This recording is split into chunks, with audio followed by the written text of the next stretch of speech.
Socialism is love for your brother. Socialism is linking hearts and hands. Would you believe it? Poverty and hunger is what we're fighting. Socialism is sharing with your sister. Socialism is people pulling together. Would you believe me? Love and togetherness. That's what it means. Mr. Bigger trembling in his shoes, saying he's got a lot to lose. Don't want to hear about sufferer at all. Joshua said, one man have too many, while too many have too little. Socialism don't stand for that, don't stand for that at all. Socialism is love for your brother. Socialism is linking hearts and heads. Poverty and hunger is what we're fighting. Socialism is sharing with your sister. Socialism is people pulling together. Would you believe me? Love and togetherness. That's what it means.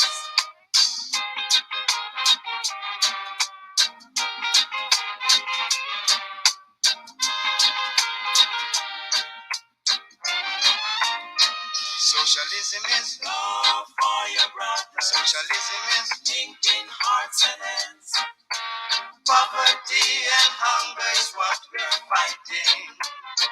Socialism is sharing with your sister. Do you believe it?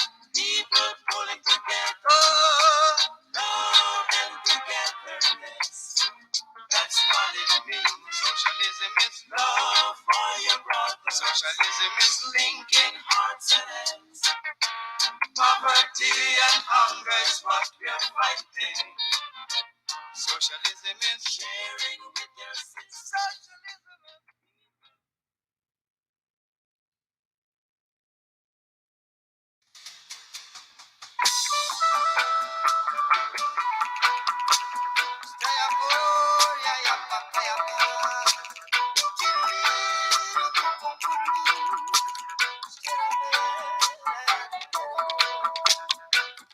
Africa unite, cause we're moving right out of Babylon, and we're going to our father's land. Yeah. How good and how pleasant it would be before God and man, yeah, to see the unification of all Africans. Yeah. Has it been said already? Let it be done. Yeah. We are the children of the Rastaman.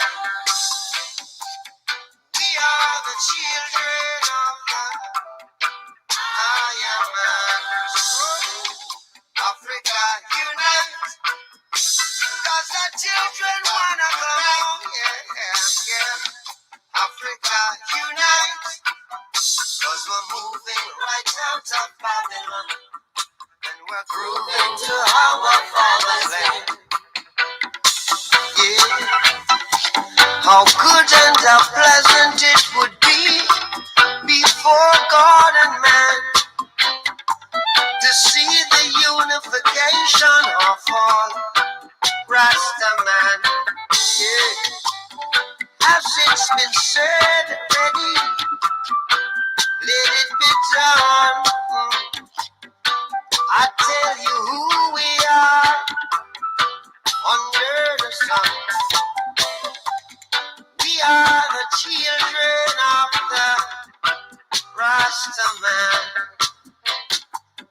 We are the children of the Iron Man. So Africa unite, Africa unite, unite for the benefit of your people, unite for its later living, unite for the benefit of your children, unite for its later living. Africa await its creators, Africa awaiting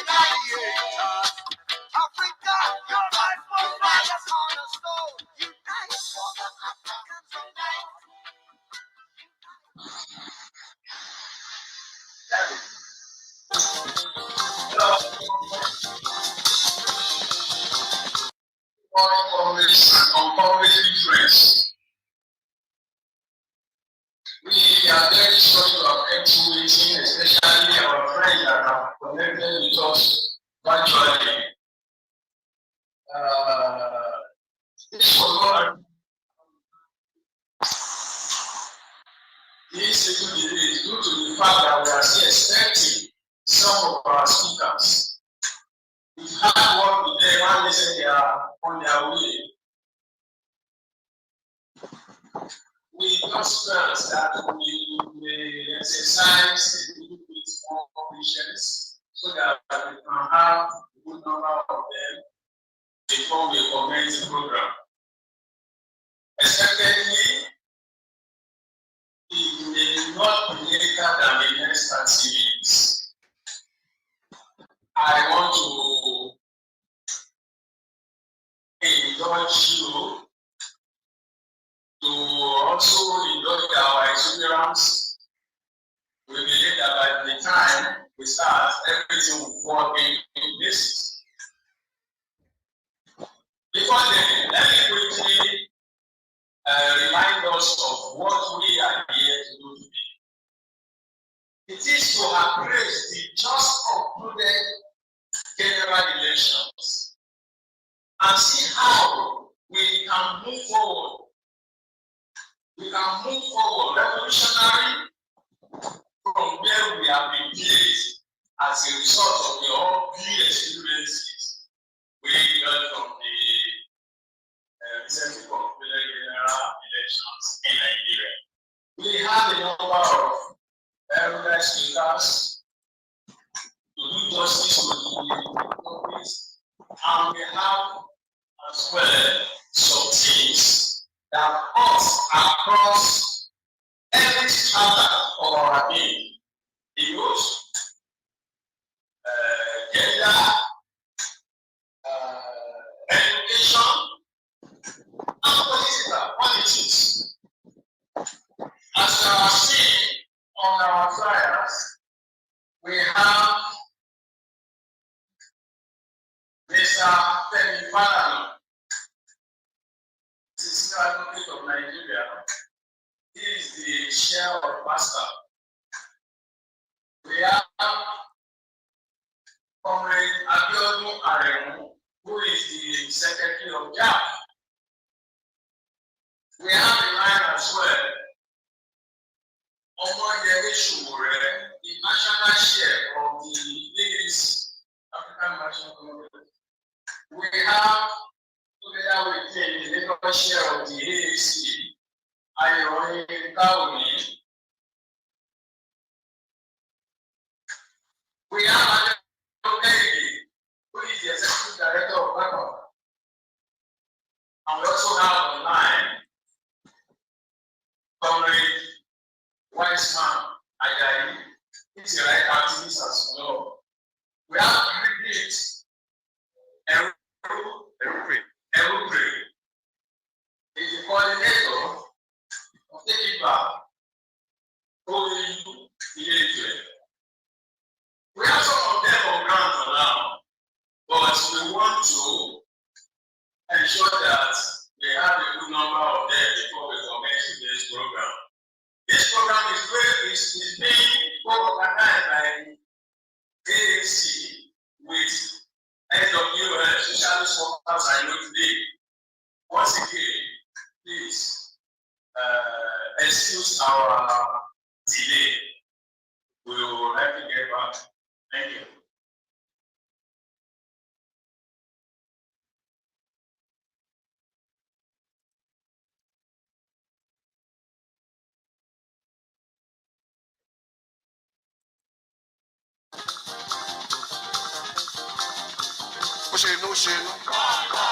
Shinu, Ambassador Shinu, Bombarabo, Bombarabo, Bombarabo, Bombarabo, Bombarabo, Ambassador, Bombarabo, Bombarabo.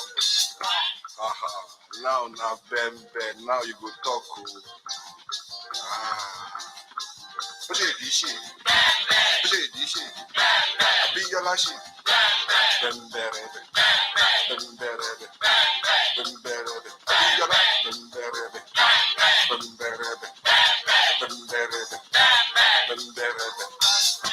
I saw Abiola big man go, they beg everybody, go beg soldier, go beg police, go beg Navy, go beg Air Force. Remain small self, make it come back himself. I beg, make them they beg themselves, oh, the way that they spoil Africa, they go.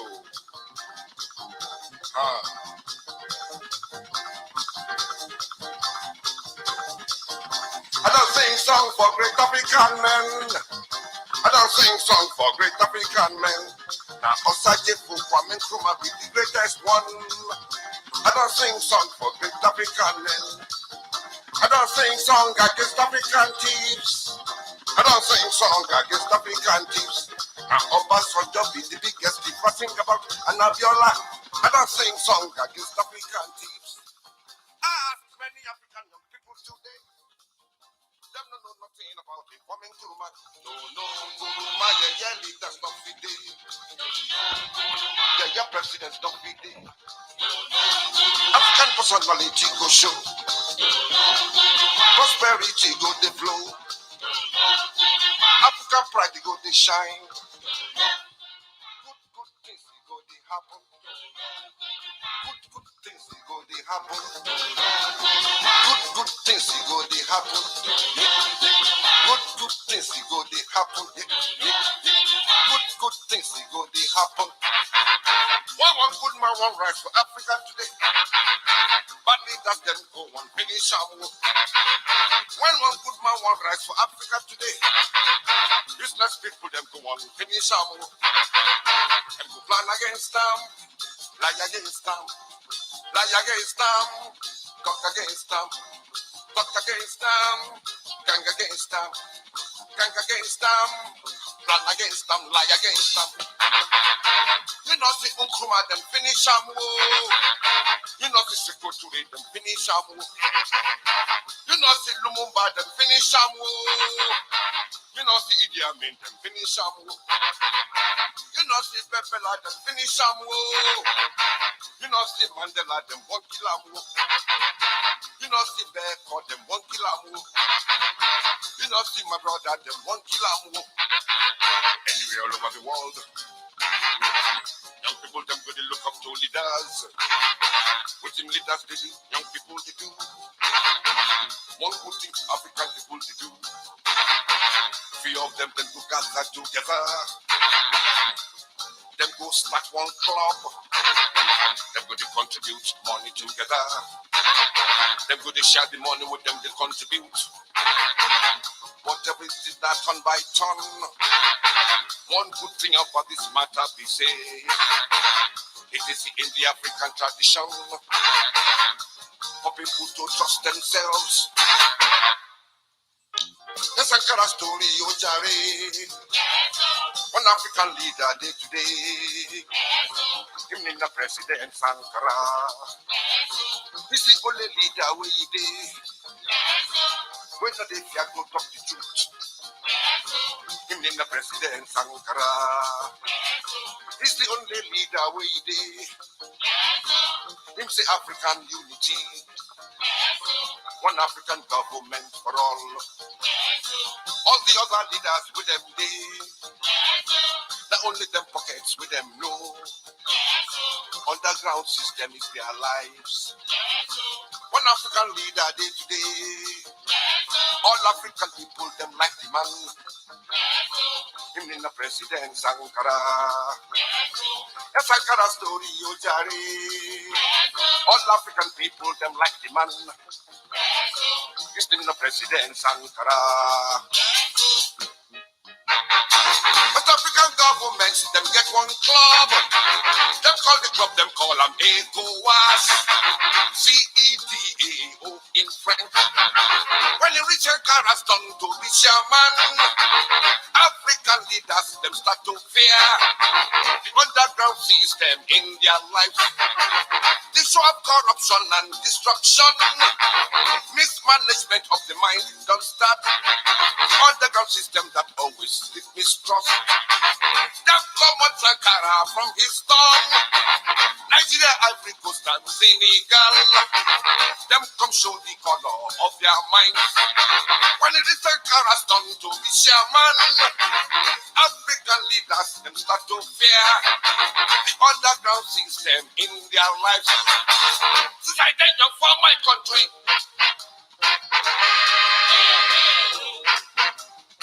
and those people I understand.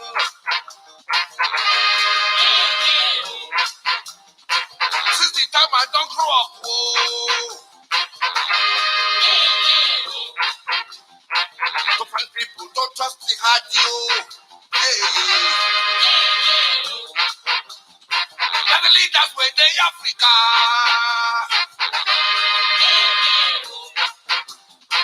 They know they show good example.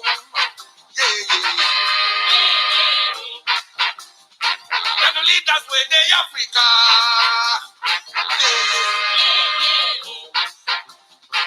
They were just the misbehaving.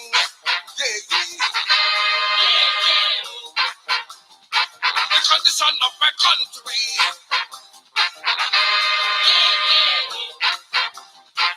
They make me crying for my sons. I come up for all of this, yo.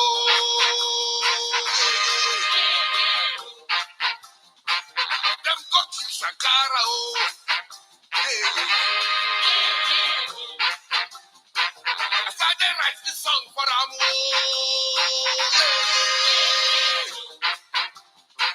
them go to Shankara, oh.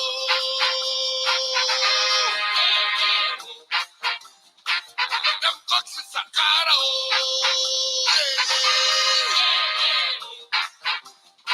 I started write this song for them,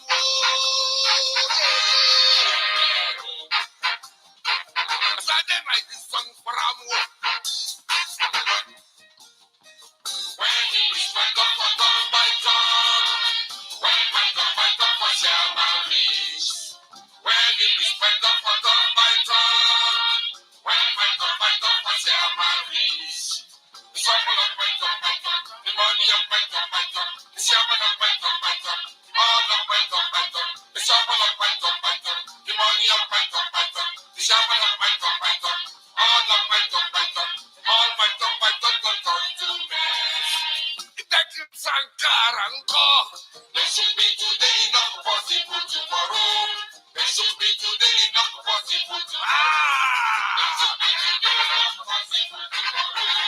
There should be today, not possible tomorrow. If that is Sankaranko, not to go there for the baby. If that is Sankaranko, the love of it can be spiritual. That is Sankaranko. The Lord of it keep his spirit. That is Sankaranko. Not to go there for the baby. That is Sankaranko. Africa must be starting rich. That is Sankaranko. Africa must be starting rich.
Ross, we got in some reality right here. Turn up my microphone. Shit. Ross, I been turn my microphone on. Shit. It's time to get some reality. 204. I pick her in. What up? Nigeria, jaga, jaga. Everything's scatter, scatter. For one day, so far, so far. Bossa, bossa.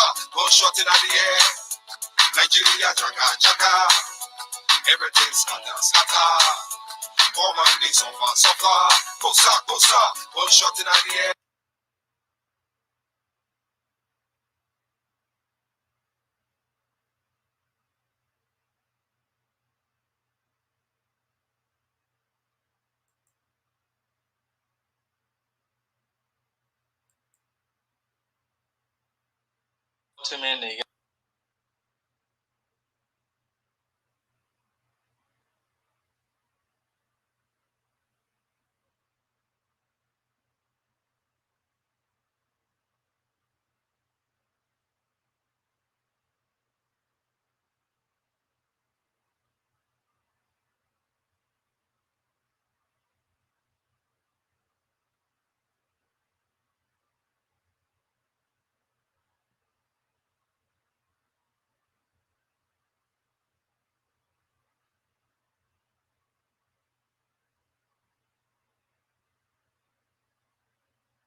I'm in chains, you're in chains too. Our uniforms and you are uniforms too. I'm a prisoner, you're a prisoner too, Mr. Jailer.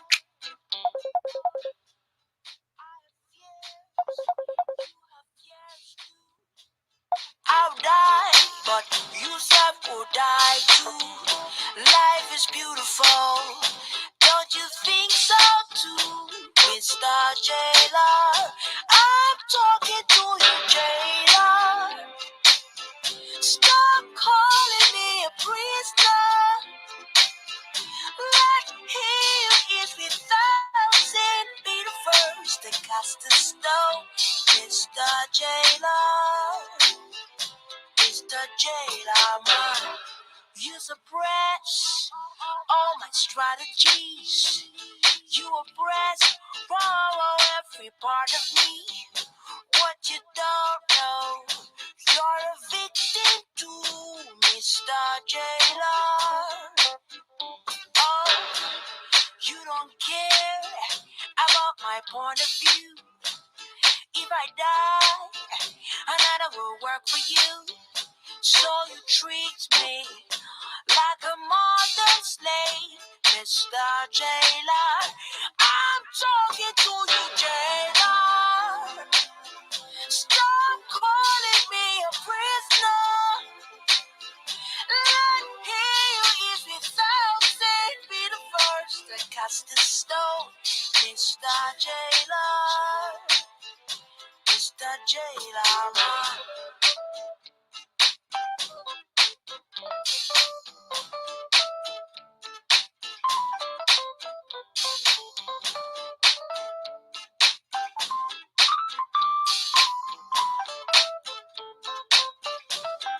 You see, if you walking in the marketplace, don't throw stones.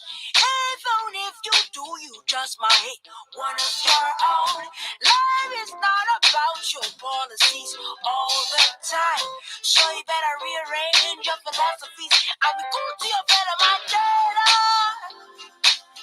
Stop calling me a prisoner. Let him who is without sin be the first that cast the stone, Mr. Jailer. Oh, I'm talking to you, Jailer. Stop calling me a prisoner. Let him who is without sin be the first that cast the stone, Mr. Jailer. Mr. Jailer. I am a baby say, I wanna be president. I want your money from my government. What you don't know, what you won't know, what you can't know. Jailer, Jailer. Oh, be good, oh, be good, oh, be good, oh. Somebody be good, oh, be good, oh, be good. Oh, be good, oh, be good, oh, be good, oh.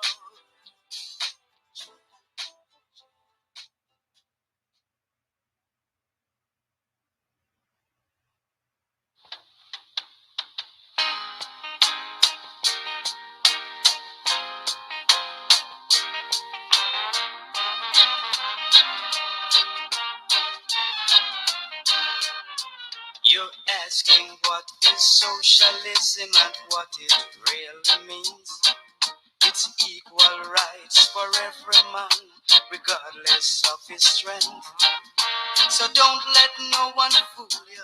Joshua said, listen as I tell you. Joshua said, no man are better than none. Socialism is love between man and man. Socialism is love for your brother. Socialism is linking hearts and hands. Would you believe it? Poverty and hunger is what we're fighting. Socialism is sharing with your sister. Socialism is people pulling together. Would you believe me? Love and togetherness. That's what it means. Mr. Bigger trembling in his shoes, saying he's got a lot to lose. Don't want to hear about sufferer at all. Joshua said, one man have too many, while too many have too little. Socialism don't stand for that, don't stand for that at all. Socialism is love for your brother. Socialism is linking hearts and heads. Poverty and hunger is what we're fighting. Socialism is sharing with your sister. Socialism is people pulling together. Would you believe me? Love and togetherness. That's what it means.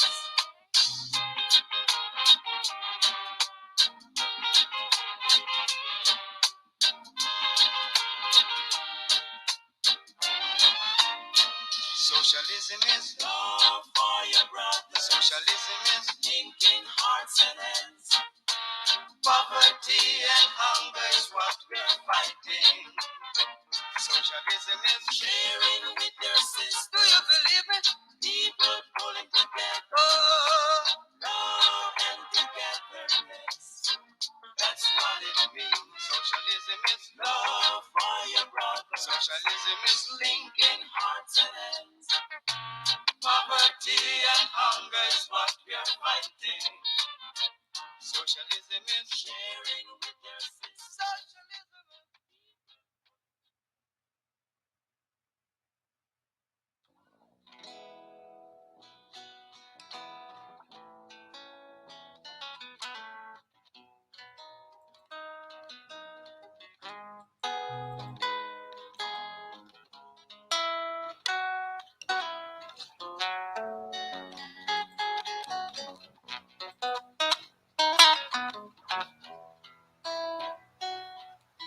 Awaraminifa, jebale tuna mama.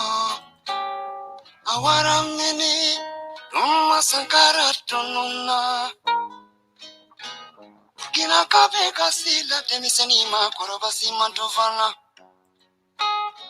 Awaramini, tuma sankara tununa.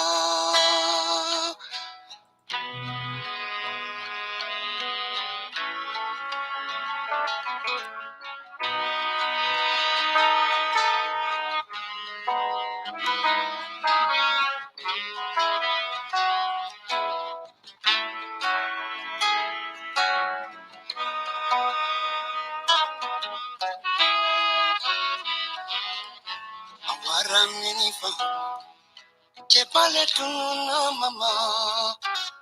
Awarami, tuma sankara tununa. Kina kabe kasila temiseni ma korobasi mantofana. Awaramini, tuma sankara tununa.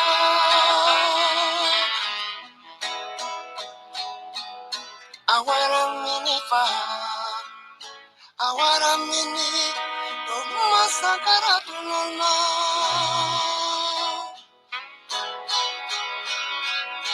Awaramini fa, awaramini, tuma sankara tununa.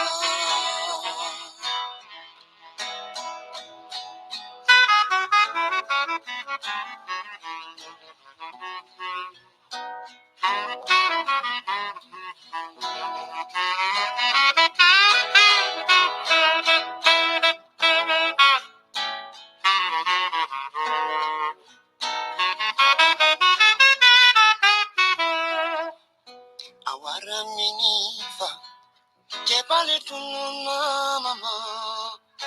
Awaramini, tuma sankara tununa. Kina kabe kasila temiseni ma korosi mantofana. Awaramini, tuma sankara tununa.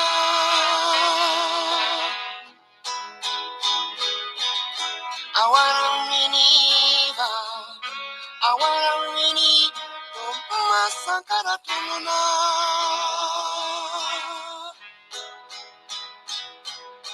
Awaramini bamso, awaramini, ajimeni na jongo tuna mama.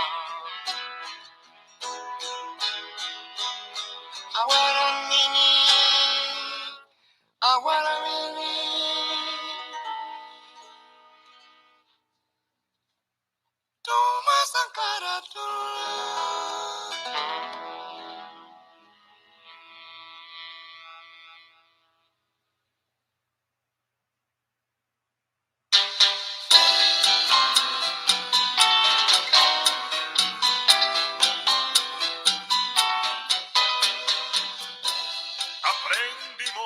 quererte desde la histórica altura donde el sol de tu bravura le puso cerco a la muerte. Aquí se queda la clara, la entrañable transparencia de tu querida presencia, comandante Che Guevara.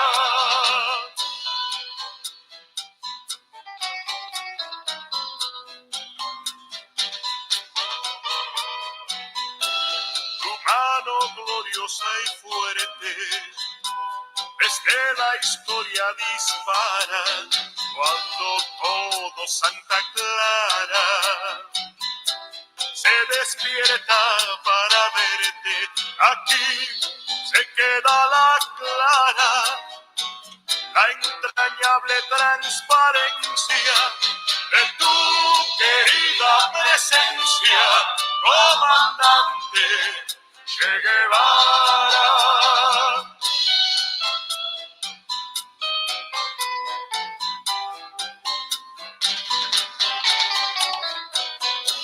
Tu amor revolucionario te conduce a nueva empresa donde esperan la firmeza de tu brazo libertario.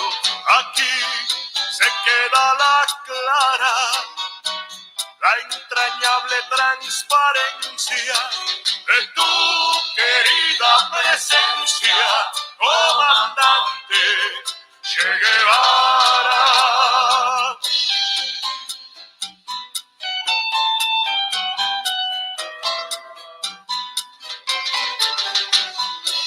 Seguiremos adelante, como junto a ti seguimos y con Fidel te decimos, hasta siempre, comandante.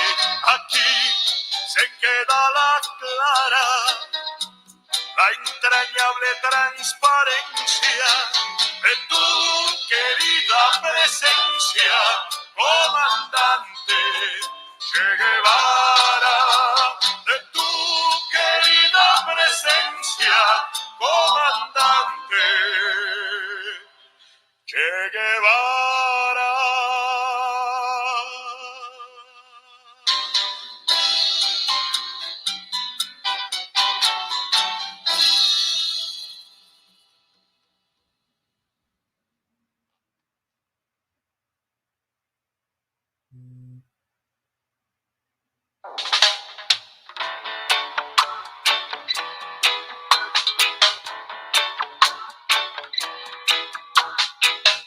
Every man got the right to decide his own destiny.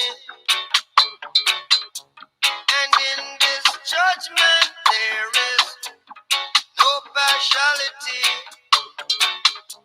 So arm in arms with arms, we'll fight this little struggle. 'Cause that's the only way we can overcome a little trouble. Brother, you're right, you're right, you're right, you're right, you're so right. We gon' fight, we'll have to fight, we gonna fight, fight for our rights. Not the dreaded dinner, Zimbabwe, sit it up in Zimbabwe, mash it up in a Zimbabwe, Africans are liberate. Zimbabwe. No more internal power struggle. We come together to overcome the little trouble.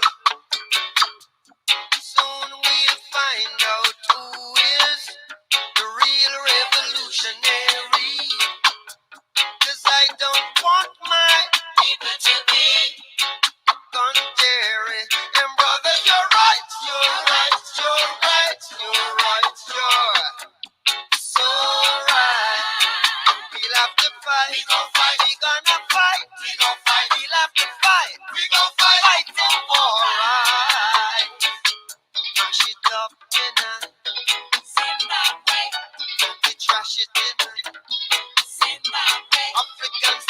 liberate Zimbabwe. I liberate Zimbabwe. You're right, you're right, you're right, you're so right. We gon' fight, we'll have to fight, we gonna fight, fighting for right. Divide and rule could only tear us apart. In every man chest, there beats a heart. So soon we'll find out who is the real revolutionary. And I don't want my people to be tricked by mercenaries. Brother, you're right, you're right, you're right, you're right, you're so right. We'll have to fight, we gonna fight, we'll have to fight, fighting alright. We trash it in a Zimbabwe, mash it up in a Zimbabwe, set it up in a Zimbabwe. Africans are liberate Zimbabwe, Africans are liberate Zimbabwe. Not it up it in a Zimbabwe, set it up in a Zimbabwe.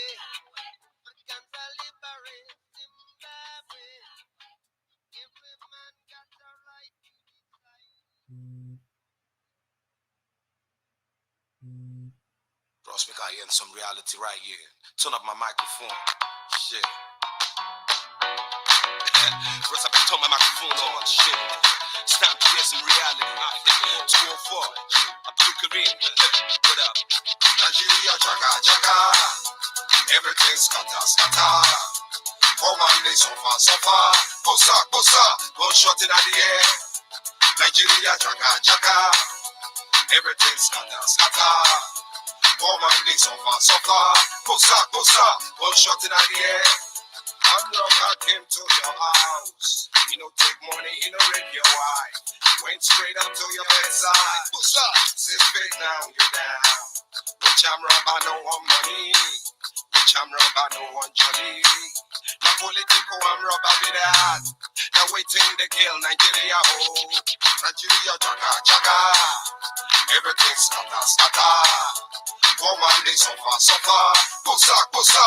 Gunshot in the air. Nigeria, jaga, jaga. Everything scatter, scatter. For Monday, so far, so far. Bossa, bossa. Gunshot in the air. If you say Kiyamo, Bia, they lock him for jail for Abuja. Kingsley had been himself, they forget. Had they been there, 9 feet, all of them. Yeah, but inside praising, praising. Everything scatter, scatter. For Monday, so far, so far. Bossa, bossa. Gunshot in the air, what you say? Nigeria, jaga, jaga. Everything scatter, scatter. For Monday, so far, so far. Bossa, bossa. Gunshot in the air. Nigeria, jaga, jaga. Everything scatter, scatter. For Monday, so far, so far. Bossa, bossa. Gunshot in the air. Africa, please to love your land. Africa, please no more the land. We didn't grow, we didn't grow, we didn't grow. Hey, yes, that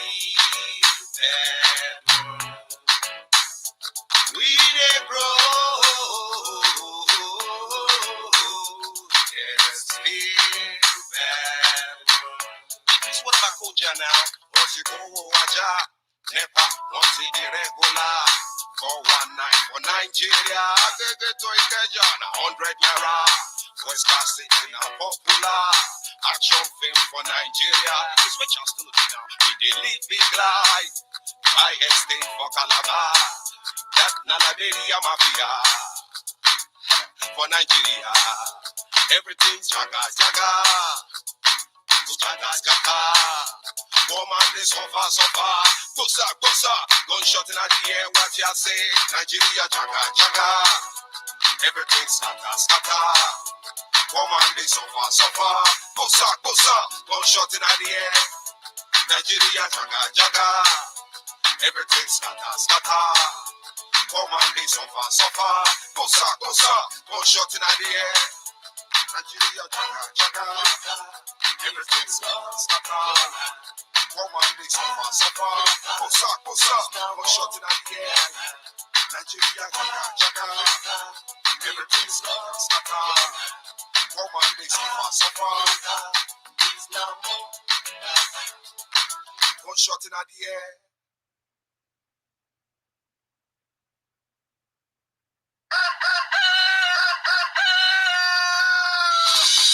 Food in a day, brother, water no day.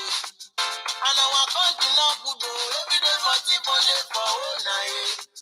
One man wait it, my drummer, them go show him face for crime fighter. Rich man wait it money, we now they see their face it for crime fighter. Tell me something I don't know why. Rich man go they yalla kuya, one man go they shout.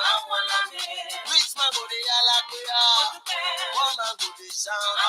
They gonna lead us well, don't let this nation to fall inside well. Mr. President, lead us well. If you be governor, govern us well. If you be senator, anytime well. Police well, now they take pride. Lead us well. Govern us well. Anytime well. Police well, now they take pride. Well, you know day, brother, transportation not day. And our road is not good, oh. What about the NEPA people, oh, get light. Everybody just say, Allah, well, now they know how we want to survive. Many youth ready for work, but that's work, now they know how we want to survive. We will be giant of Africa, but go get this side, like an hour, yeah. My God, policeman go see white, he go tell you, say, I say that thing, I read, tell me something I do to make on a lead us well. Don't let this nation to fall inside well. Mr. President, lead us well. If you be governor, govern us well. If you be senator, anytime well. Police well, now they take pride. Lead us well. Govern us well. If you be senator, anytime well. Police well, now they take pride. I like the way we can kiss the name of the party. People destroy people, now the name of the party. Election for my country, now party. Wayo, arranging on it. People wait for them things to the leading pain. This not disgrace, I am so ashamed. The collection permit, collect trading permit, review permit. You see the bun shop, you want tell me say you don't know when them pay. Why you they make us they live in pain? Make on and lead us well. Don't let this nation to fall inside well. Mr. President, lead us well. If you be governor, govern us well. If you be senator, anytime well. Police well, now they take pride. Lead us well. Govern us well. If you be senator, anytime well. Police well, now they take pride. I'm gonna be there, pa. Anything we pan and wish. I'm gonna put this on. No.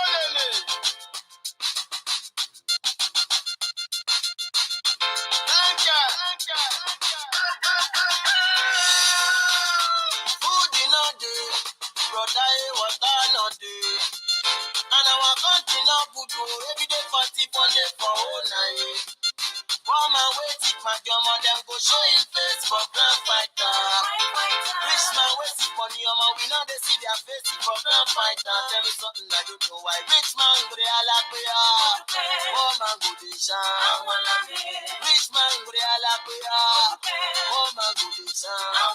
They gonna lead us well. Don't let this nation to fall inside well. Mr. President, lead us well. If you be governor, govern us well. If you be senator, anytime well.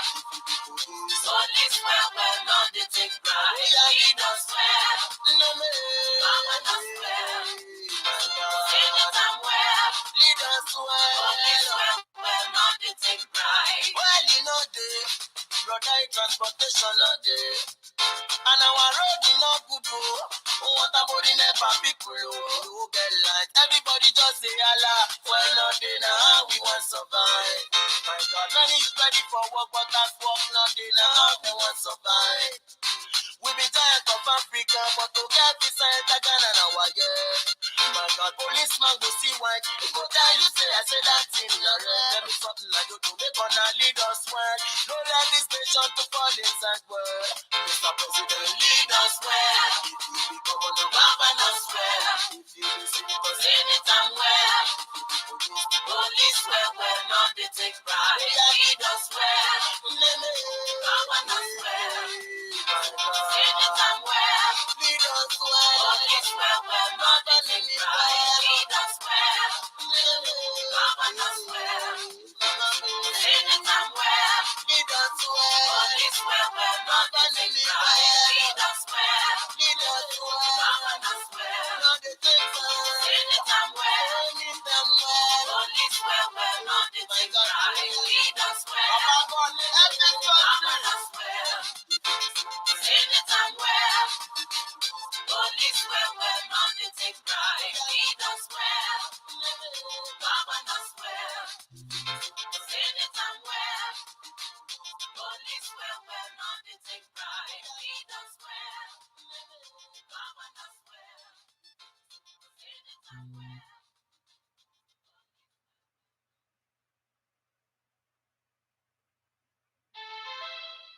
Blackface, yeah man. Alba, you with me? Fabulous, you with me too? Say it's a hot life.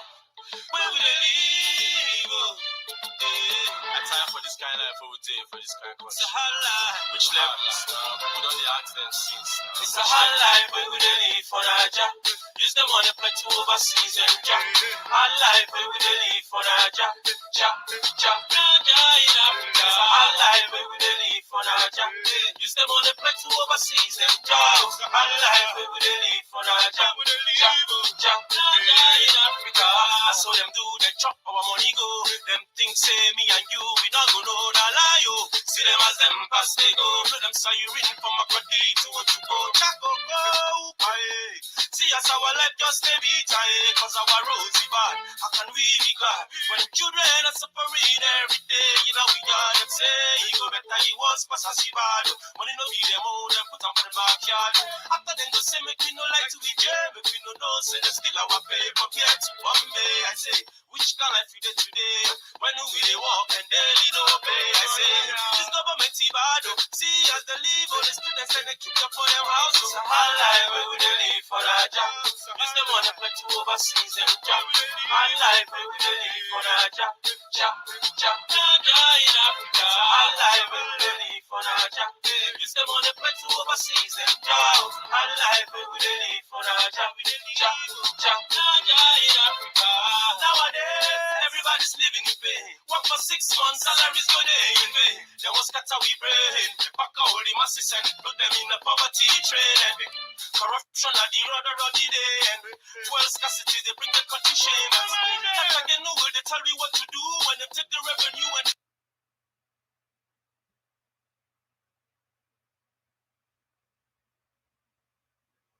once again, comrades, friends, and folks, you will have many among us here. Yes, I've been expected. But about 2-3 days ago, I was in my office downstairs. Some people came pretending to be friends of the house. They said they came to verify venue before the ticket. I saw it in there. I knew they were state tickets, and I put it to them. They denied. I've not seen the 2 yet, but they have their representative there as well. Again, don't worry, comrades, friends, and folks, if you are here. This program was supposed to have commenced at 10 o'clock. Around few minutes to 11, I made an address here that we are still expecting some of our speakers. We have about 2 on ground now, out of the 6. But I've just been informed that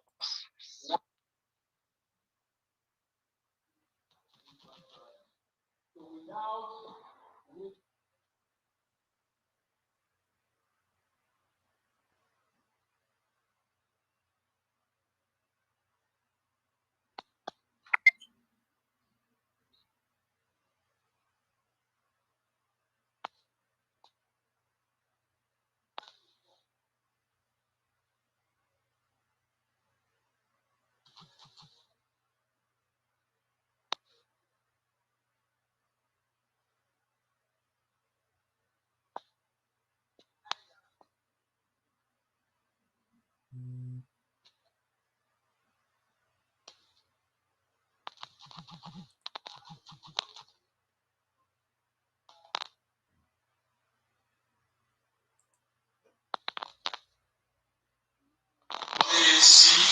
President, I've also been rightly informed that the governorship aspirants just concluded election. Recording in progress. Is also present here. May I have the permission of our AAC comrades here to invite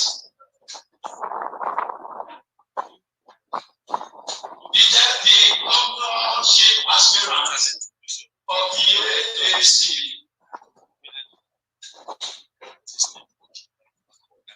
Comrade Akin Olaiwola to come to the table. I want to say I table. To come to the table. Comrade, you are welcome. We are actually still expecting AY to be out because it's one of the speakers. Other speakers are also on their way coming.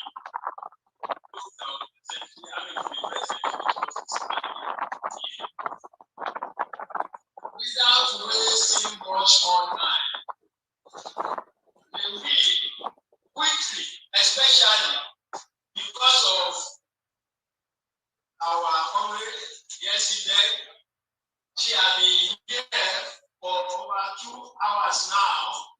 She is one of the speakers, and she is traveling out of the country immediately after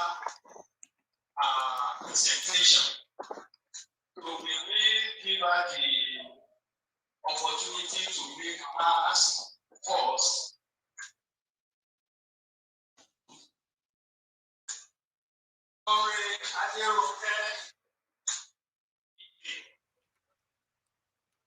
Is the Associate Director of APA. As we are all aware, the main theme of this symposium is ALUTA CONTINUA, taking revolutionary struggle forward after the election. So everything we are going to make ourselves, especially here, is going to center around how we can maximize the opportunity, both negative and negatives, of our experiences in the just concluded election towards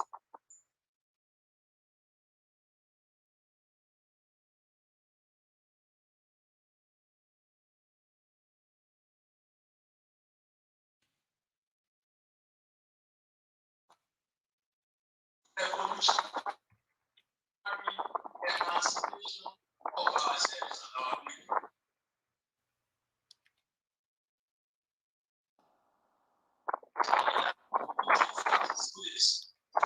Considering again that we have a number of participants waiting online since morning, even before 10 a.m. To come with, you are welcome, and we thank you very much.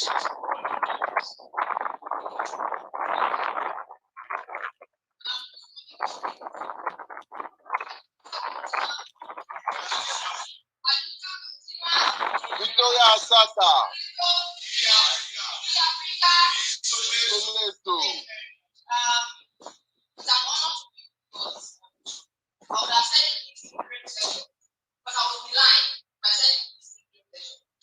We know how our space has been in recent times, and it's just really unfortunate.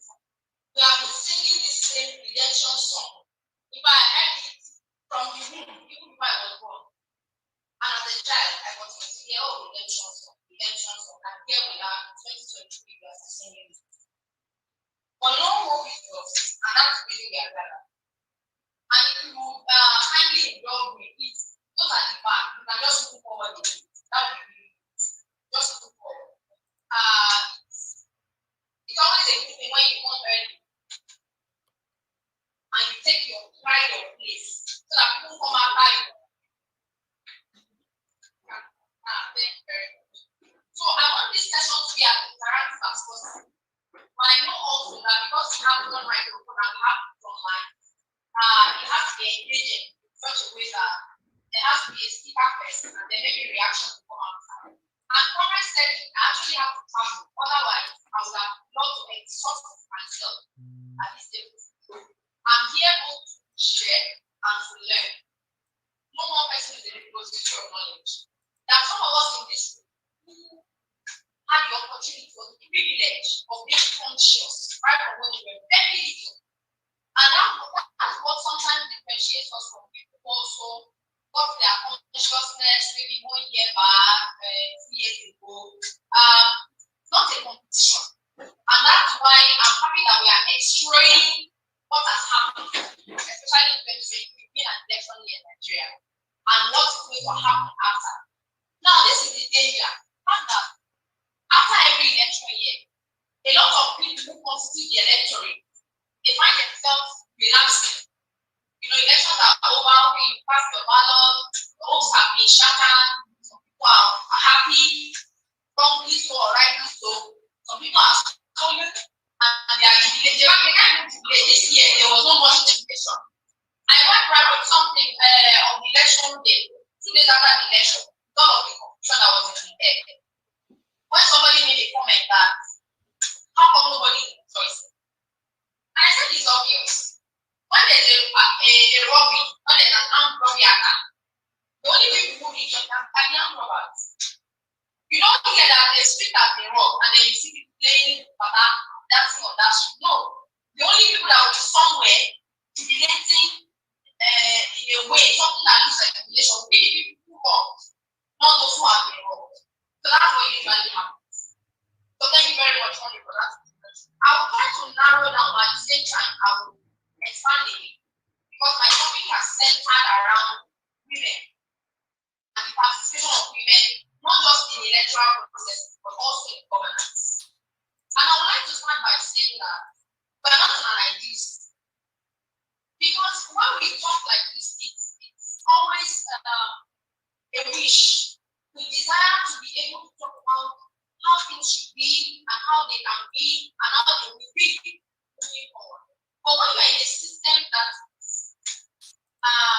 not only chaotic, but it looks like a maladjusted arrangement that is fabricated against you as a person in the system and not a thief at the top, it becomes a victory. Because you can do your part, you can do your best. But there are some people who have divided themselves so far. They have considered themselves into managers of our resources, and they don't have legitimacy. And that's one of the reasons that people are crying out loud. Now, I would like to say that when you look at the election that we have just concluded, and you look at the participation of women in the real sense of it, it looks like what we have always had. What we have always had is a huge population of women. Right now, they are told us that over 200 million. Half or more of that population is women. But then look at the role of women in electoral cycles or even in governance. I said I want to be engaged, so please, you will answer me when I ask this question. Pre-election and even during election, what role do you usually see women play? Yes, my sister, please go on. Thank you. Attention rally, one. Any other? Going to vote, thank you, my brother. Another one. Canvassing for vote for certain people who are usually men. There's one major role that nobody has mentioned. And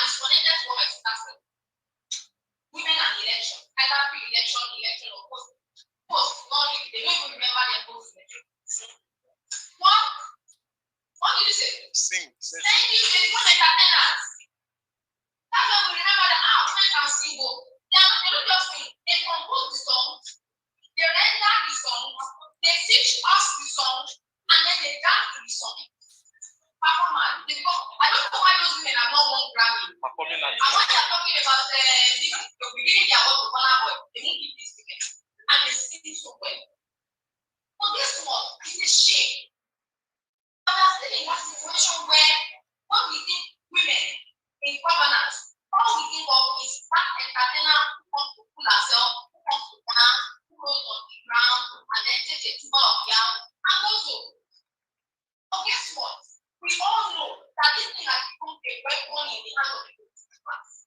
And that's why it continues to. So we will still get there.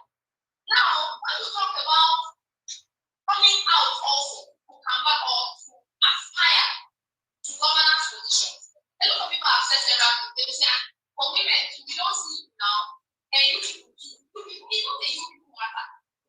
And that's why I really love this movement. The fact that it's so flexible, it's so accommodating in a way that anybody who is willing can be a part. Now, let me tell you one of the magics that they do in the Nigerian political system also that has so far shortchanged women or excluded women. You know, we're in a very cultural society, a society where there are perceptions. But in this room today, all of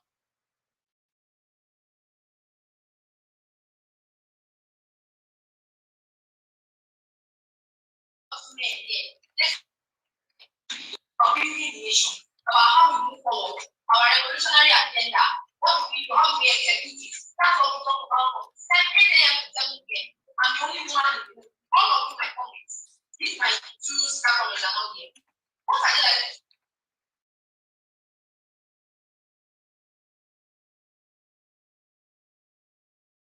By the time we get here, especially about me. My brother, say it again, loudly. Only loud. This is, oh yeah, more, thank you. What questions are they like to ask? What questions?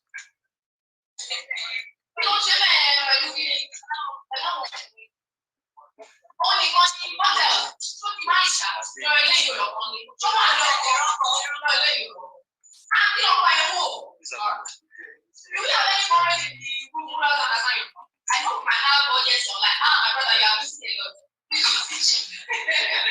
Because to be honest, I don't even know how to translate some of this. They are huge. So they are like to call that woman from this course.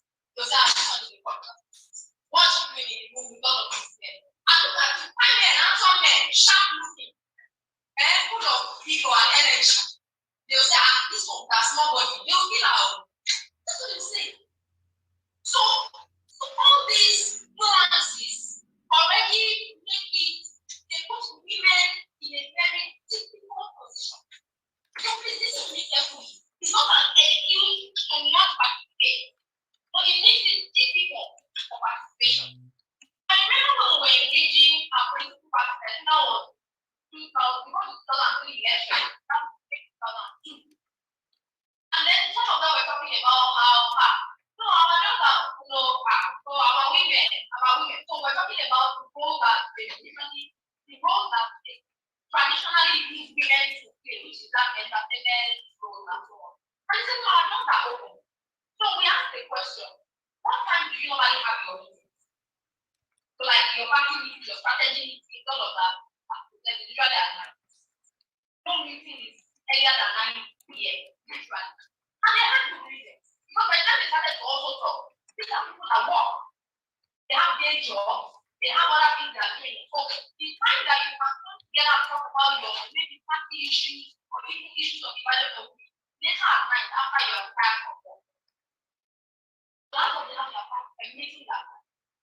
And therefore, remember the scenario I just gave you about being the only woman in the room then.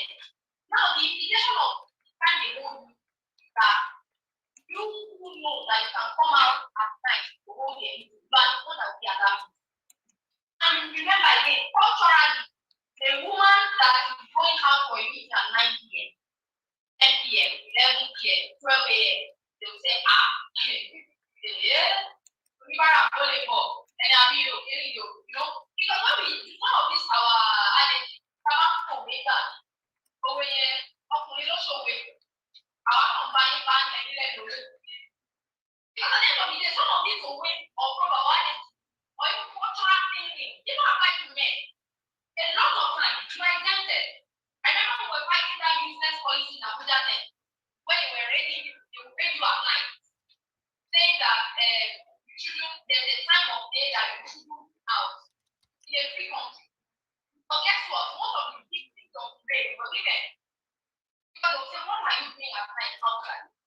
automatically you're a prostitute. Forgetting that people do night jobs. People rush. Even if you don't do night job, I'm doing your business that I'm moving at this time and going. That's just an aside. So when we began to engage with people, we began to show loopholes, even in the way that we engage. Things that make it hard for women to participate in a way that they will have a balanced life. Because remember, as a society, we also judge. We expect a woman to have it 100%. You must have a career, a home, and everything must be balanced. Doesn't matter that your husband is not around 247. Find a way to balance it. They want to still take roles in society, want to do all of that. So please, the reason I'm saying all of this today, I'm charging us. So that even in our different development groups, or in our union, our movement, we should put all of these things at the back of our mind. So our own certain agenda, we have to remember that there are gender differences that will make it hard for women to participate in certain ways. So when you are working on participation, remember that there's a portion of our society that is largely experienced because of these things that are not their fault. Completely backward. How are we fair during this election? How many of us here this morning are really excited about what is happening? Okay, let me move to you. You are excited about the electoral process in Nigeria. My brother, but you are not. So then, if you lack too much right in Nigeria, most of the election, if you spend too much, you don't do it. And then, like, what? Can you share the stuff of your brain? What's making you happy? Because you look like a joker to me. And that is really instructive. In a so-called democracy, all of us know that this is not the democracy we are practicing. So there is no example of faster. So now we will move straight into what should we be doing after this election. Some of us are already doing what we should be doing. Now we are in a system where people tell you not to do us when anything has gone wrong, when they have deliberately, maliciously, and stupidly as usual, still be system against the people. What they say is, go to court. Why would somebody who has wrong be confident to tell you to go to court? You know why? What can be the reason? Confident to tell you to go to court. What are some of them? Especially the students. The system is even meant for you. It's confidence that nothing will happen. Thank you. Okay, so it's confident that nothing will happen or that something will happen to you. Yes. Any other reason? We are waiting for you. And I'm waiting for you, not necessarily, okay, we are preparing just as we are preparing. That we have more weapons than. Probably, they even confident that we are going to miss that. They are agents. Thank you. Any other reason? We go for it. Because in a system that is driven by justice, before somebody tells you what it was, that person has done it, that person is wrong. You can listen back. But something abroad, and then that is what you is not the line of what to do. Once you use force to threaten anybody, they have to beg you. But here, the person who is committing a crime is using force to threaten you, the victim. Same thing. So should we now sit down, post-2023 election, put our hands and say, well, all is well? No. And that's the reason I applaud people in this room today and people who are online and joining us. The thing is that the fact that we are participating in this means that we are interested in seeing something that can still happen. And that's something I bet it won't happen just by magic. It won't happen by wishful thinking. This is time to realize. And it's not that we are not being realizing, but I will tell you something today, something that is different this year. The fact that we had a lot of JJCs in the last election. And JJC in terms of young people, the population of young people, just excited, just eager, agitated, we'll do this, we'll do that. Most of them, because of the voters. Which is okay. We're not making it against anybody. It's okay. Because we're always tired. Political consciousness, democratic consciousness, in a way that makes sense, engagement, not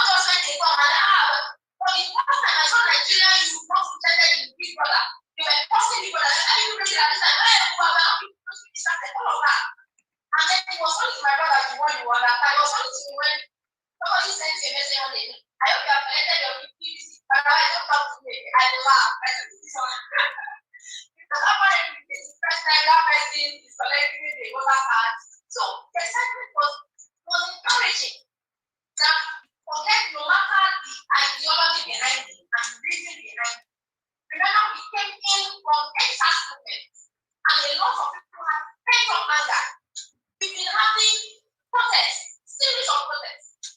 Nigerian moms, this protest, that revolution now, all of that has been happening. And it looks like you have a system that is just not listening to you, and you don't know what happened. So remember how everything was also truncated.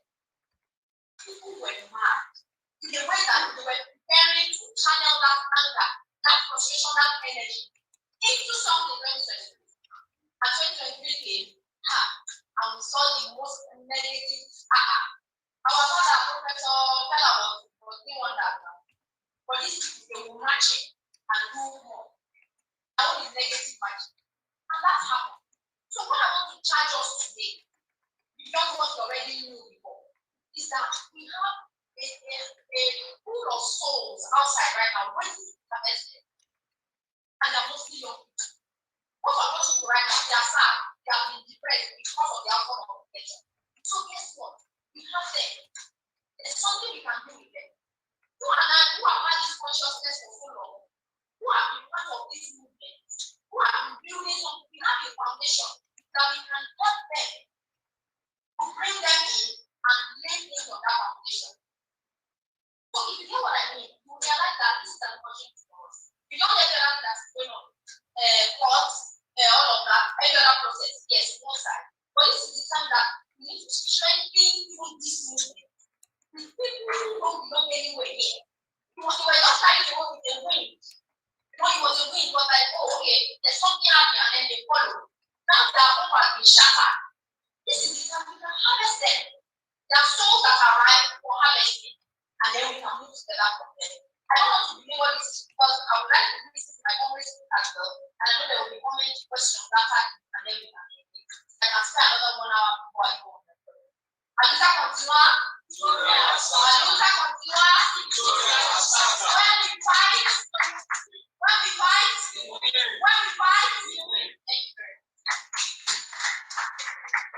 Thank you very much.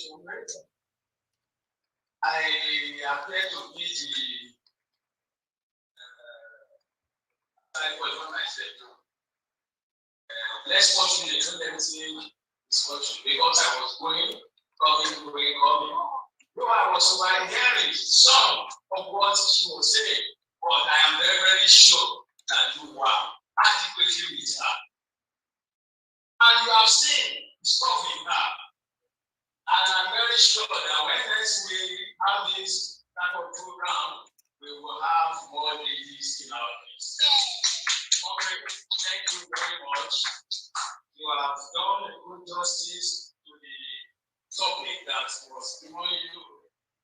And before we move further, may I invite one of our speakers to the table before she makes her presentation. I deliberately did not want to interrupt the meal that we are being served when she entered the hall. Comrade 50 Rukri,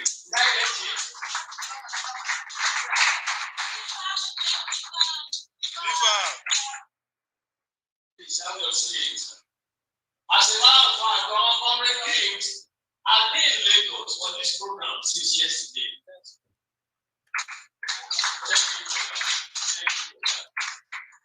I appreciate you, Comrade.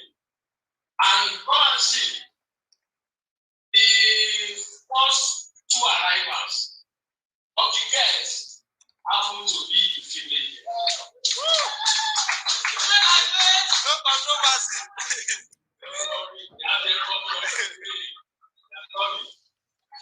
Comrade Olaiwola, you will be pleased to have the word of truth from you from the this side of the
Perhaps it is necessary I remind us again that this program, that this symposium, is being co-organized by myself and by himself. That is by SWA and AAC. So we just heard from our main man from the AAC. Yes, time, once again, we just had the privilege of listening to the presentation from comrade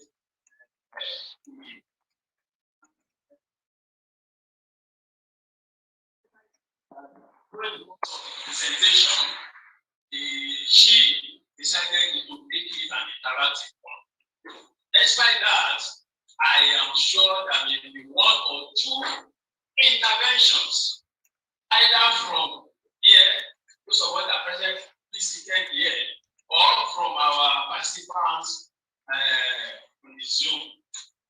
So, comrades, if we have any intervention, either by the way of questions, clarification, or comments, the floor is open before we excuse her. Like I said, she is here on any moment from now.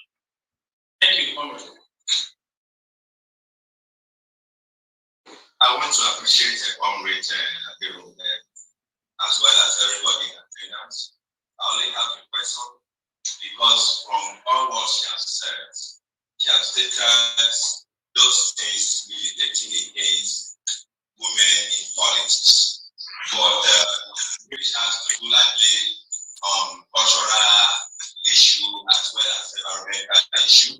But my question goes thus that what are the solutions to all these issues that you have highlighted? How would women overcome it? Thank you. Thank you, comrade. I think that I am not saying any further transport here. Neither am I in the zone to make those addresses. By the time you are done with that, we will. Thank you, comrade. Thank you, sir. I think that's a very important question. Because also sometimes we talk about problems without accusing solutions. And in that case, we only be agonizing, not organizing. So yes, as I said, there's some things we can, and that's one of the things that spoke to us about. As our cultural candidate also mentioned, we are not just a party now, at least some of us here, we are not just a movement now. There's also a political party that has won, and maybe more to come, or not. But the first step to solving any problem is to identify the problem, which is what we have done now. But beyond that, please, when we get back, let's identify more. What are the militating factors against women actual and sensible participation in not just politics but also governance? So some of those things that I have mentioned, as I said, they are cultural. And when you talk about culture, it's a very sensitive topic. But remember also that the world is evolving. Culture also is evolving. The way we were 15 years ago, 50 years ago, 100 years ago, not the way we are now. So one of the things we can do is sensitize our certain mindsets. Behavioral change is very hard to make. Very hard. Cultural changes also are very hard to make. Because people think you are going to take away something from them. But remember, culture is made for man and not man for culture. So we have to be flexible. Like one of my sisters said years back, when you were challenging her, how can you say culture? How can you say? She said, look, some years back, some centuries ago, it was the culture of some people to kill twins. But some people rose up, a movement also arose to say, this cannot be right. Today, we still kill twins, and it's not openly. Not openly. Maybe some people see it doing it, but the reason that they are doing it hiding is also because it's no longer acceptable. So, one of the first things that we need to do is, after identifying what the problems are, we begin to work on shifting mindsets. So, those mindsets that make people feel that, a woman in the midst of 10 men who are probably comrades, who are probably partners in progress, who are probably prospective partners in progress, that woman is, what did we call the word? Ashago, is Omirase, all of those words. So we begin to shift those mindsets, starting with yourself, starting with myself. Then when we now have people in our movement or people in your neighborhood that say certain untoward things, you that you are a conscious citizen, to educate them that no, it's not so. It's not all the time that you see this that you can back. So we have a role to play in educating people, in shifting mindsets. It will go a long way. By the time I now know at the moment that okay, you won't judge me unfairly by being in a political party and moving with politicians, I won't be labeled. My husband's family will not say, go and all of that. Then I will be able to participate better. Then another thing that we can do, we identify the issue of the great timing of meetings. The timing itself is not really the problem. I explained also why they put time at night sometimes. People are working, even this women we are saying come and join. There are things that they are doing. So let's also shift that mindset. That I said it earlier, it means that somebody who is brought up in a proper home or in a proper background will not work at night. We have to shift that also. Let people know that sometimes you have a reason to be out doing the good work, even in what they call ungodly hours. So we redefine what ungodly hour is. Ungodly hour is not night time. For some of us, night is our most productive time of the day. So shifting mindset, educating people, then letting it reflect in our own movement and in our own political party, such that we draw the women in, even when they are coming back, we draw them in, encouraging them, giving them leeway to be able to participate. I think those are some of the things. Remember, it's a marathon, not a sprint. It's not something that will happen now, but we have to start setting the foundation so that it happens. Thank you very much, sister. Again, I missed some of them, but I'm aware that we got all of them. Do we have any further evaluation? Yeah, I want to appreciate you, my comment. Sincerely speaking, if anybody from my perspective, these are the actual things we are doing in AAC. Because one of the things at the time, we were even being challenged not to see enough women coming out to buy for position. In fact, we're like encouraging. I could remember one of my leaders there were like forcing it on our men to even be the running mate then, if anybody is here. Yeah, but she's like, no, let's go to another person. In ASC, we are the advocate of women involvement and participation, and that is one of the things we do. And I want to tell you one of my experience as a party member and party leader in Lagos State. During the election, one of our members that has to stood for us as an agent within an polling unit. I listened to our husband, the testimony. Our husband actually told me, he said, because I know you, and I know that wherever you belong, you will not accommodate any sort of nonsense. And I also heard that your party don't after women. That is why we allow my wife to stand for you people. People actually know this. It's a testimony for us. Another thing that we also do in AAC as a party, in young, allow women, encouraging women, we also educate people who are not even in our party.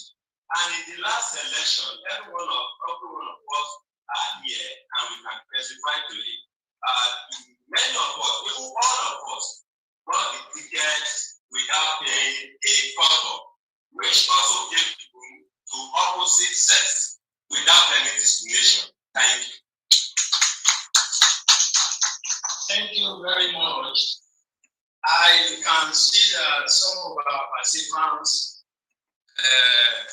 our virtual participants, and as a matter of fact, some in diaspora are signifying their intention to contribute. But before I call on Baba Ali, while the reason is answers, let me quickly, in just about 30 seconds, have a retrace so that we are not surprised with this kind of collaboration with AAC.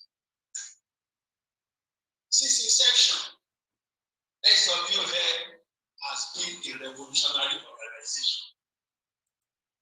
And political-wise, we adopted and Labour Party, then not this present Labour Party. Those were our parties. But when we found them uncomfortable, AAC came, and AAC happens to be the party for SWA. So it's not by accident.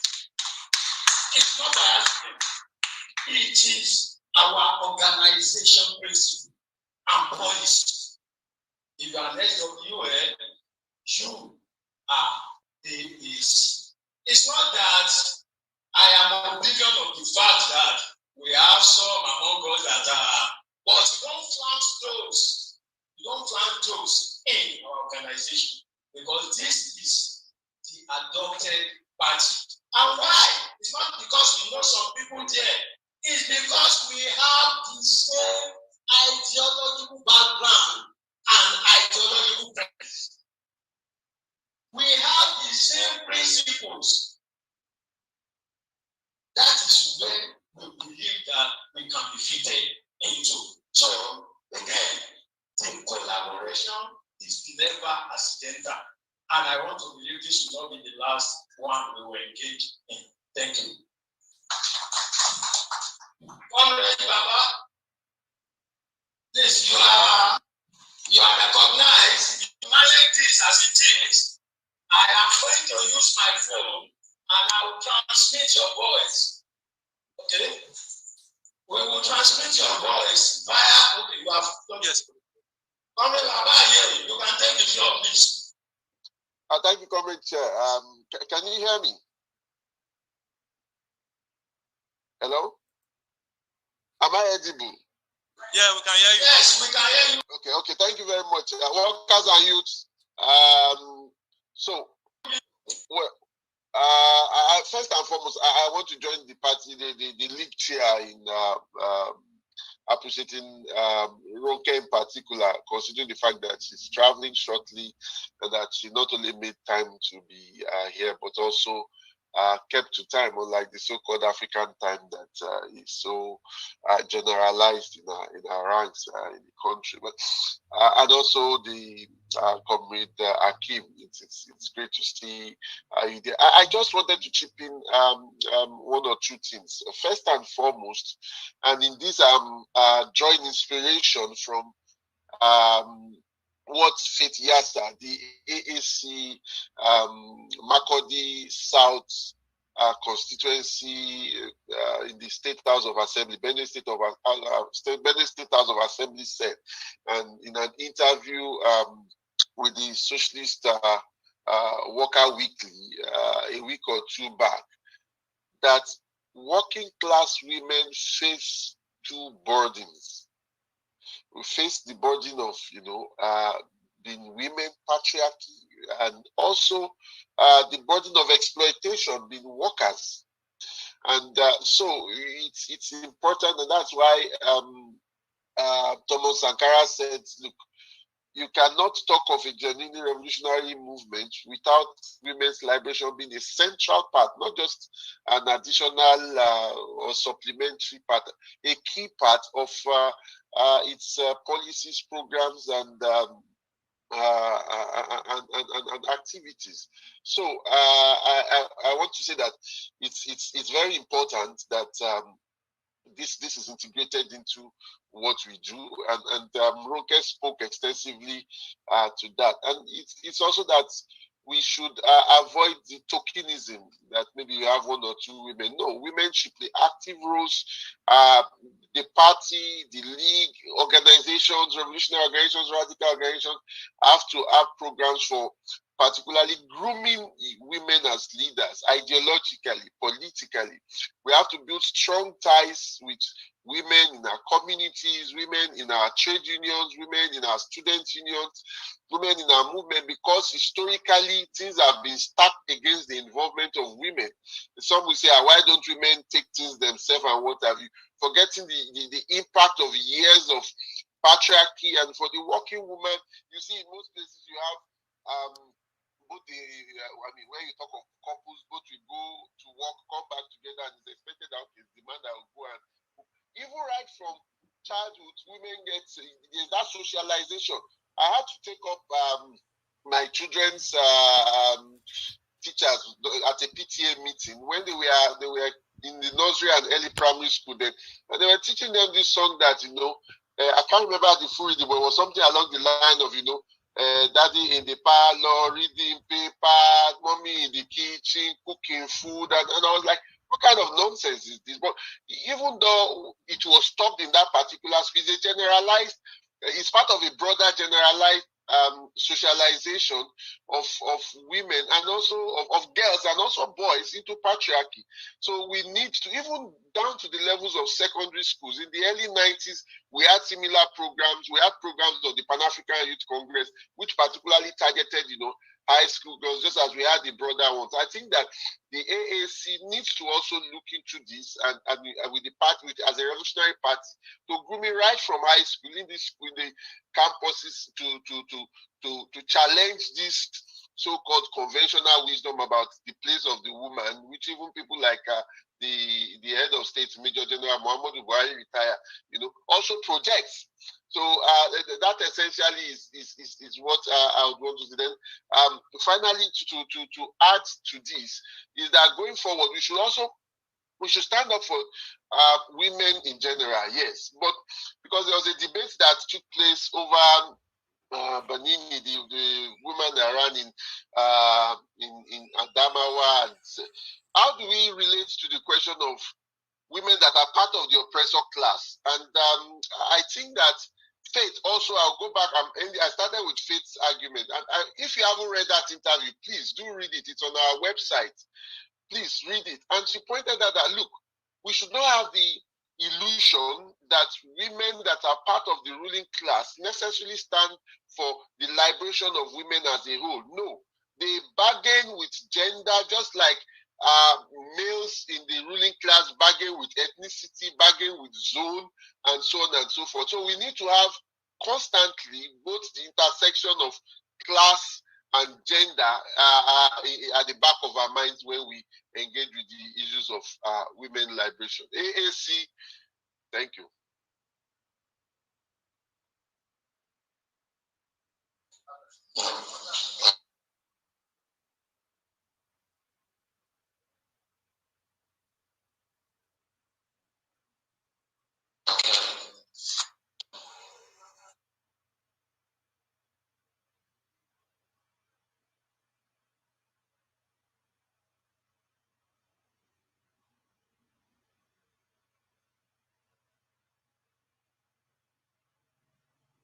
We can't hear the symposium room. Right. Or see.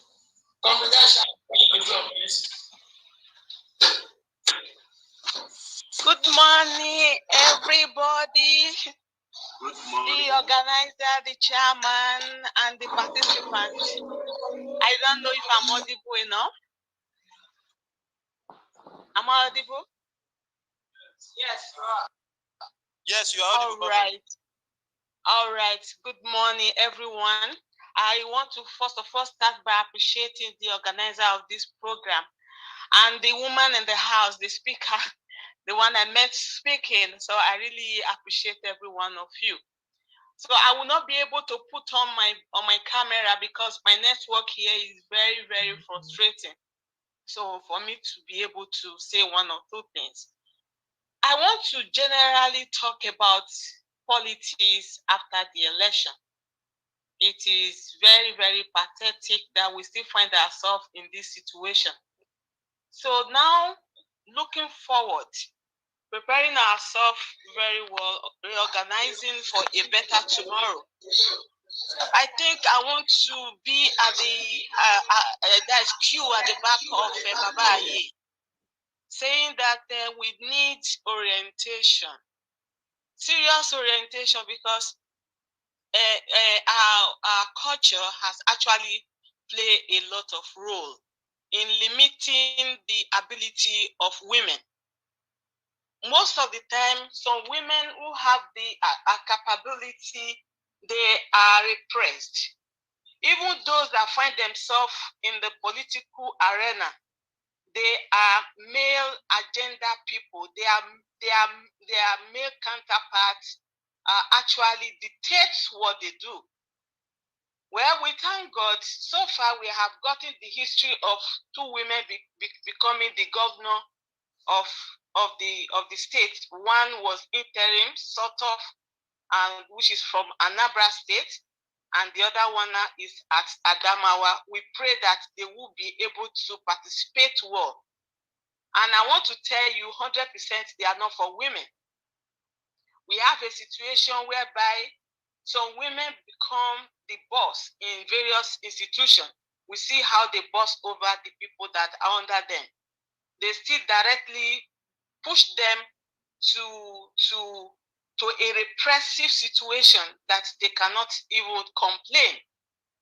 And we need to at least go down to the grassroots, educate these young people, because it is what they grew up with that they demonstrate in anywhere they go.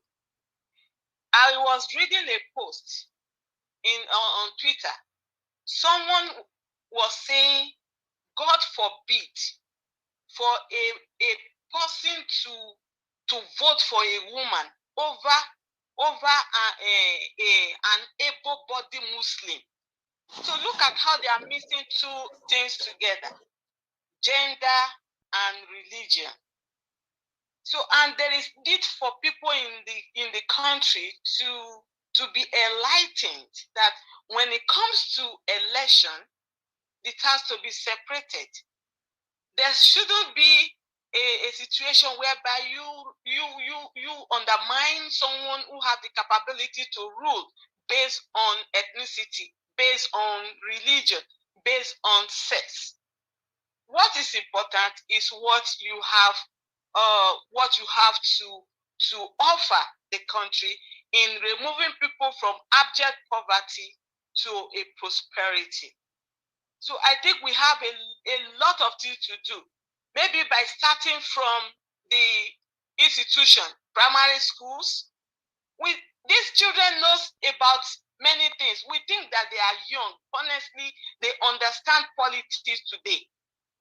Look at what happened in one school where some children were selling what is it called? Newspaper? No, calendar or poster to fellow students.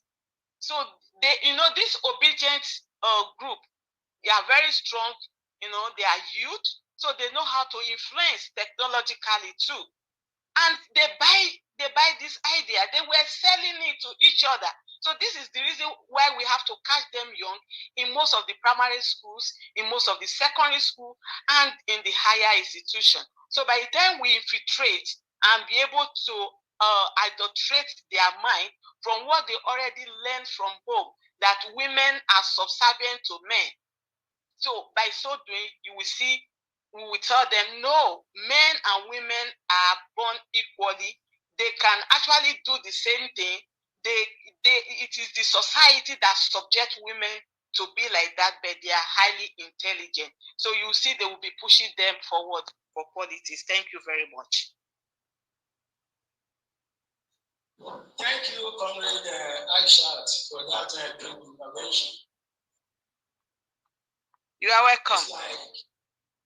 It's like we don't have more intervention on this first paper that was just presented. Before I invite Comrade, with the permission of this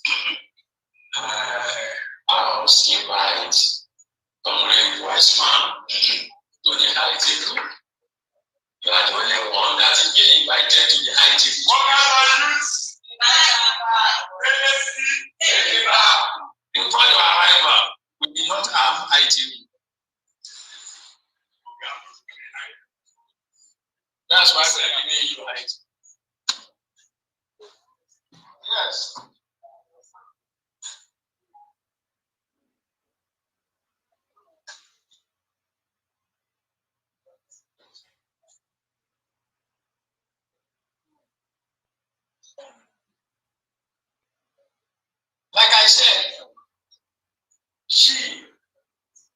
is not domiciled in Lagos. She is one of our speakers for today's symposium, and she has been in Lagos for this purpose since yesterday.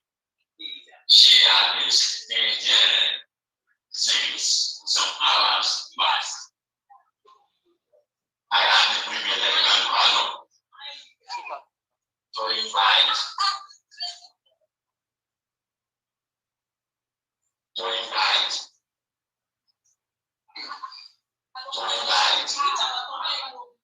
somebody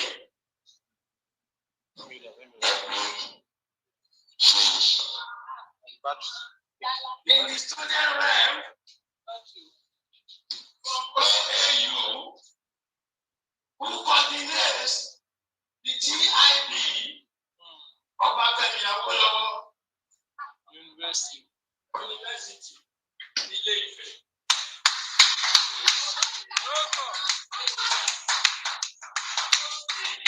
In connection with our AG, ALUTA CONTINUA, which is India towards revolutionary struggle after this election.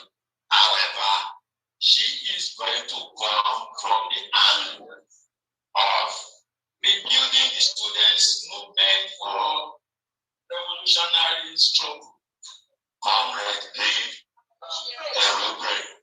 you are highly welcome to be us. Thank you.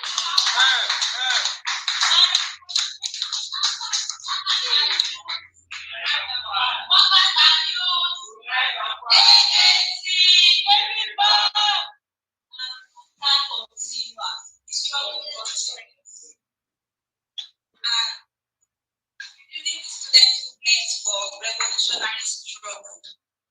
In the past 365 days, we had a lot of students being conscious or being enthusiastic about coming out to vote. Then we asked, who is your supporter? They mentioned a particular candidate. Then going forward, we asked them why. And they said because it doesn't belong to the elite masses. And they don't want someone from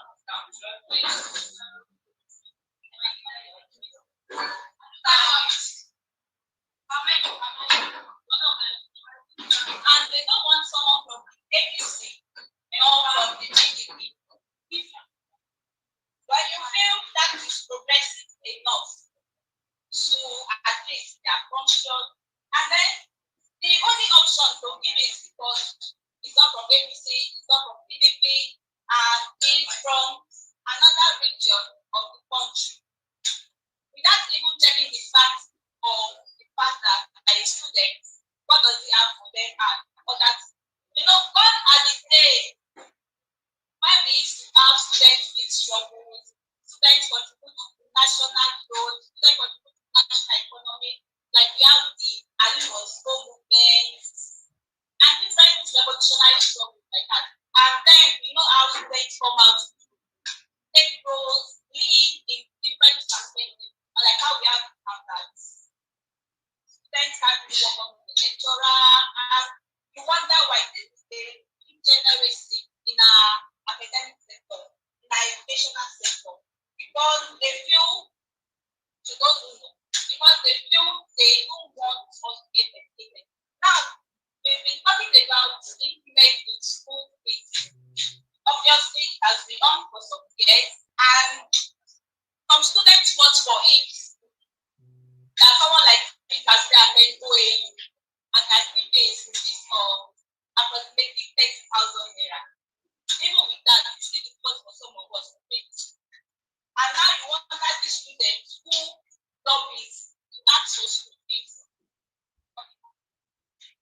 And now we wonder these students who lobbies for school fees to still come up to support someone in the name of we don't want APC, we don't want PDP, and the like. Now, when we go back to the days of the Alimos and different struggles like that, there is one behind. We had the end of the different revolutionary organizations. If it's and it's another thing for students to don't go to school, then to find students, then you work for students, and it's another thing.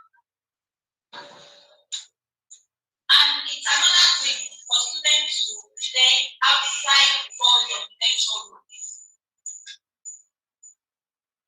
And this is why I follow corporate to go back to higher institutions to start rebuilding our revolutionary movement back, because it's so surprising that even the union we have today, we don't have teachers who are taking the way they are supposed to. We only have the NGOistic kind of leadership in our union today. And this is because we no longer have revolutionary movement that will check. Of course, there were days when, even as the president, before you go to see anyone who is affiliated with any political party, you will be very, very conscious. And they have it otherwise now. So we need to go back to our DSN, to our SWA, to our PSK. And also, this is our coverage 1, coverage 4. Maybe we are out of the academic system already. Well, we are out, and every generation has its own authority. That's it.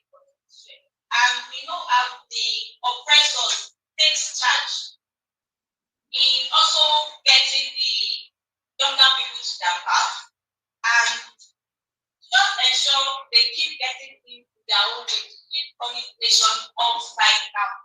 So we need to go back to build our revolutionary movement. And now that we have someone who has promised us who will use 8 years to study a usual 4 years course, it's challenging for us to go back to our institutions and work, because I don't even a student who came to be obedient is not asking what you have for that.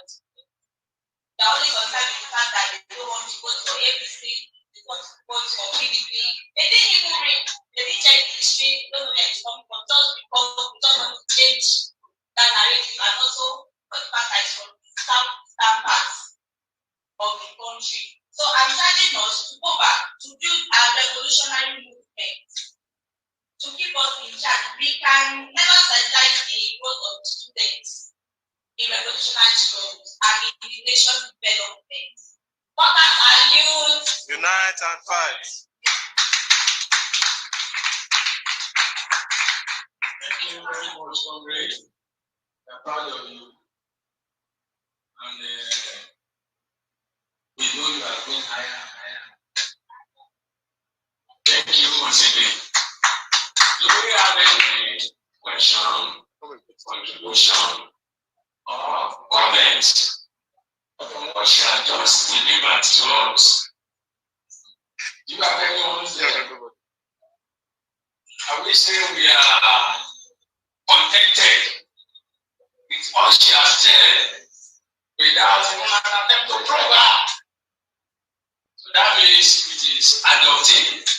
Thank you very much, comrade. I know we shall have another opportunity for us to be fed by your words of knowledge. Yes, it's like our time is fast spent.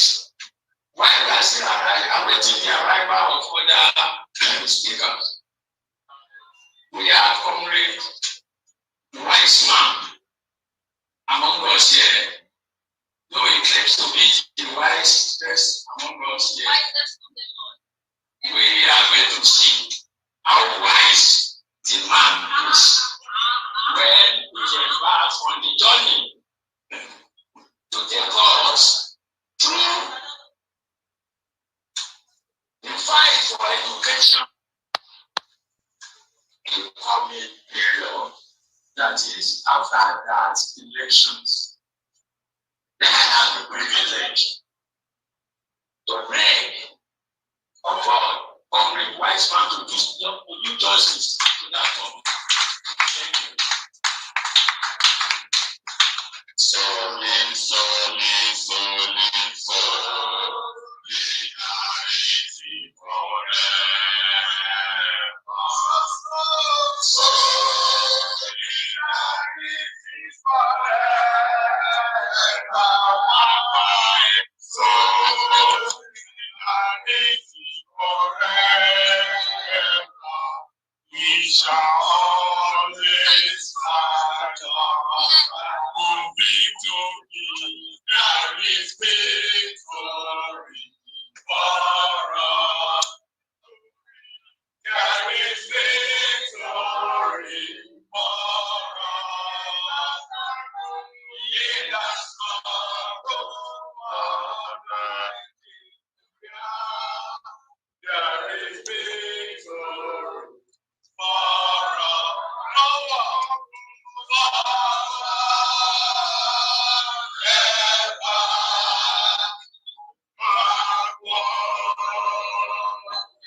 This is a very big victory for us, and I know that so many of our comrades must apologize.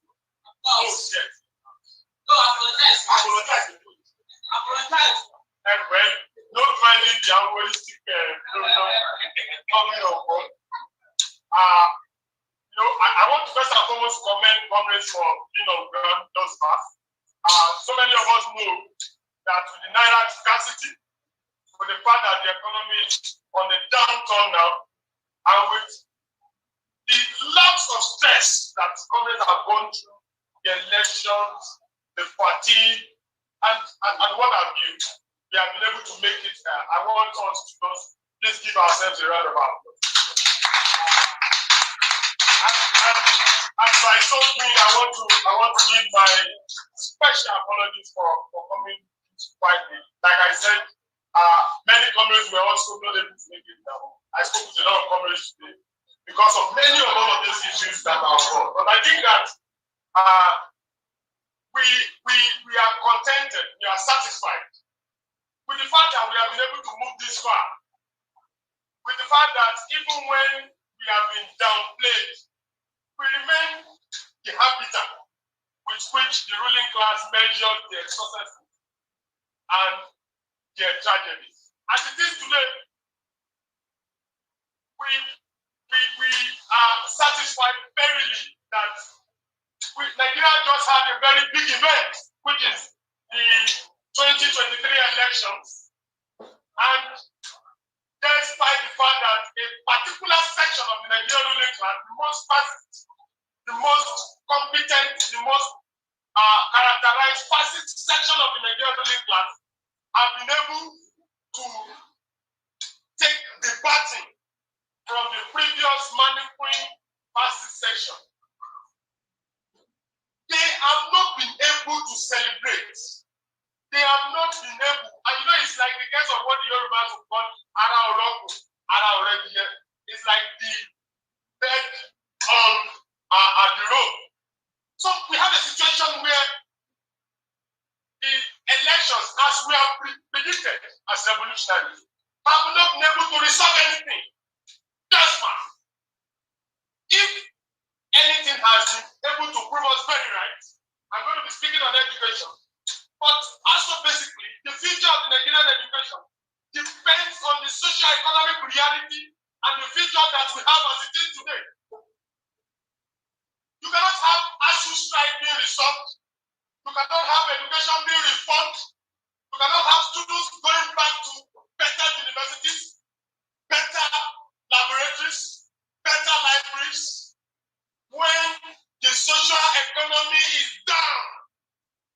And we are happy that long before the elections, we have predicted to the Nigerian ruling class that they are only supervising and organizing a sinking ship, a ship that is already sunk. And we were able to, for the past 4 years, expose the Nigerian ruling class to the fact that they have not only met the economy, they have met the people socially, they have met the people psychologically, and they have met the people sociologically. Politically too, Nigerians have been massively confused. At the point, got convinced and even confused over and over again. All of these predictions are what we already know as revolutionaries. And so, for some comrades that are angry, for some comrades that feel that it is the time to relax a bit, it is the time not to do so much troubles again, it is the time to blame the Nigerian people. It is the time to tell Nigerians, you deserve the rulers you have, you deserve the tyrants you have, you deserve the Tinubu, you deserve Obi, you deserve Atiku. Comrades should understand. Because just on the day of the election, many of these cankerworms that we have mentioned didn't go on the trending tables. It is our revolution now. Because what we said is that what matters is the morning after the elections, the momentum after the elections, the period after the Andrew River Salt,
they had to use their Appeal Court and the Supreme Court to maneuver lecturers back to the classrooms. But they never brought back 26% agreement with UNESCO in terms of budgetary allocation back to that education. They never brought back the laboratories. As it is today, the best laboratory in Nigeria is not even up to the laboratory of a university professor just in South Africa here. As it is today, you can't mention of any quality world-class library that we have in this country. As it is today, many of the reasons why some people believe that they can be railroaded back to political power from below through Obasanjo, through Babangida and co. In response to the fact that history as a political cause has been massively killed at the level of the Nigerian education system. So what we are even producing from the universities, from the colleges of education, from the polytechnics, are people who are going to grow to be like the Obasanjos of today, people who want to be like the Babangidas, people who are happy, who will say that if Evans had known, he should have contested Evans the kidnapper. Because they do not know history.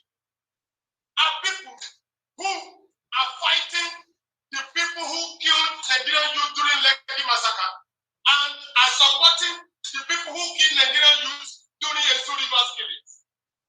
It's the absence of history in our universities. It's the absence of real education at all levels. It's the absence of real, and you know the biggest tragedy is that Nigeria today has a set of youth that is the most participatory globally on the internet.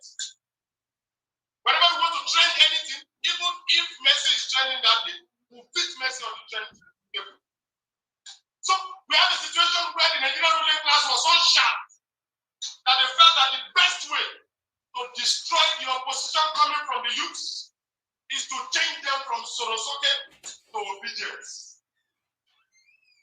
Is to create a wall between them and the leadership they are supposed to have by creating the Obi phenomenon, by also making sure that the likes of the revolutionary lecturer is omitted from the major standee of the media, by making sure that a number of youths are massively paid to keep gaslighting the ASC and all of the radical candidates that would have led the revolution through the ballots. But just like we said before the election, it is not going to be, we do not have illusions on the ballots. That is why we said it even from 2019, that it is either we win before the ballot, during the ballot, or after the ballot.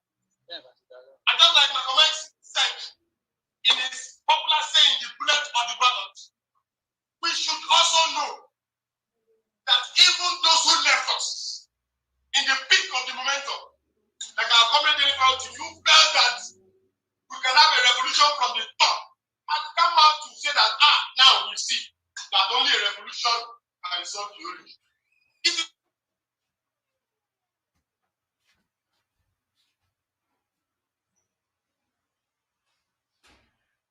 not just that admit. Nigeria who felt that and replace him with a woman who has no single ideology, but disappointed just minutes after voting.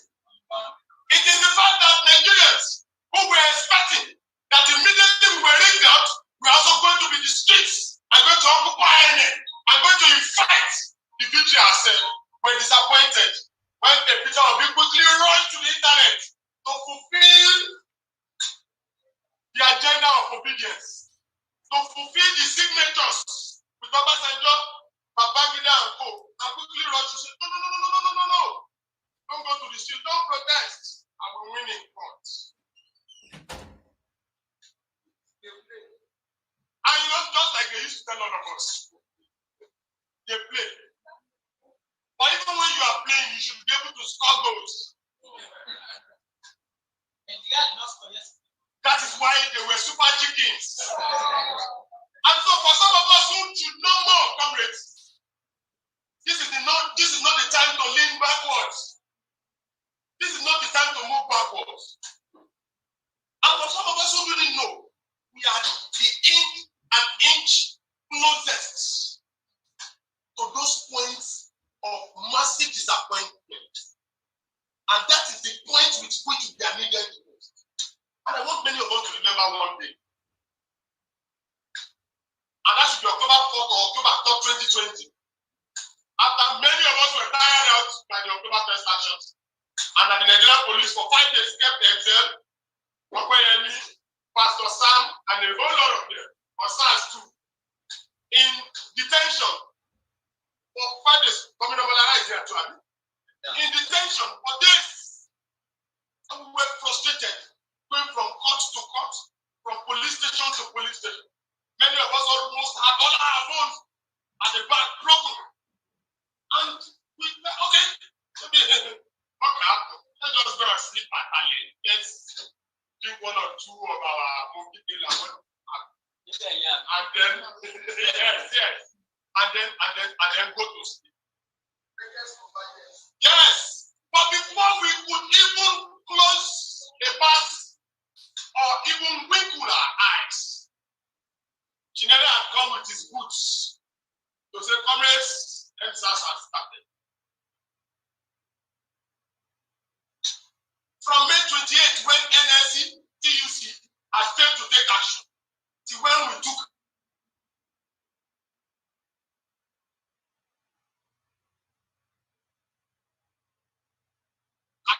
action, and like they didn't vote for us.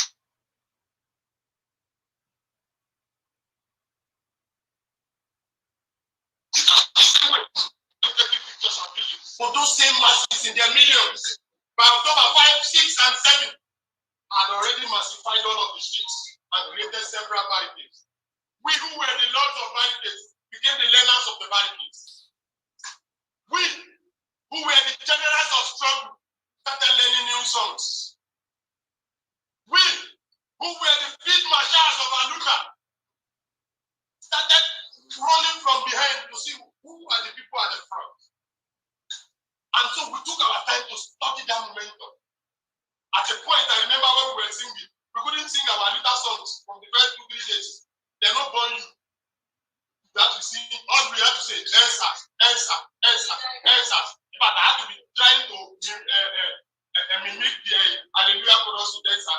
You know, you were looking like a mad man. But by the 5th or 6th day, even if you don't sing revolution songs, people will chase you away from the stage. By the 5th or 6th day, those who were the giants on Twitter, Rino, Macaroni, and Co, were nowhere to be found at those barricades. By the 5th or 6th days, the influencers who you see today have been the ones influencing their obedience to madness and obedience to the ruling class authority, where we had to be begging us, sending people to beg us, please let us address. Please just give us a chance to sing. Until that struggle was drowned in blood. And after the Lekki massacre, all of the eyes and faces have seen them were once going to occupy Lekki toll gate and keeping the Nigerian ruling class defeated over and over again. These are histories that we need to go to the streets to tell our people. These are histories we need to tell the coming generation. When I got the sub-team on education, and I remembered what discussions we had in the Barapa the day after the election, with some youths, many of them secondary speaking, who fought gallantly to make sure the election 2023 came into reality through revolution. Many of them were disappointed, but we told them, go and meet younger persons coming. Go to the secondary schools, go to the primary schools. They call us SUG leaders. This is the time to show it. Many of our comrades who have 1 or 2 links to a university campus, to every part of the country, in every part of the country, to start linking up.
the idea of working again, to learn more, and to be able to discuss more.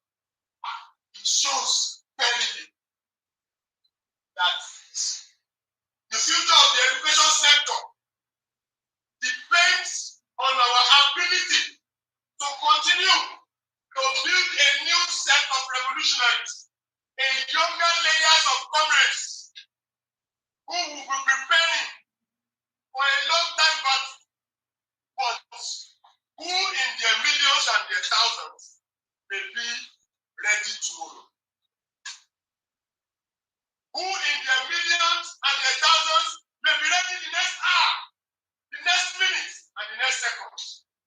So, comrades, I want to say finally that as we have promised in our manifesto of the AAC, we should use it as a standard to tell students to start taking the Nigerian ruling class up. There is a wickedness that the Tinubu hegemony has planted through the House of Rep, which is that students, the school fees will go very high very soon. They may even take it to 2-3 million. Once they do that, they know that if you are going to battle, the highest you can get is to bring it down to 500,000 million naira.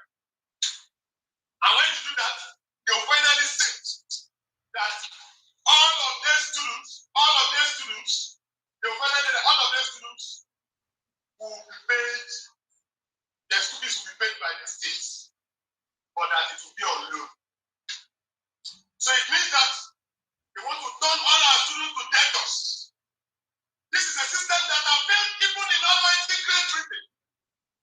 This is a system that is failing in the United States. Imagine in Nigeria where students after school don't even get a job. What Bola Tinubu and the other hegemonies might be planning is that when you finish university and you don't have money to pay your loans, you'll be forcefully conscripted into the 50 million youths going into the army. So we should be prepared not to talk about ASU strike alone, but to also tell people to start taking their destinies into their hands. Because it is time to emancipate all of ourselves from mental slavery. That election gave us one powerful hand. That even if Nigerians deny us, even if the voters deny us, even if all of the millions deny us, none of these millions can deny ever hearing our message.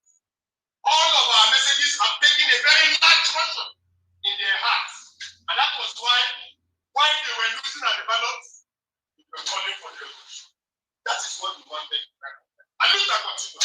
Victoria Santa.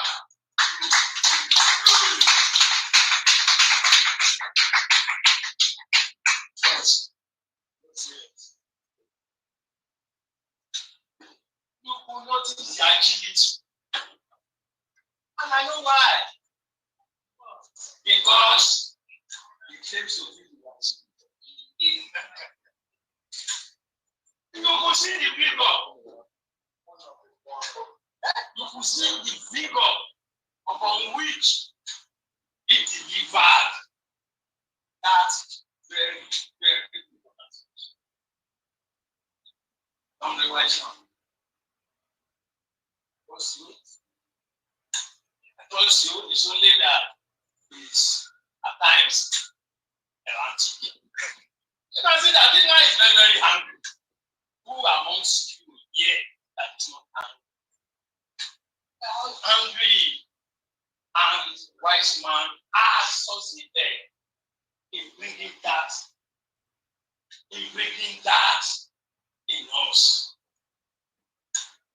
Hungry and very wise man. Once again, very, very appreciated. Thank you. Yes, before we begin to possibly interrogating where he has led us to, I have just been informed that we have here somebody who was supposed to be here before I said before his arrival that that this is a program that is being organized by the SWUN and the AAC Lagos State. We have here Comrade Aisonyinka Ali. Yeah. Did I get it right? Yes. Please, you can come to the right table. He is not only the chairman of the AAC Lagos, he is also a speaker in this symposium today. Unfortunately,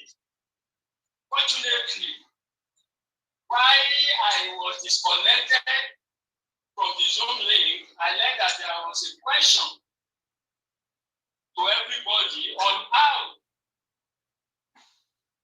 and you please let me get it, how we can incorporate our various university students and on the ground and on the streets. And on the street, I believe probably you need to definitely touch on that because it has something to do a little bit with the sub-team that is going to attend to. So how do you build an inclusive movement that includes students and other folks on the street? Yes.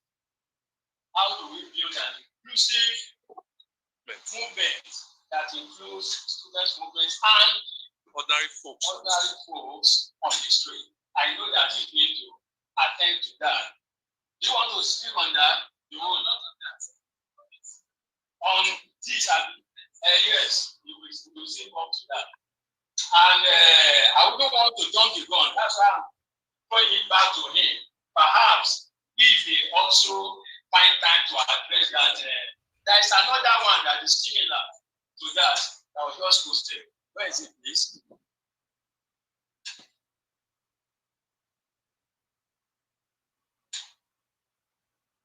That one is of recent.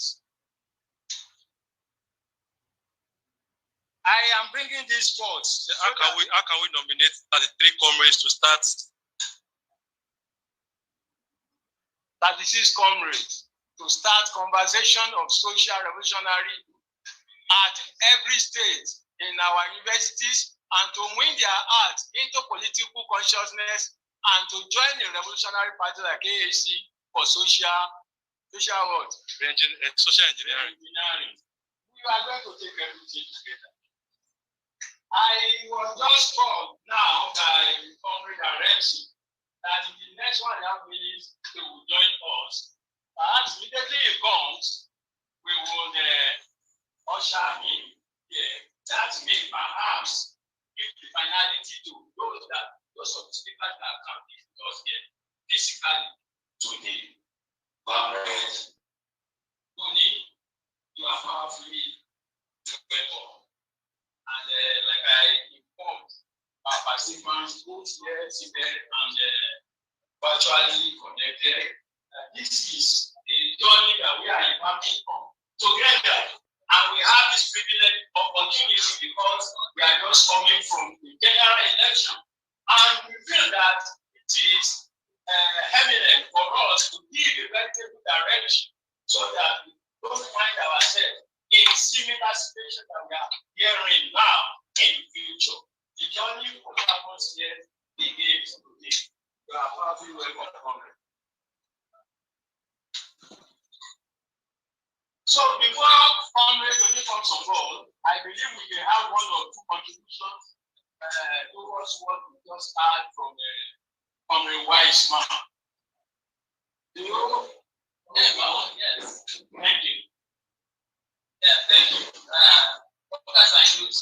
Right and fight. Take it back. Before I proceed, I think it's very important to have both the two chairs, the immediate and the current, to stand up 10 seconds for joining the conversation with hand with it apologize. No, did you apologize? Okay,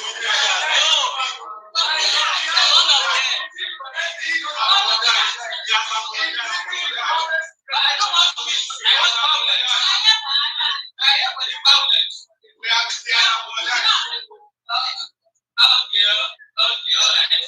I'm sure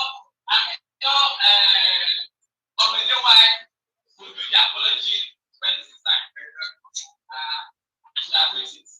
So that's my view. I think that's just an interesting distraction.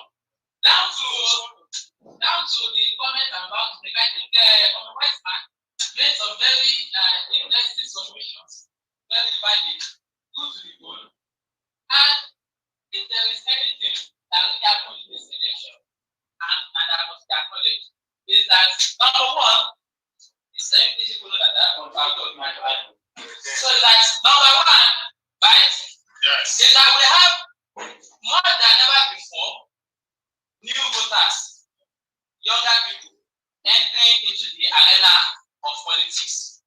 Even though, ironically, there was voter party. In fact, interestingly, the number of people that have been turning out to vote from 2003 downwards has been declining progressively. And it is not accidental. It's likely due to the gradual loss of confidence in the electoral system. But sadly, in the face of very huge expectation from this election by most of the new voters who populated this electoral cycle, so they generally raised an expectation, and it was badly destroyed by a system that they have invested illusions in. Of course, some of us on the news like to call out that illusion, but experience, they say it's the best teacher, even though it's not always it's actually not a good teacher, but it can be the best teacher, practically speaking. So that is one thing that I think happened in this election that we must acknowledge. Despite the fact that we had very declining population of voters apathy, we must also recognize that there is also a larger population every presidential election that voted our new voters. This should be commended. Number two is also that yes, we did not win like ballot, right? We necessarily not even win the idea till the date of the election. But we won the idea after, less than 24 hours after the election. What was playing is the election now? And I think this also must and should be acknowledged. What does that tell you? It's that when people are paying attention. But in any case, it was a question of a number of factors that personally, as a studier, probably I've also experienced. I'll give a sharp instance. This instance I'm giving will lead me to a question of at least what must be done, because the speaker has already diagnosed the issues. But the real question is what must be done. That's the actual question. But that's the big relevance in the room. Okay? And it takes you back to a period in my university in 2011. And it wasn't speak to the question of the student movement too. It is that we had been fighting that I demanded the university administration must recognize the constitutional right of students to organize and union. We were fighting that students had the right to constant power supply and water supply. But I remember the opinions when people, majority of the students decided to invest a lot of their emotions on very reactionary ideas that when some of us enter into the House of Presidents, we will shower with water. Sometimes I can consume water or food. Right? Especially the female ones. I'm very, very good. Sorry, it's not that's very good. Alright. So there were those situations. And it can happen in the face of fighting legislation for some of us who are leaders on the campus. And a policy came on board. And what happened, there was an examination issue. The authority had insisted that the university gets to conduct the examination within 2 weeks. And this examination will see students having like 3 exams in a day. Like academicians are supposed to have 3 examinations in a day. Naturally, as a color, you would have expected the entire work be placed. You would have expected that strength should be handy. I remember we had a meeting. Activists on the campus had a meeting.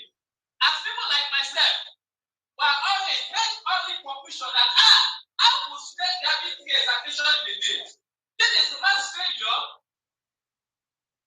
You understand? Some of us even pick up the megaphone to make some of these interventions in the public space. But there is someone who was a public and was in that meeting. His name is Okumandu. I'm sure some of us would have an idea about him. He was in that meeting and he told me, this weather is too much. This, because I was submitting that we should call for a state action. He said, no, public. Let us. He argued a different alternative. And what was that alternative? That government, we are necessarily not in the period to impose a barricade. We have been doing that, but we are in the period to impose massive protest. Because practically the situation is not consciousness, but the situation is called false consciousness. There's a difference between consciousness and false consciousness. And I think that's the situation we are in.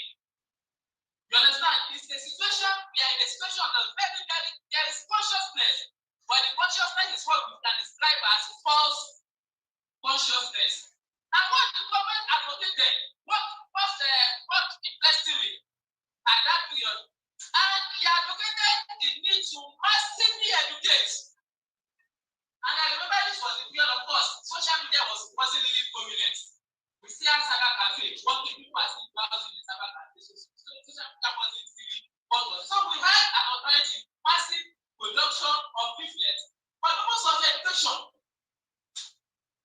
So what are we doing? We are going from dealer to post to make that education. And interestingly, at the period when it was seen, when a different policy came on board, we called for barricade. If I think I didn't even think we called for it. Let me do this way. I didn't even think we called for it. We intervened, something similar to what happened in NSAS. Only that in NSAS, we had called for the NSAS. But we intervened in the barricade, we became big, and we invited a more bigger policy. Double policies, free increments and examination type. What am I saying? What am I saying in essence? I think this period calls for massive education. And massive education necessarily does not mean absconding the barricade. And I think that is where some of us also get it on, because interestingly, I made the premise that experience can be a very good teacher. And there is nowhere. Okay, there is nowhere the working class have been able to get bigger experience than at the floor of the barricade. So as we educate, right, we should understand that the education we are doing is a two-way thing. There's a theoretical and there's a practical aspect of it. In the time past, we've done a lot of the practical aspect of it, calling people out of mass action. But now I think we have to do more the two-way approach to education. And that is the question of the theoretical aspect, to sharpen it both offline and online, and then to put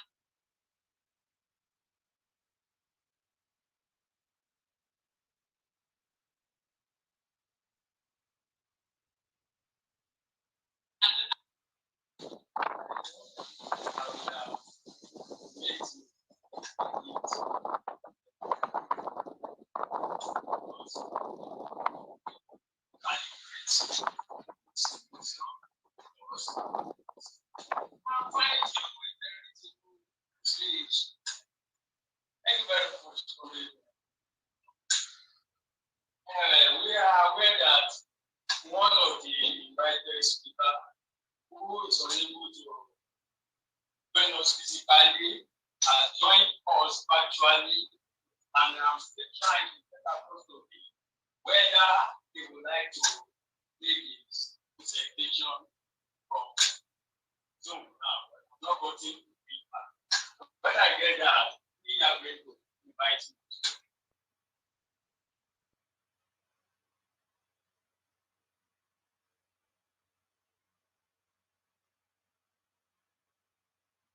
However, speakers that enters surreptitiously and gallantly into our midst. He is the secretary of JAF. Perhaps I may not even need to mention it. It is just a signal to him to come and have his seat and we take. Comrade Abiodun Aremu, we call him Arrange. You are welcome, sir. Any place is a place. Just have your seat and cool down to relax.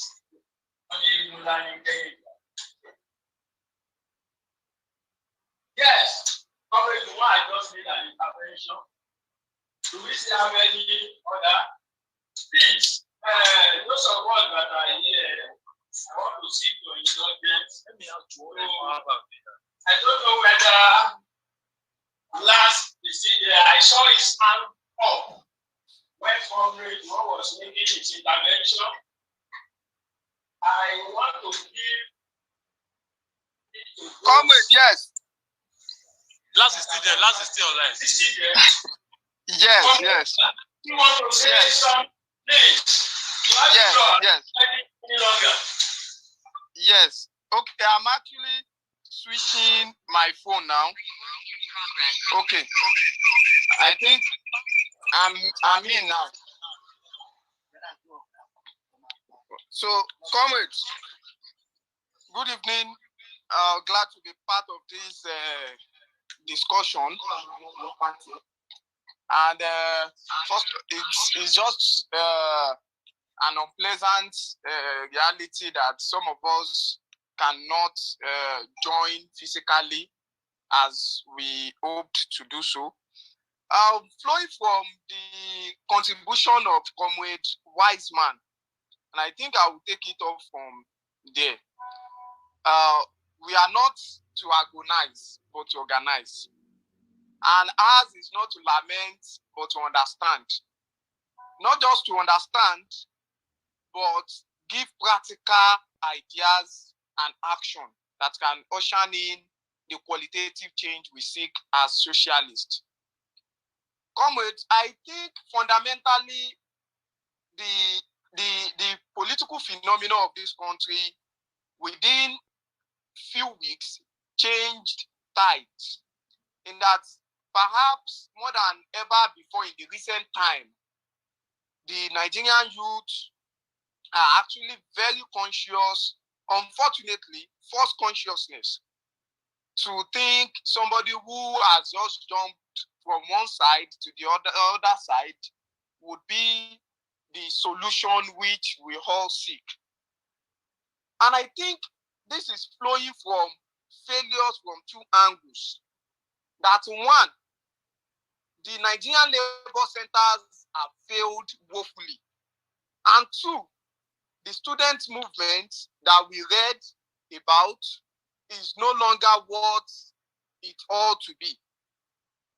And these two factors militate against the practical actions that we would have witnessed in the last few months.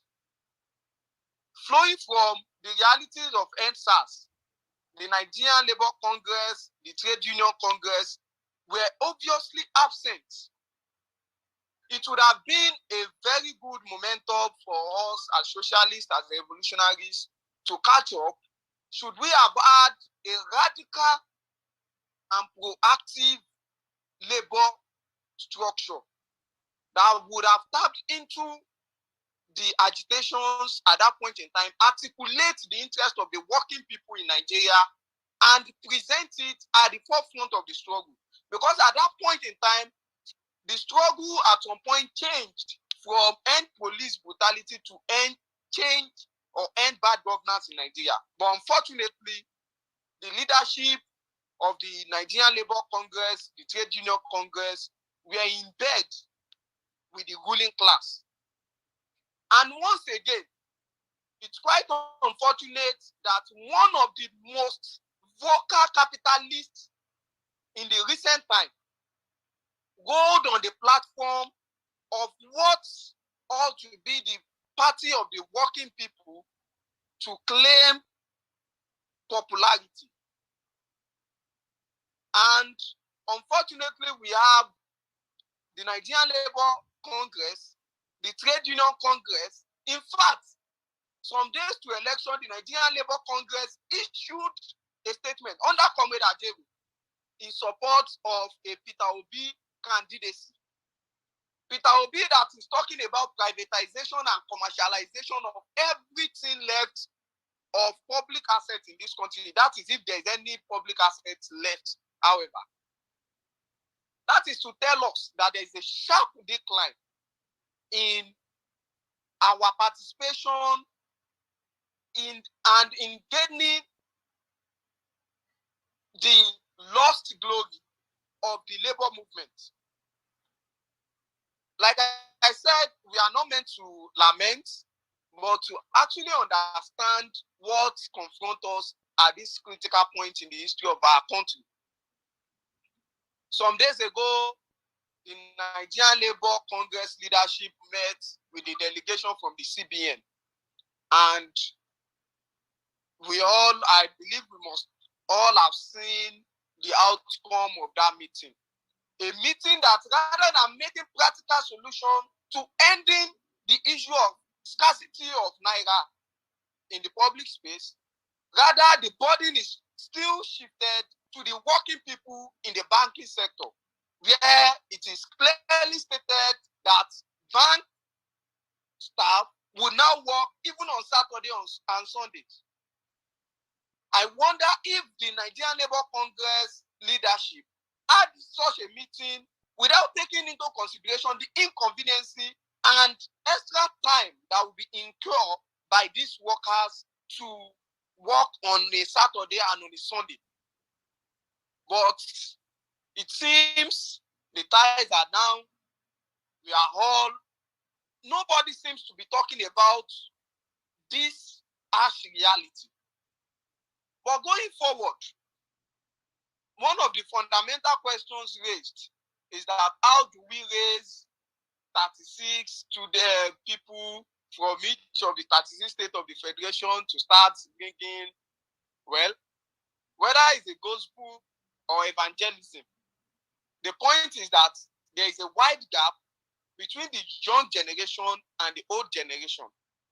And it is one of the things that few of us who are, and I quote consciously the word privileged, who are privileged to have had contact with the older generation to have this kind of thoughts. I have met with quite a number of people, both as a student leader and even now in the working union. It's quite unfortunate that what is left of our unions, even at the branch level, cannot be appreciated. The ideological guidance that is needed is no longer there. We go to union meetings, congress, where everything that is being discussed is how the union is not having enough money, how the union is owing union leadership a lot of money. These are the things that are being discussed at the level of our congress. So what if, for instance, I had not had the contact with the correct perspective from the older generation before joining the working class union?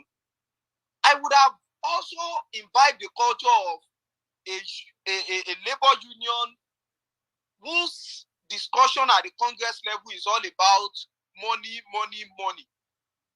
Nobody is talking about the welfare of even the workers. The election has come and it has gone.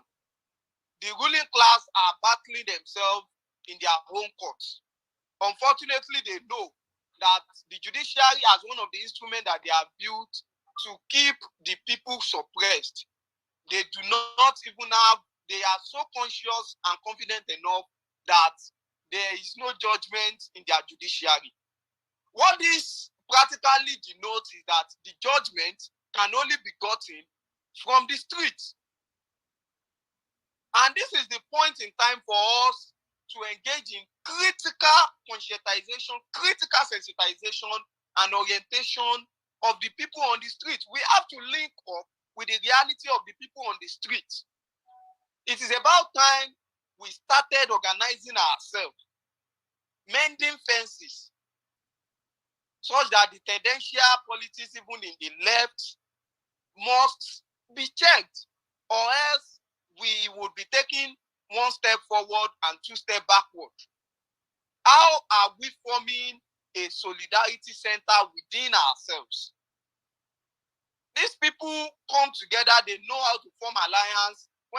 Imagine the kind of alliance that came up between the PDP and the Labour Party at the instance of the announcement of the election.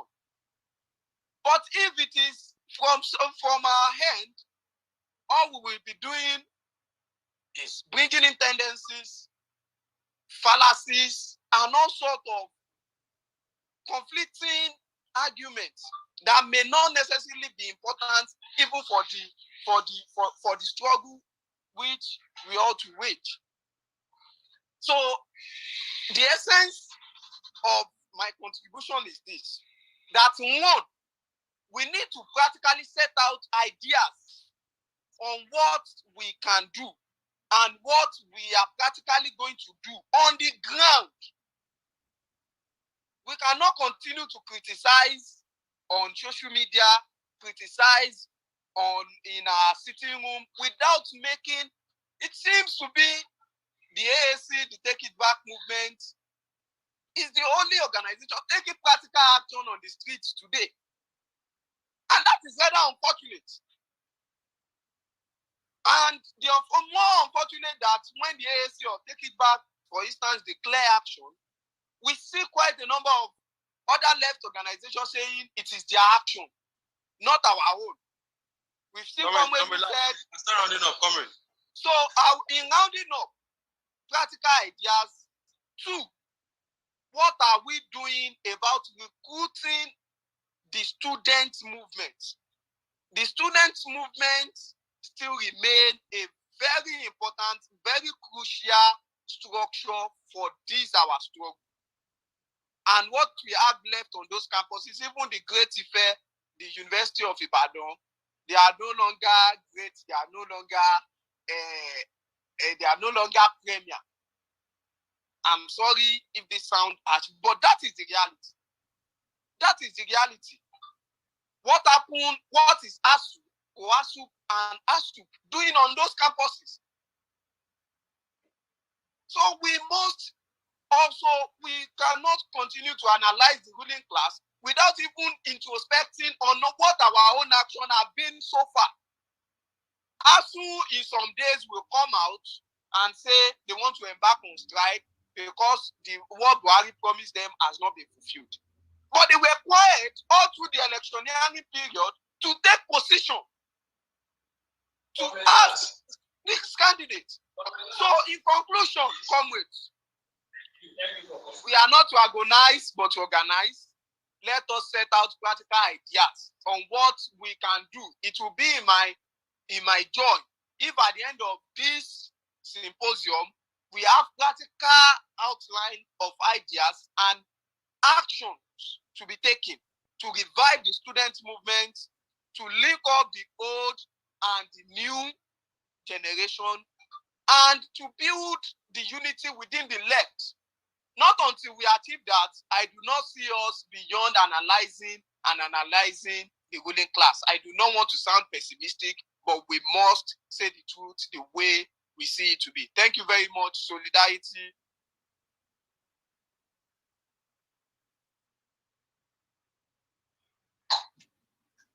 Yes, comrades, I am seeing some hands raised quite widely. I particularly saw Baba Ali's hands raised for like 2 minutes ago. However, before the intervention of the labs, there was a raised hand physically here. Comrade, nothing for us. We without us. And you take the floor before we bring others. I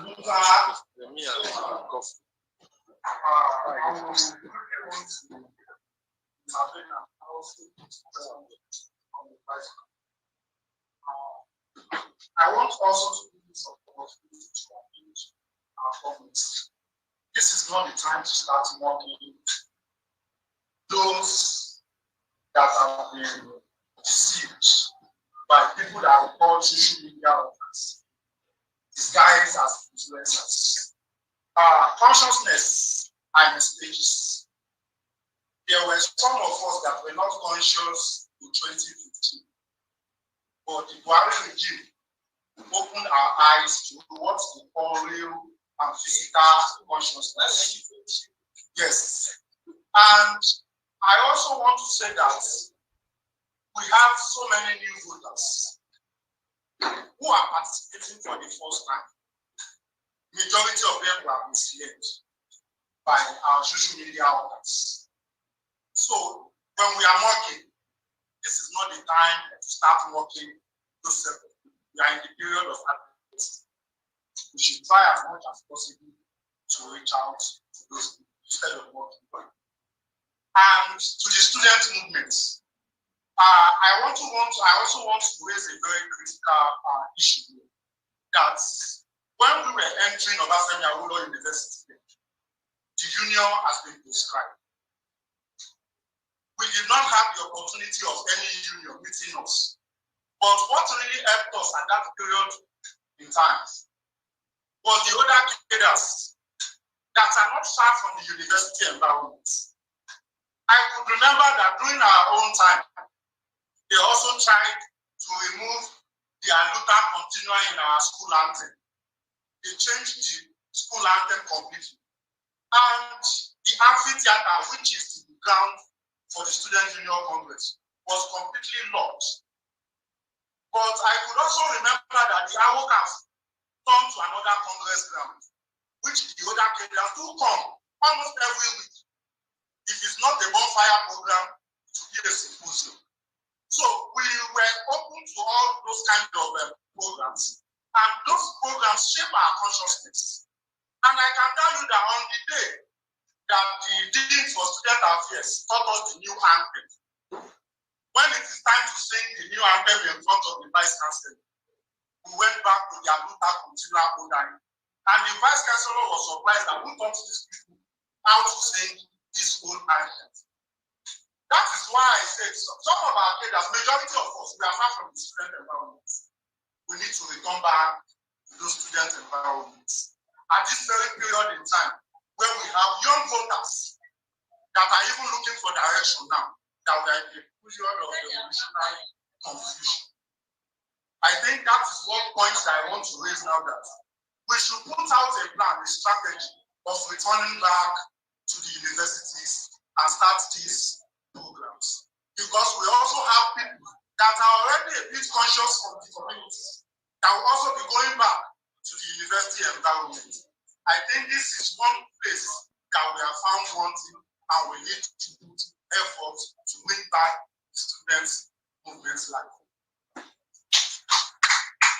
Thank you very much, comrade, for that complete intervention.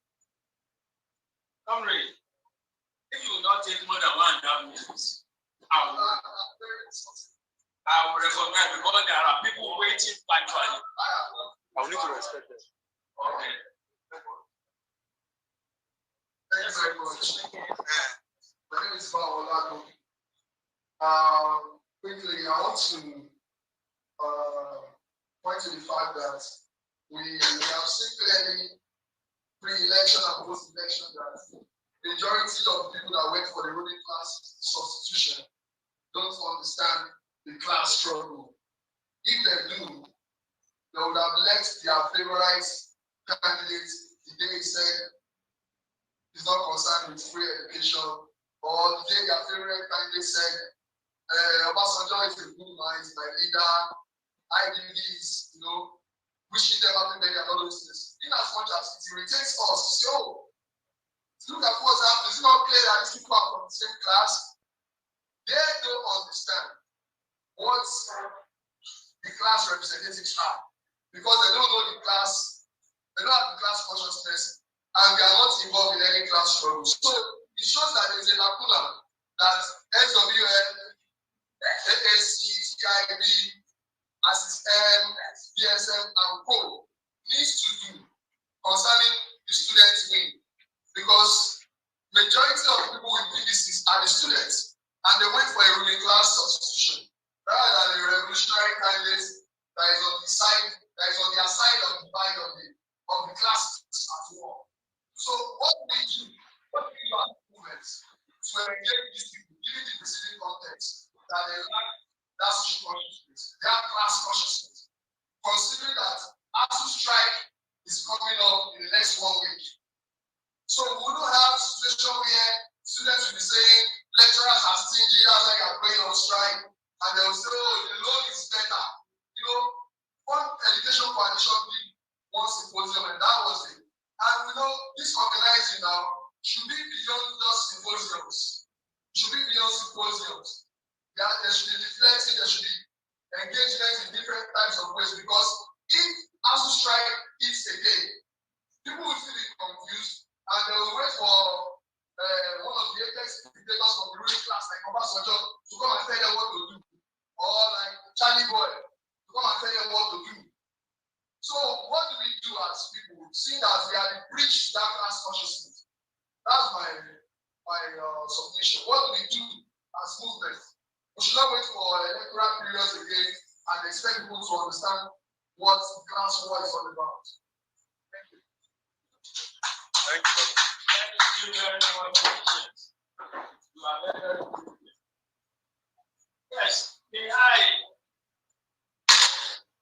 before coming on board of our speakers, let us allow some intervention from the angle.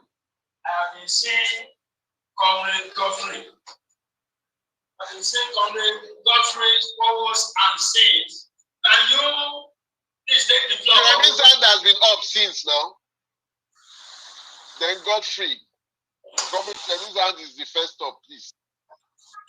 Good morning, ladies and gentlemen. Good morning, comrades in the house. Yeah, my name is Godfrey Forward. I want to thank the organizer of this event, and I'm speaking from Italy. My own contribution towards the situation that we are in Nigeria is that it's obvious that the solution to a better Nigeria is a revolution, and the revolution is going to be for almost all Nigeria to know about it, because most Nigeria doesn't understand what is revolution and doesn't even have the mind that this is what we need to do, or this how we need to think so that we can get the kind of country we have, because the ruling class have destroyed the mind of people that they doesn't even care about what is going on in Nigeria. All what they believe, it is my turn. When it gets to my turn, I will hit. When it gets to my turn, I will still collect. So let us leave those people to begin to do whatever they want. That is the reason why we find ourselves in this place. But what I think is the way forward for us to get a better Nigeria through revolution, because we have tried the ballot, it didn't work. We have tried many things, it didn't work. And I will use this opportunity to thank Comrade Omoyele Sowore for what he did in 2019. That is now obvious for everybody to see that it's only revolution can solve the Nigeria problem and can bring a better Nigeria to us. Like what I said, what I really think is for us to make this revolution to to make the message go down to the grassroots. That is what we really need. And apart from that one, we need to take time to plan this. It's not just a thing of 1 day or 2 days, or we just or a poster will just be flying around and there will be Nigeria will be shut down so day. I think the ruling class will still prepared. What I will propose is going to be an emergency. Where is that already the oppressed people have already understand that this is what is going on. I'm just bringing out my own idea that all the Nigeria people will just understand that yes, a revolution is going to take place. So there is not a bloody revolution. So that it will be in the morning, it will be in the afternoon, it will be in the evening when people are just closing for work. It will just be a suddenly that everything will just shut down. Even you are driving your car on the road, you are on the highway, just stop your car at that moment because everybody have already, almost Nigeria have already got information. But the problem is that how are we going to spread the message to the people so that everybody will have the mind that this is the only way we can get Nigeria is to shut the country down for some while so that all those things that they are complaining about that is giving us problem, we just get it in a month or in 2 months instead of us to wait for 4 months, 4 years again. I think why we like what the second speaker said. I really appreciate him. I didn't know his name. I clap for him. I think it's time for us to start organizing, going down to the grassroots, like I said before, preparing the youth's mind towards revolution, meaning that this is not the time of leave him, he's my brother, he's already there. Because of that, you will not doing anything. But your brother is there. He cannot help everybody in that community. But if the system is working, it can help everybody in the country. So I believe that I will drop the mic here by saying that we need to start organizing, and whatever that we want to do tomorrow, if we have the opportunity, we can start it today because there is no time. And the earlier, the better. Thanks everyone for giving me this platform to just bring out my own opinion and the way forward how I think. Thanks everybody. May God bless you. Thank you very much, coming from diaspora. We appreciate it. I know, comrade, that you sound like you want things, but you still have to exercise some patience. We have some few hands that remain upstanding things. If comrade, if Jamaica is still there, you kindly take the floor. And before then, I want to seek the indulgence of every participant, both within and without, and we should try as much as possible to abridge our contributions to perhaps maximum of 3 minutes. It will be mostly appreciated, especially by those of us that are physically present here, because we only have so many hands up in here, and we are not even taking our lunch. Some are not even taking breakfast. Thank you. Comrade Remy, you are on, please. Hello, good afternoon, everyone. Can you hear me? Loud and clear, comrade. Thank you very much. I want to thank Ademon Kaide and Kelvin, who invited me to this meeting, and I saw it also on Baba Aye's status. It's a privilege to sit in this meeting and to listen to all the beautiful suggestions and contributions. I want to thank Las for taking the wind off my sail, because some of the things I've loved to talk about, he has said it, but I just want to stress 1 or 2 things. And that is that what happened at the last election was unfortunate. But I think the concern for me is, how do we build a formidable left? The left is divided and disoriented. And this is not just happening today. This is what happened in 1999 when we fought the military. And when it was time for election, we stood aloof. We stood aloof, and all kinds of characters catched in on these gains of that struggle. There were people who were very opinionated, and I see that in the left. We are so opinionated. We are not ready to explain our positions. We are not ready to accommodate other people's view. We think we know it too much. See, the student union movement has great potentials, but let's be clear in our mind. We cannot win the election with the student union movement.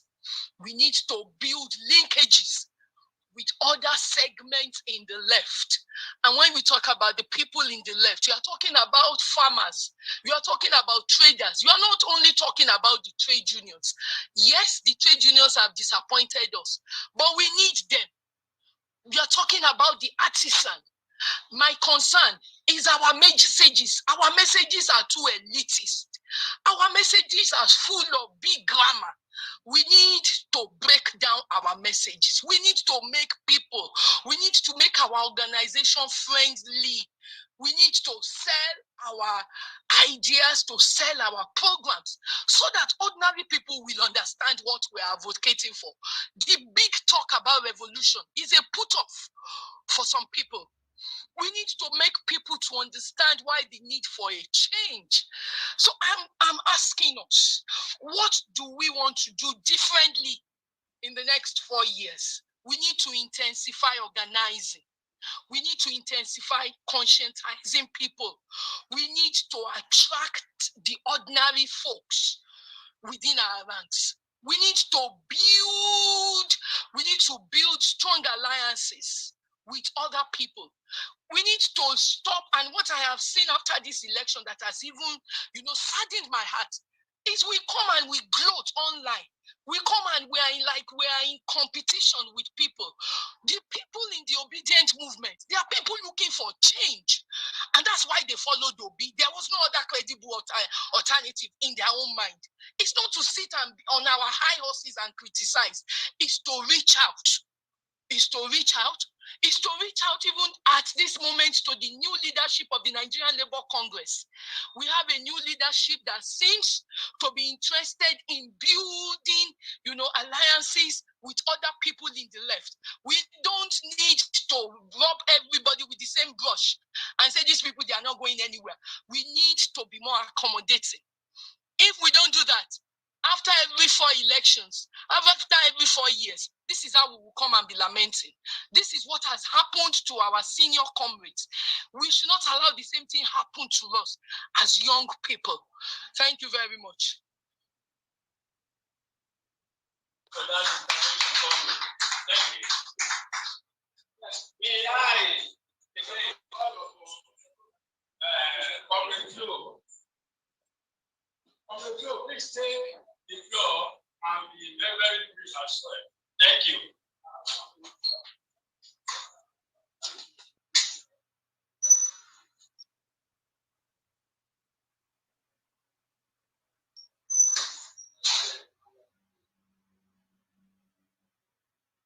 Okay.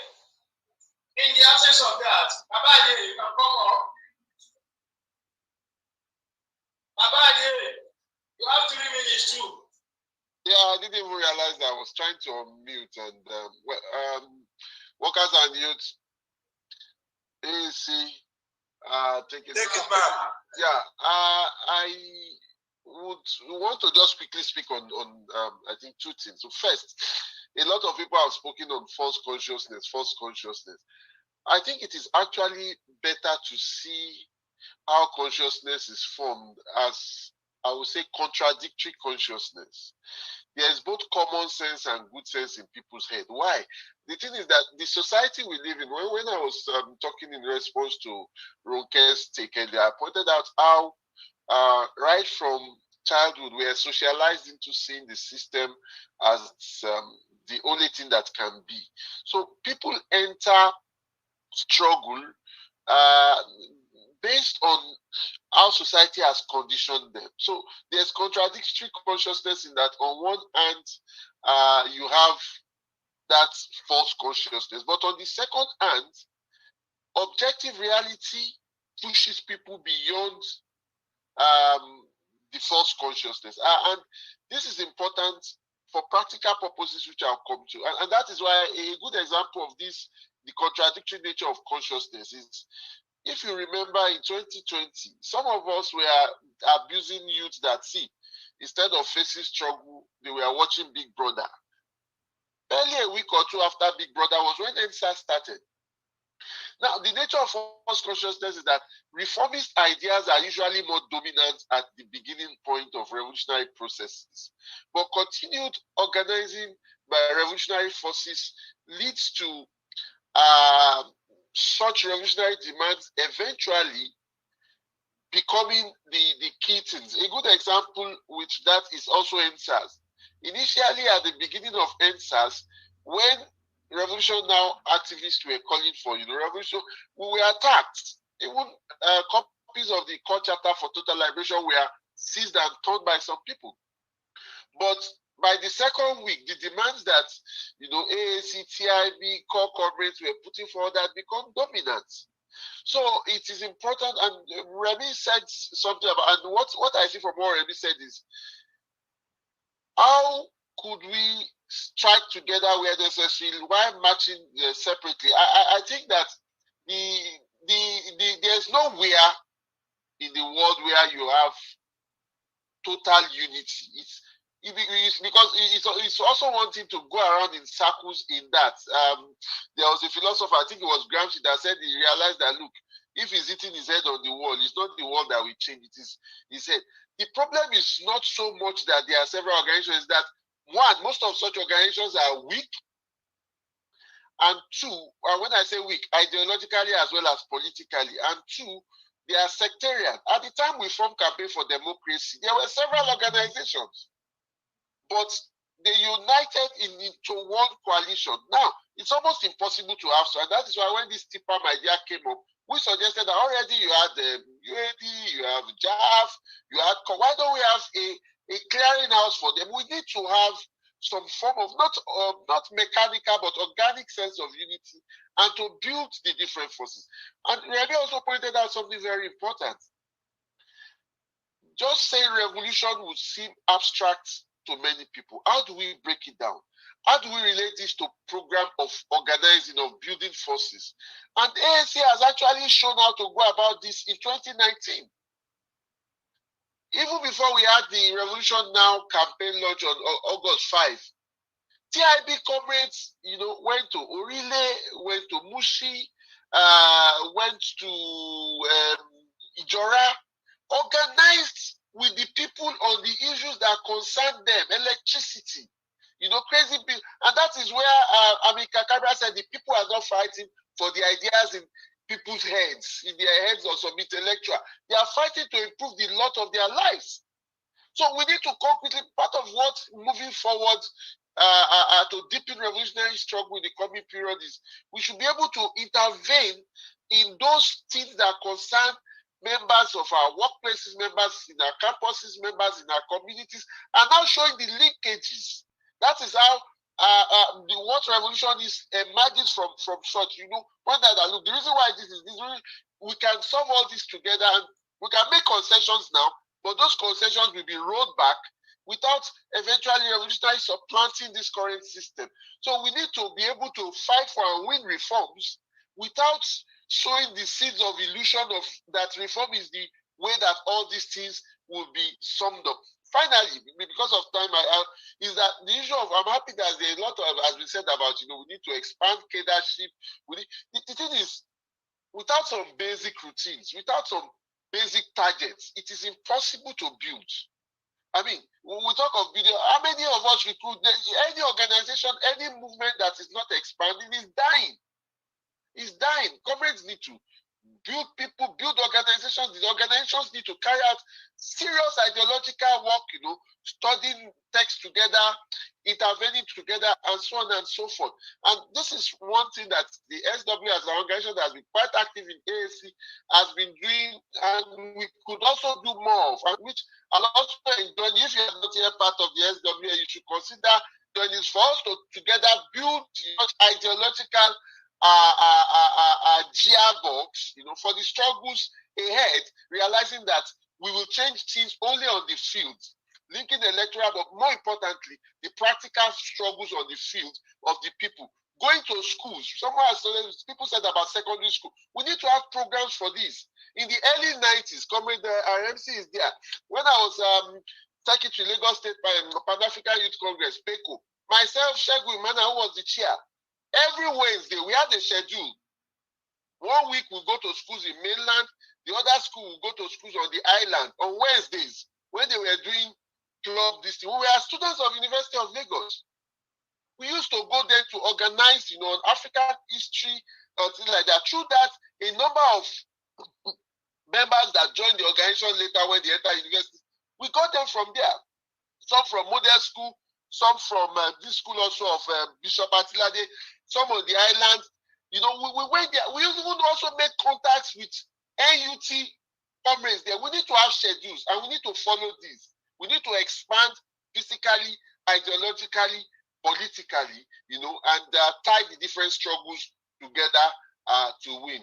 ALUTA Continua, Victoria Asata. Thank you.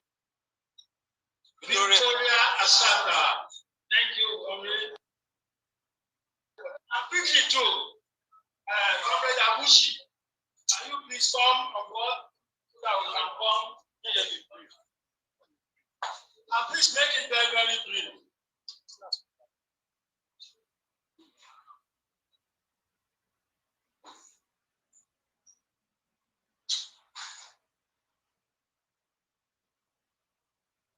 Is Abuchi still there? Yeah, I'm here.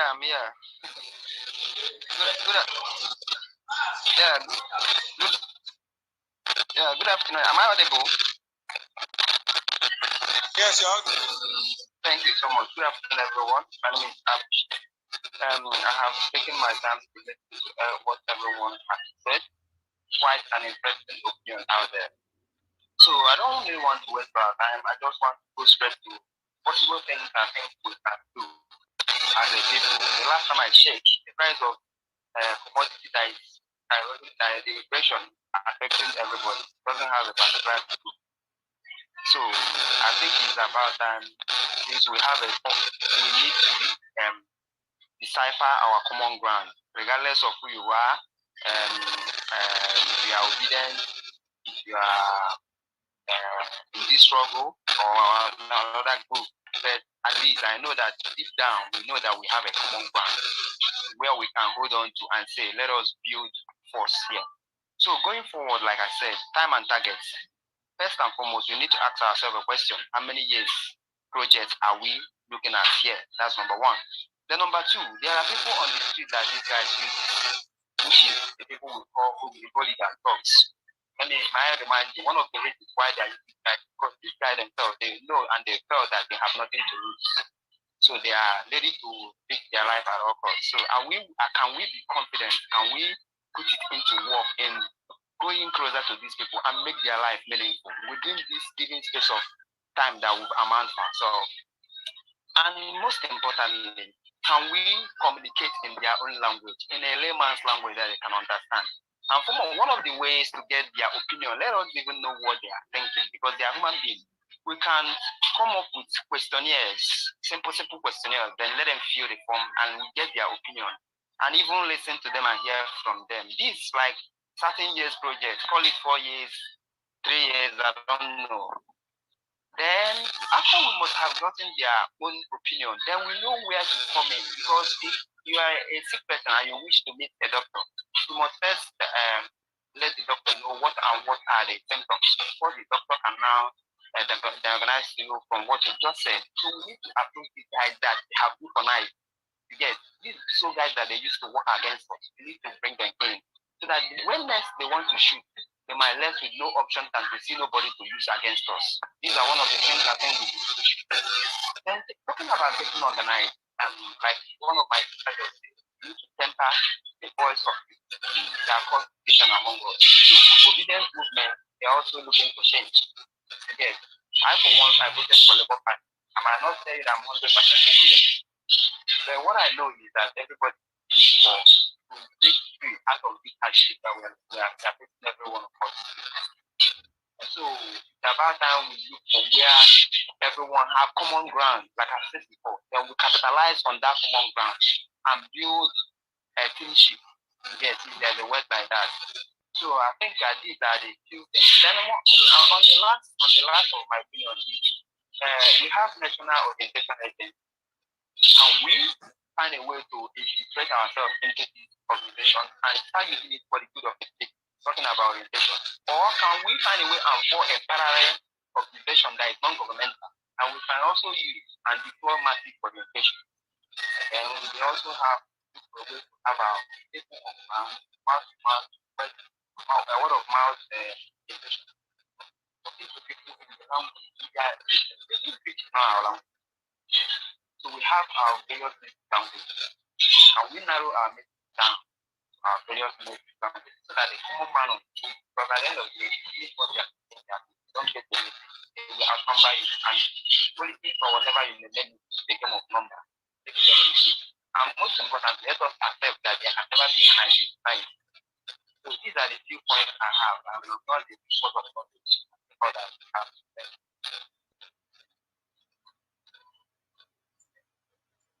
Thank you very much for that intervention, Thomas. Yes, we are back home.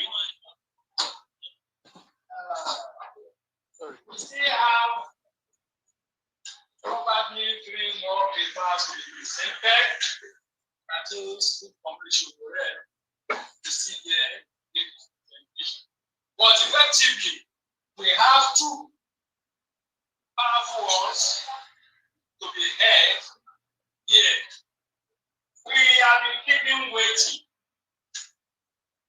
because chair of the agency before the arrival of our major of the direction. So I will wish to call upon the to do justice to his presentation of this gathering.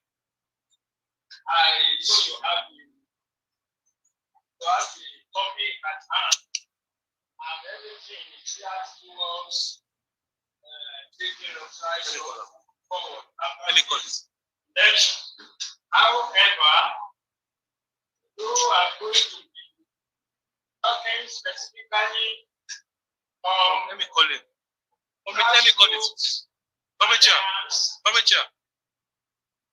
Grassroots alliance and coalition building for revolutionary politics.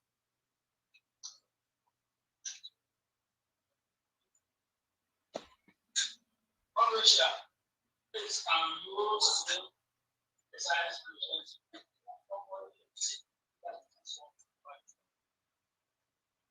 Just 3 minutes. Comrade Idris, can you present the floor and try as much as possible not to be more than 3 minutes as well? Thank you. Thank you very much, comrades. I appreciate the opportunity to speak. What I just wanted to say is that I really appreciate some of the internal criticisms that have started to emerge from this. Because I think that's very important. We don't take internal criticisms very seriously, I think, amongst us in the left. I think there is this hubris, that we have, that once we are fighting for justice, we can't be wrong. And so we don't allow ourselves to imagine that we can be wrong, we can be corrected, and we can improve from this. And this is part of what kills us as a movement. So, for example, I'm glad there is a lot of women in the a few women in the hall, but like ideally there should be 50% women here, because in Nigeria we have 50% representation. We have 50% women and men, right? So ideally it should reflect in this hall. But where is the internal mechanism for internal criticism there? Like, when do we ask ourselves the question, why is it the case that women are underrepresented, and what can we do to change that? Even with our running presidential, the presidential, gubernatorial, and all of the candidates, like, where was the representation there? And this internal criticism also has to happen in this instance, right? So we do have to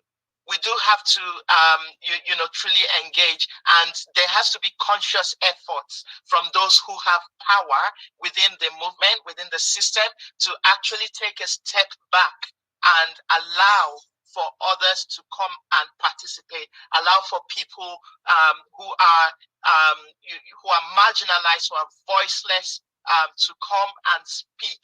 Because if people do not see themselves represented in the movement, then what chance do we have to see them participate, to trust that they are safe in the movement, safe enough to not have their humanity questioned and taken from them?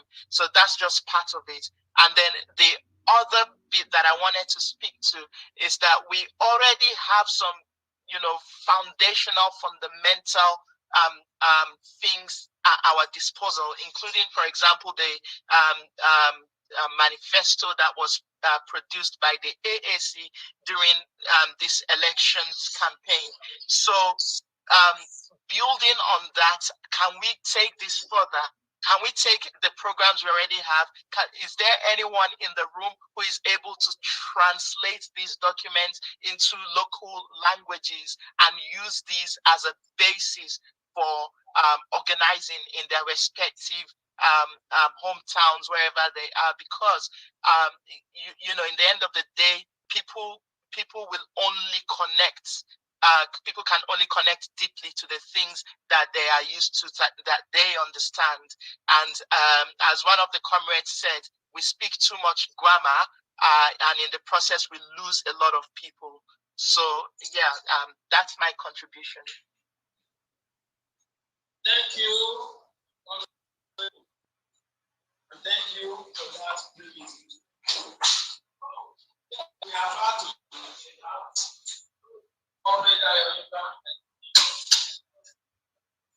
kindly step forward.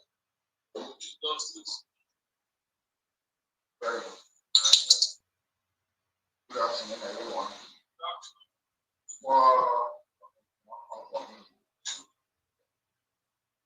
I'll really apologize because of it. No excuses when you got here with a challenge.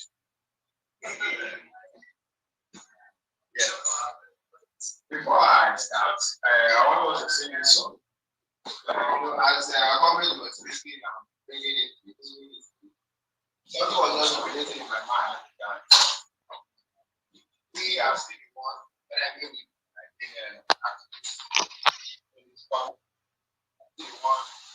sitting down for hours to talk about ideologies. For many of us that are not politicians, that when you go for all these politics, ideology is the last thing of the right? Yeah, in another word, when you see the government, what they talk about is money, share formula, what you get, who are the talk that we use for security, how we drive the police. That is instruction, and that is what we talk for them. The ideology to them, they are just saying. But we know very well that our country, Nigeria, cannot be raised without an ideology that works on the performance. Any other thing that is being done or tried to do, we end up going in circles that finally lead us to a pathetic pitch. We have this one, and that is where I'm going. We have been heard a lot, and I want us to sing this song before it starts. Àwọn tó ní wá lára bàbá mi mọ́.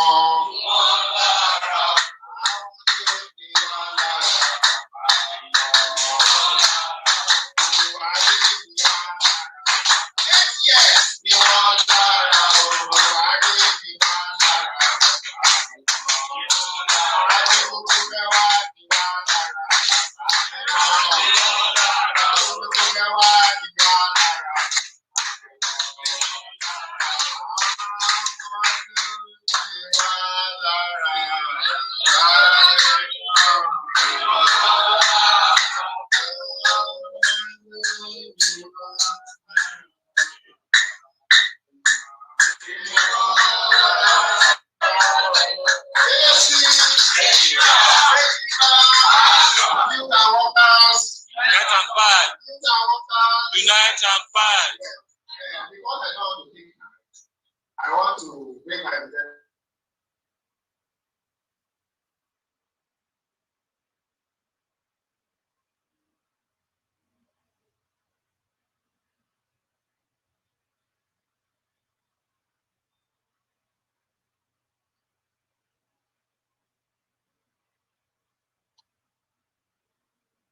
Hello. Can anyone hear the floor? No comment. No. I think it's from your end. I think the network is bad or it's been seized. Yeah,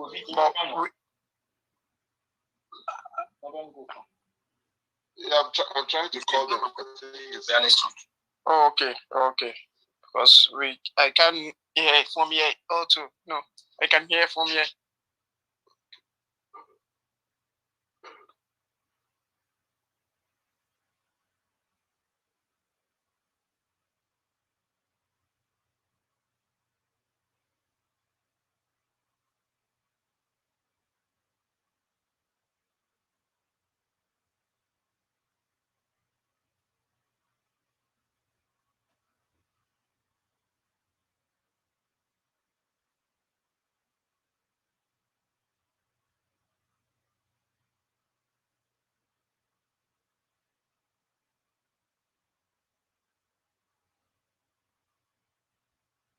Yeah, the matter has been sorted out. Sorry for the delay. I think in the next 1 minute or so they'll be back.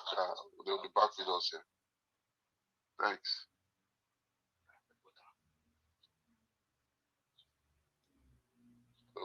They're sorting out. There's a little technical each there which has been sorted out. Thanks.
He talks where they went to the streets, because they know that can get their pulse results.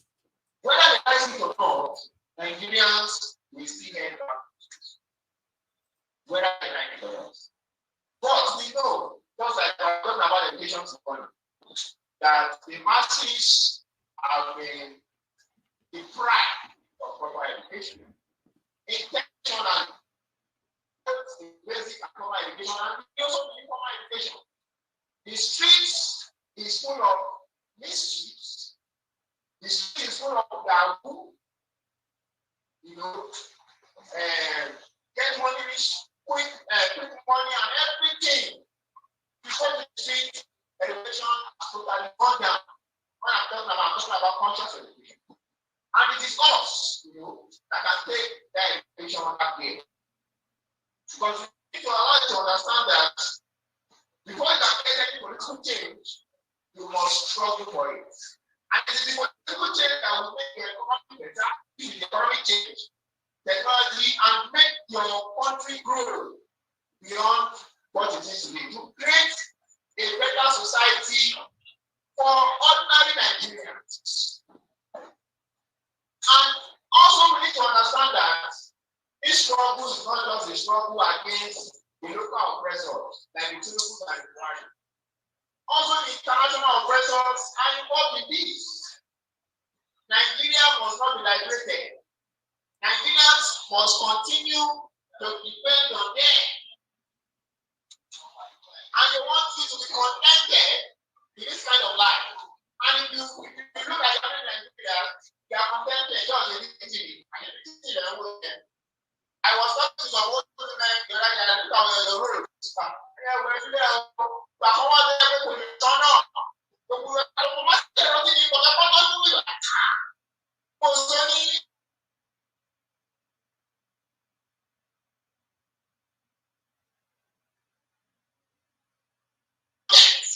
Of God for road. Not even the standard way.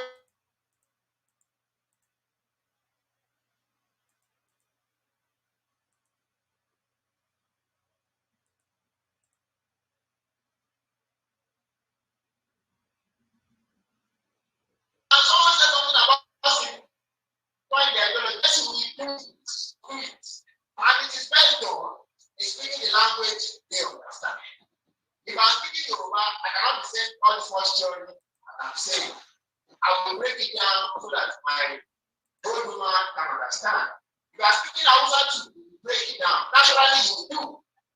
The way we can break down this ideology on the streets is when we speak to them the language that they understand.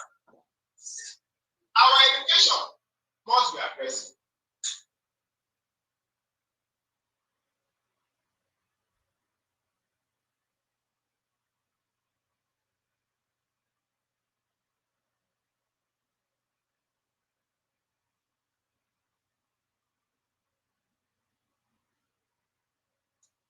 I want to do a program I did like. Guess what? The dean of Clear and Peers was entering the DM of youth and telling them not to attend. Intention has not been demanding that kind of sick idea. They know that when you educate these students and they get some understanding, they will move against them. So they are blocking the secondary school from journalists, from activists. They are blocking the university from journalists, from activists. If it's time to organize for ABC candidates or any of the reading class, they know how to get their students and call it the one dramatic name, want to go and dance for some room, and they will go, and they will say they are going to do that, and they will care. But when they know the real deal, they will attempt to talk. So we cannot educate the normal process of going to submit letters to teacher and say, want to come to your school for the way. We must, through our education, we must be aggressive about it. For one place that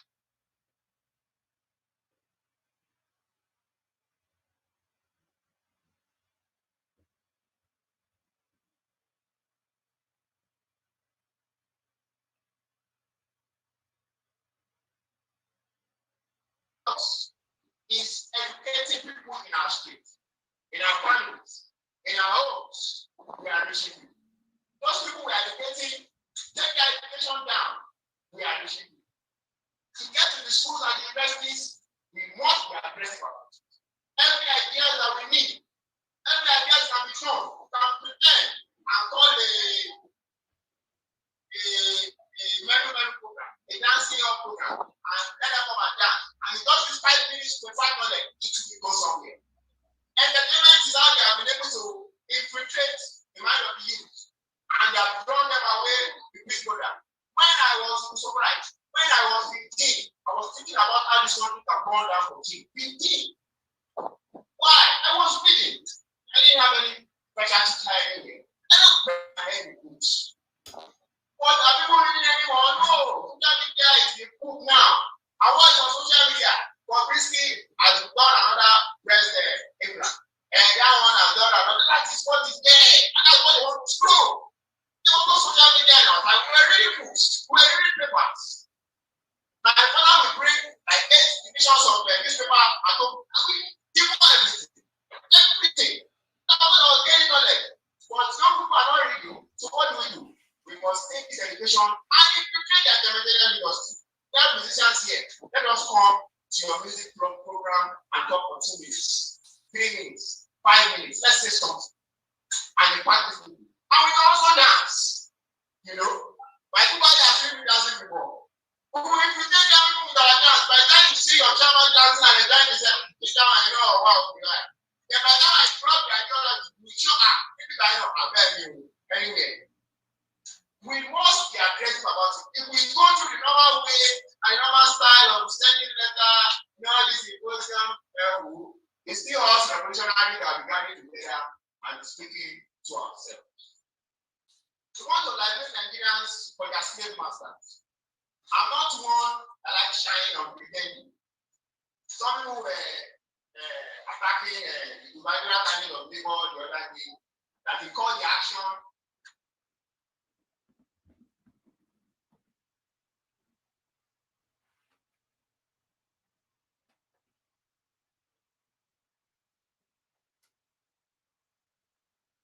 And speak against those people that came out of South Africa. That is not how they practice their religion. That is a shame and it's a dragging and disgrace on the real Yoruba traditional religion. You don't use Yoruba religion to oppress people. That is not the purpose. You don't use and come out and say, I don't like anything one here, I don't like no one. No! That is not Yoruba tradition. I stood in the Kenya for 6 years. I still remember how they are my friends. They don't do that. They use their power to pray for people, to assist people, to help people. You know, but they came out and they were fooling themselves. Want to save Nigeria? It is the truth. I want to rescue our people from their slave masters. We must aggressively educate these oppressors. The reason is this.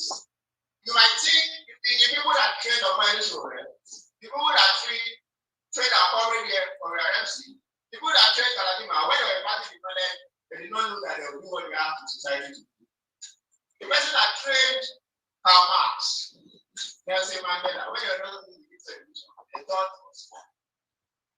In fact, there was a revolutionary that said that not in his country might not happen in his lifetime. Guess what? The next thing happened. That is what the nation can do. We don't know the next. We think you read the most revolutionary in this country. No, we are not. The most revolutionary is not available from. We think it's the Baba Ayes and the others. No, they are available from. But our little education that will bet them. And what are we teaching? That's also what is important. That teaching true Africanism. It's because people have lost their culture, lost who they are. That's why they'll see a brother that is Igbo and say it's someone else. They don't care whether you are Igbo or go outside. What does it mean? So under the same planet, they're smelling the same air and drinking the same water, and you think because of their from one Igbo, that's a president. Anyway, we are all human beings. The true Africanism. As long as Nigerians continue to separate themselves and allow the readers to separate them based on a terrible tribal, ethnic, or differentiation, we will continue to miss like the poll. Was there any of us that were thinking ANC was going to win this election? Or you are thinking? Your faith is high. If you look at the discussion online, the discussion on the street, most people are talking about Yoruba and Igbo. There's no way revolutionary is the way. No way. It is still the ruling class that will benefit from such differentiation. Until, is it Brazil now that the revolutionary socialists won the election? So we're not talking about I'm from in one particular state in Brazil.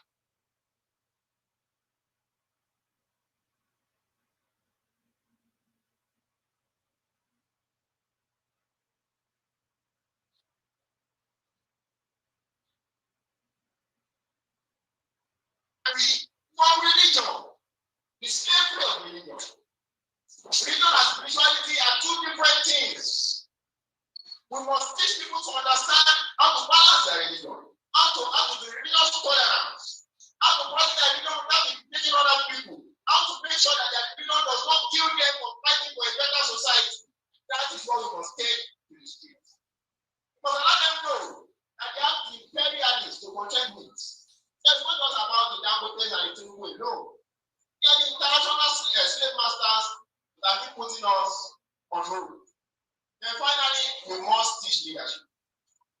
If Nigerians have lost anything across all sectors, it's true leadership. I'm sick when people call Obasanjo a leader. It's sickness. These men are not leaders. The highest you can call them is maybe rulers. They are tyrants, they are oppressors. Call them what they are. Defined by his character, by his attitude, by his integrity, by what he stands for, by consistency.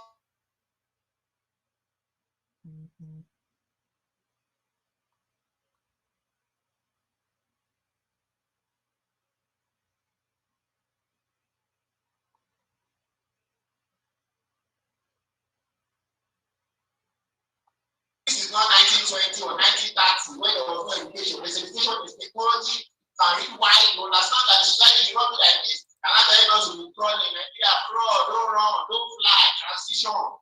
We must speak against all those things. We must support true civil societies, true ones. We cannot continue to allow people that don't want to move to the granting of land. That's not mistake they make. We cannot allow those that cannot practice what they preach to continue to preach to us and not see that in such a vision. We must allow those that are practicing and doing what they preach to speak to us so that they can teach us because their character already is teaching us. We must support true civil society. I said it and I wrote it somewhere. I said, NLC members, hope you know that if NLC is not ready to move, you can disband the NLC and create your own move. Nothing's for free.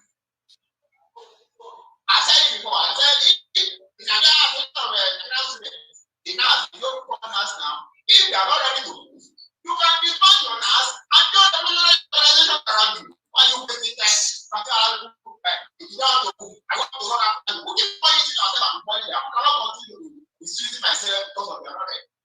You know you're not ready. Step aside. You can tire, you can weary. It's not easy. You can rest, but don't stand in our way.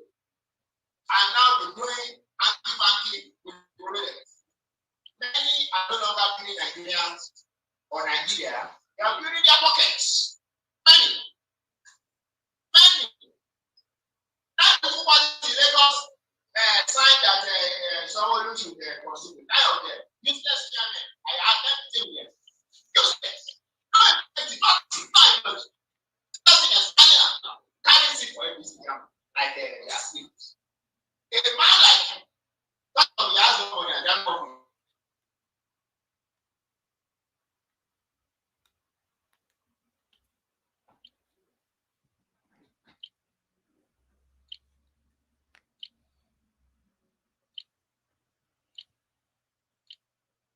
That was social revolution.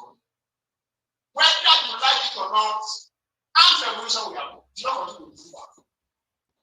It's not going to be a leader who moves. Some of our fathers were able to train in the armed struggle. They might not tell you, but some of them were trained and plenty of them. And they trained them in the boots to act come up with armed struggle. But we are not the generation were trained with us. So we are not the one. But when you continue to push your people to the wall, and you think Nigeria will continue to break another one and go, break another, there will be a time their acts will be on the time of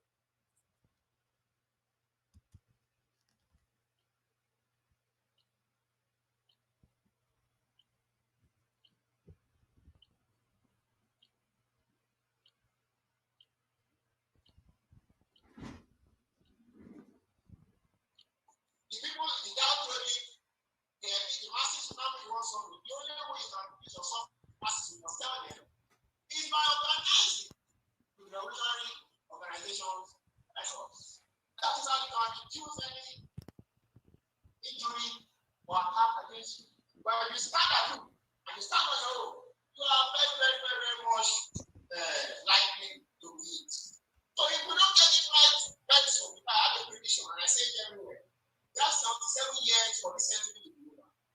If Nigeria does not get it right, we will see what we want in the future.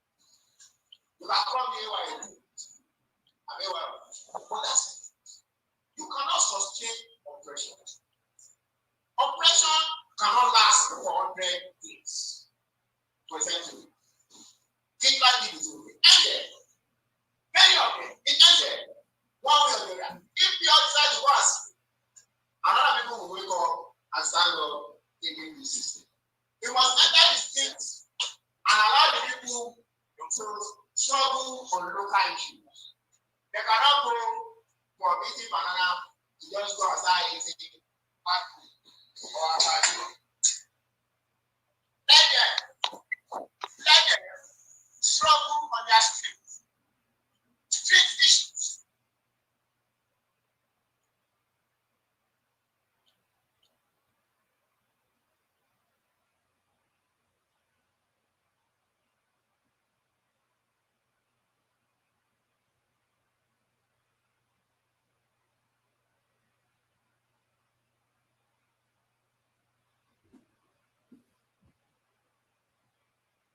Sorry for the network glitches. They're trying to sort it out over there, please. Thanks for your kind understanding.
is between 1983 and 1987, it's not known. We must give Nigerians this example. It vaccinated 2 million people within 15 months. That is what Thomas Sankara did. How did he do? Not just by his message, by their ideology and standing with it. It was talking about project. He stopped the mutilation of women in the house, and what did he do? He put women in power. He used to stop with that. When we are managing resources, everyone to be wanting to do women. He stopped it. Stop forced marriage. How did he do? By constitution has an ideology that backs it. His teacher, Agamatori, never thought that he could make this kind of line, this kind of leader, Thomas Sankara. But the Malians, the France, seeing that the man is an Africanist, they wanted to liberate Africa. What did they do? The final years. In fact, the war between Mali and Burkina Faso was not just done because of the fact that he said they should liberate themselves in Mali. It was because of jealousy of the growth of that nation. But guess what? 2005 or so, justice was gotten for that one. Guess how many countries celebrated it? Even Mali that went to war again. There were several African countries how they are starting to pay of Thomas Sankara. That is celebrating his kind of leadership. We must teach our people that it's possible to liberate the people. It is not thoughts. It is not one thing. Socialism can work. Socialism can work. Socialism will work. But it must allow the people to achieve it.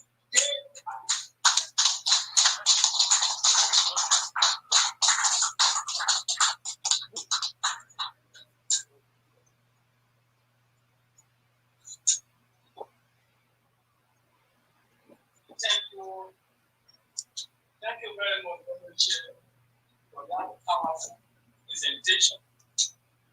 I had thought it not be practically wise for us to entertain any intervention before we hear from the last speaker.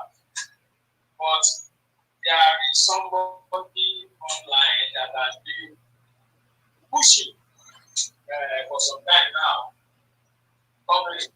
Please permit us to give him the floor for just 3 minutes to make his intervention.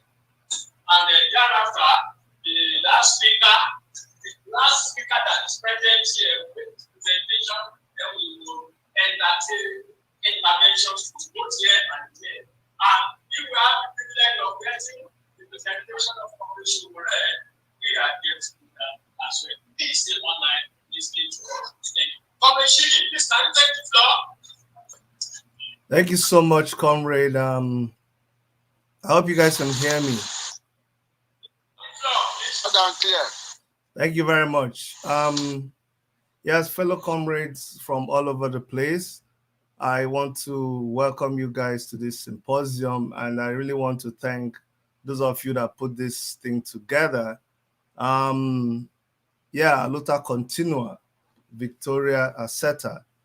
The last speaker already, I don't know if he's told, he has a back window to my heart or to my mind.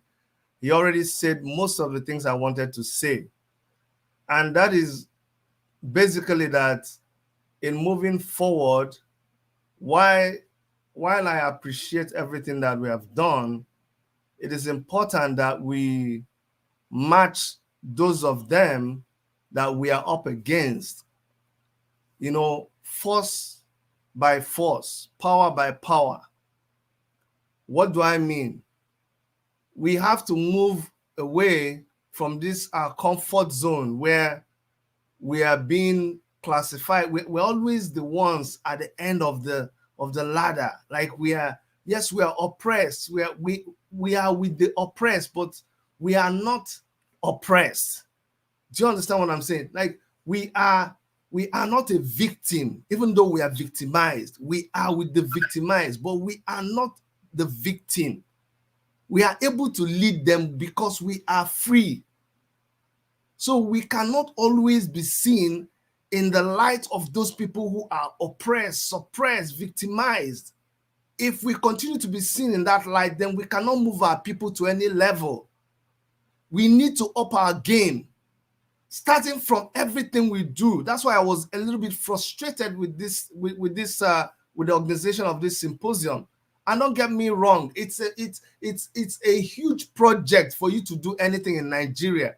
What is happening with this symposium is a clear example of the situation we find ourselves in Nigeria. But for us to be able to lead our people to where we want them to go, we have to be able to show them what it looks like, show them what we've been able to achieve through our years, because we've done this over the years, and some of us have risen out of impossibilities, have risen out of things that are near impossible to become what we are today. That's the example we have to show our people. So whenever we are presenting something, we have to show class. We have to show that we are better than these people. We can no longer be making excuses. We cannot degenerate to the kind of gutter language and narratives that are out there. I was so ashamed, like the last speaker said, to find comrades engaged in the discussion that we knew better. We knew where all that thing was coming from. We were ahead of them. We knew where they concocted it. We knew they were going to come up with all that tribal thing as a last resort. But we allowed ourselves to degenerate to the level where we found ourselves discussing Igbo Yoruba. I was like, are you crazy? Are you kidding me? The same people that went and hid themselves in our days of ALUTA, we allowed them to mount the stage and actually direct the narrative and tell us what to do. And we started this. I saw MC Oluomo in a plane going back to US, and I said, can you imagine? Can you imagine? And these are the people that now control the narrative. And like the last speaker, I don't bloody care whether you're Igbo, Yoruba, or Hausa. I don't care. You must defend. You must protect. You must loud like me. I'm an unapologetic Igbo man. I don't have any apologies for being an Igbo man. I defend and I love it. And that's what you should do for your tribe. But not when it comes to governance. Not when it comes to leadership. Not when it comes to fighting for the rights of the people. You mix that. You put that into the mix. That was a no-no. And then moving forward, again, like the last speaker said, it's time we forget about these old ways of doing things. Stop criticizing these people and saying, oh, you know what? The celebrities are doing music, doing comedy. No, that is what it... See, when something goes viral, it is viral. When something is raining, it is raining. It's not you that is controlling it. So it's about time we plug into what is raining. We take our message exactly where the people are listening. If where they are listening is in comedy, then we should approach our message through comedy. If it is music that they are doing, then we should do music. If it is Afrobeat, let us change our song to Afrobeat song. That's my contribution. But once again, I want to say ALUTA CONTINUA, Victoria Aseta. We occupy a very, very good space. And thank you so much. Thank you.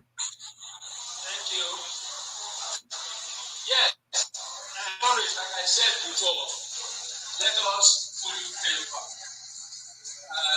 Last presentation we had from Comrade Ayoyeka, I know that some of us have some questions, some clarifications, some contributions, some comments, some interventions to make.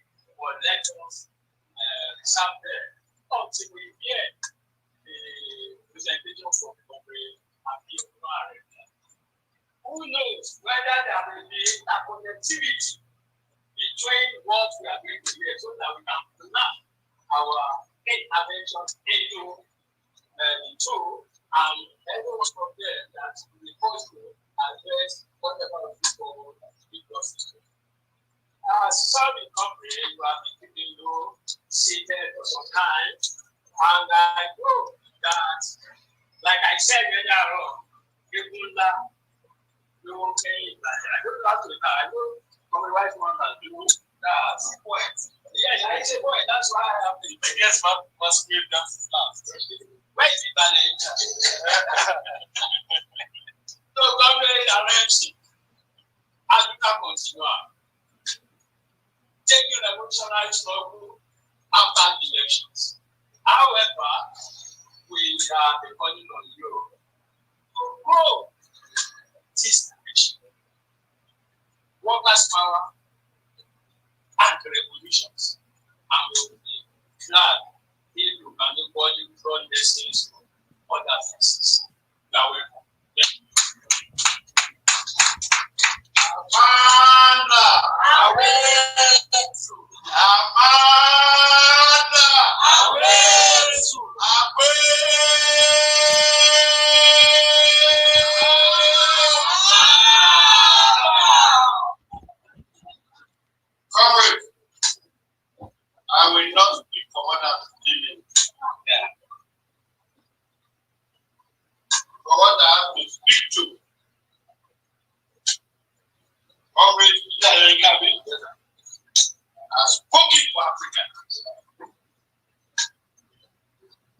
spoken for admission. I didn't know this day would come soon. But a few weeks ago, and the same program we had, I got some young ones together. I was trying to encourage them that this is the time you have to accept. No matter what people like us say, you will not draw inspiration, you will not draw respect, except we are people of their generation speaking it. I said that because I'm a background. I was fortunate to get school. At 16, 17, I could speak brilliantly on the issues of Africa. 16, 17, and on the world. Well, kind of exposure that I have. And I dream of the day Africa, yes, we have this example. So what is it? I listen to and I preach on the organizer. Let it continue.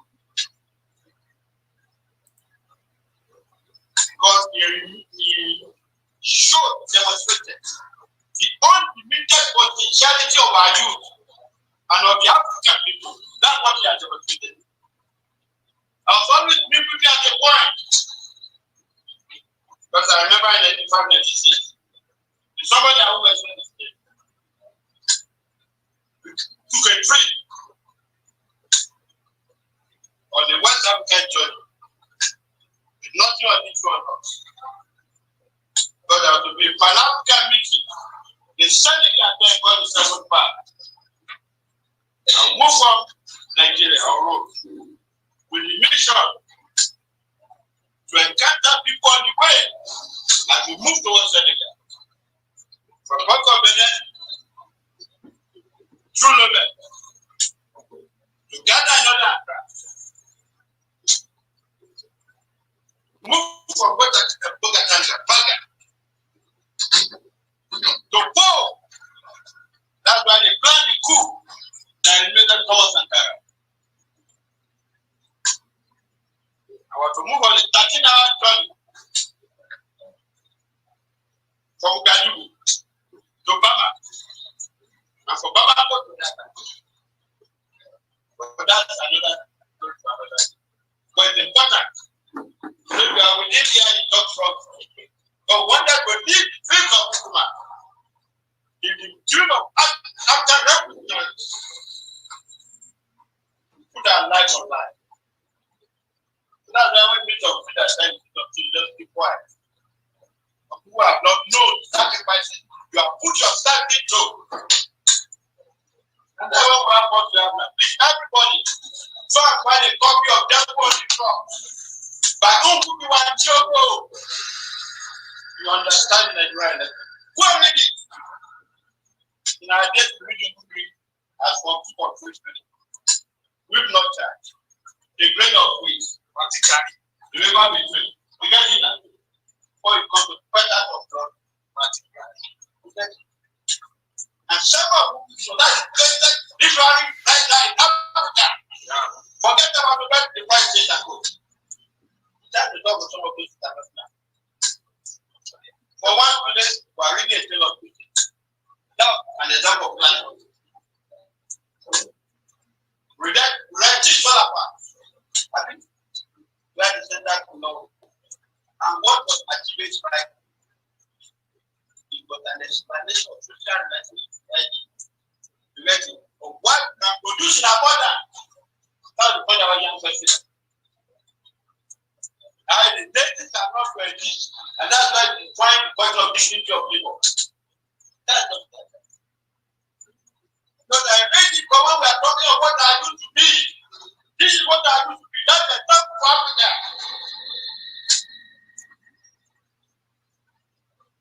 That's the point. When people say about top passionately, it's that background that informing. And that gives our whole election to Nigeria. And that's the situation that we are having today. And that's what Don't ever, in Nigeria, you don't ever allow your life to be ruled by any timetable. Whether I stand it, this timetable is a 2020. If you never happen, all those who are calling Nigeria back, it's clear. Those of you believe in election, it is clear this election was massively rigged. Visible to the blind. You get it? So the goal will come with God and we are waiting for one mission in America to determine the direction of our intellect. The direction of where we are going today. Don't be American and speak. Democracy is not built in a day. That's why we have to begin to think about that. And what I said, we will be free when we choose. And then connect to the youth. Whatever that is taking, we are not this. Let nobody talk about freedom to you. How can I think for us? But there's a point for people here to tell you. There's a point to live, there's a point to die. There's no act of any youth in Nigeria today that is prison being preferred. This is the time to commit prison. There's no reason our life to defend. Or people like Barry Silva and all of them opportunity. And then it was a statement that makes it clear. Revolution is not a timetable. The people choose to be free when they want to be free. Take it. The people choose to be free when they want to be free. Revolution is not a timetable. The only thing that is demand, when we are talking of a change, it's about reorganizing our life. It's not about anarchy. And we can do it at any time. So that nobody can talk of any of us about freedom. What freedom? Death. So help all of them. No woman beings will exist in Nigeria. Where you have the life of God and those that are willing. But we have been humanized. And we now look at ourselves as a period. We get the feedback back by what is encouraging our society. The teachers who never knew. We were opening our eyes. So that's the important point. Because as I wrote to teach what I have made and said, come on. It's here I thought that we have a future. I'm happy when he spoke and I listened to him. And I will not repeat it. I was like, yeah, and I think when we are doing that 50 years anniversary.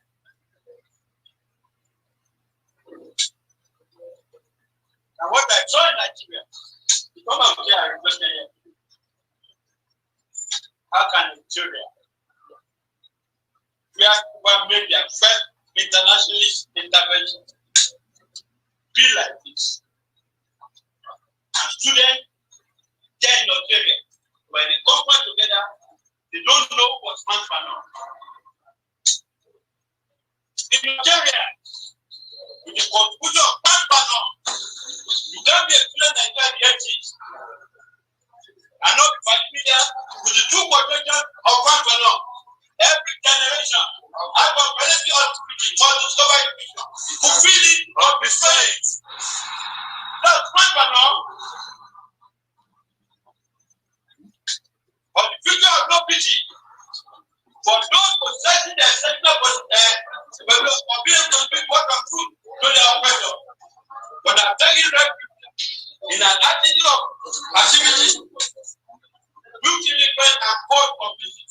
The future belongs to you. You cannot go to the national system without being able to put that in your head up to now. Tell that Nigeria has the students. Look news now.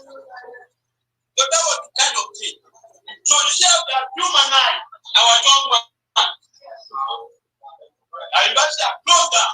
They do have their own money. And we operate as you today, everything is normal.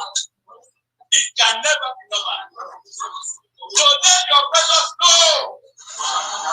Because people are not accepting anybody.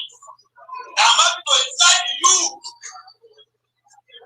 to run down this responsible society. But that is the point we are. And for the youth, please, that's my message. It's my message. Speak yourself. Speak your mind. When we say class trouble, it is a trouble. You see, in our own way, we try in a way to interpret it to read. That say, get corporate no day. Get corporate no day. Inside the trouble. Get corporate no day. Inside ALUTA. Get corporate no day. Inside ALUTA. Get corporate no day. Inside ALUTA. Get corporate no day. Please. I'm happy to tell you this, ALUTA, please. You are either here, you are not here. At student level, when I talk to students, I talk to more than 1,000 students. I talk to this person all the time when I get to their home. If your mind is not here, please stay away. That's my position. Because I don't want to speak to those whose minds are not very well educated.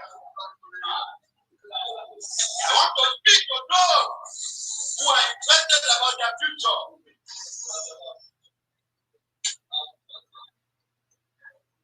But when they want to mess you up, they say youth are the leaders of the world.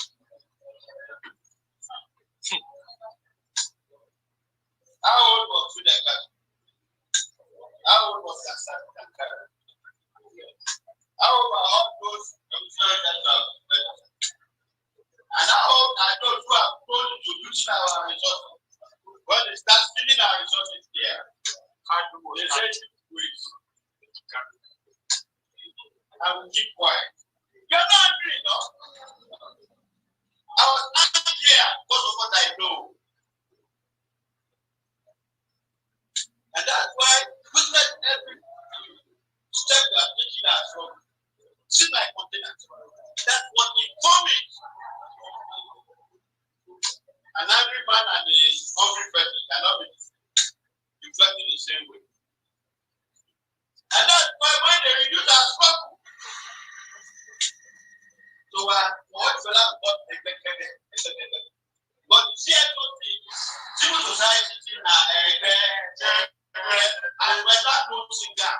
Our love to be glad from our love to be what? Glad from the struggle of the gap and after. One of the things I also want to say is comrade. I belong to a generation that today are affecting the younger generation. And I will use this forum to correct them. There is nothing like senior comrade. Please, Comrade Olaudi was always Comrade Olaudi. Comrade Escobar was always Comrade Escobar. Comrade Babaja was always Comrade. Don't let that be tradition of senior comrade. Senior elder comrade. A comrade is always a comrade. The government always say, I need to do this program to disabuse. That's not the reason why. Your generation must not be built on the basis of inferiority complex. It's doing a lot of damage to our company. Speak your mind even when you make mistakes and you can engage. Because when you operate with this short, a humanity, disorienting culture, it is what for our country. So whatever you want to say that, what you come I will feel like it.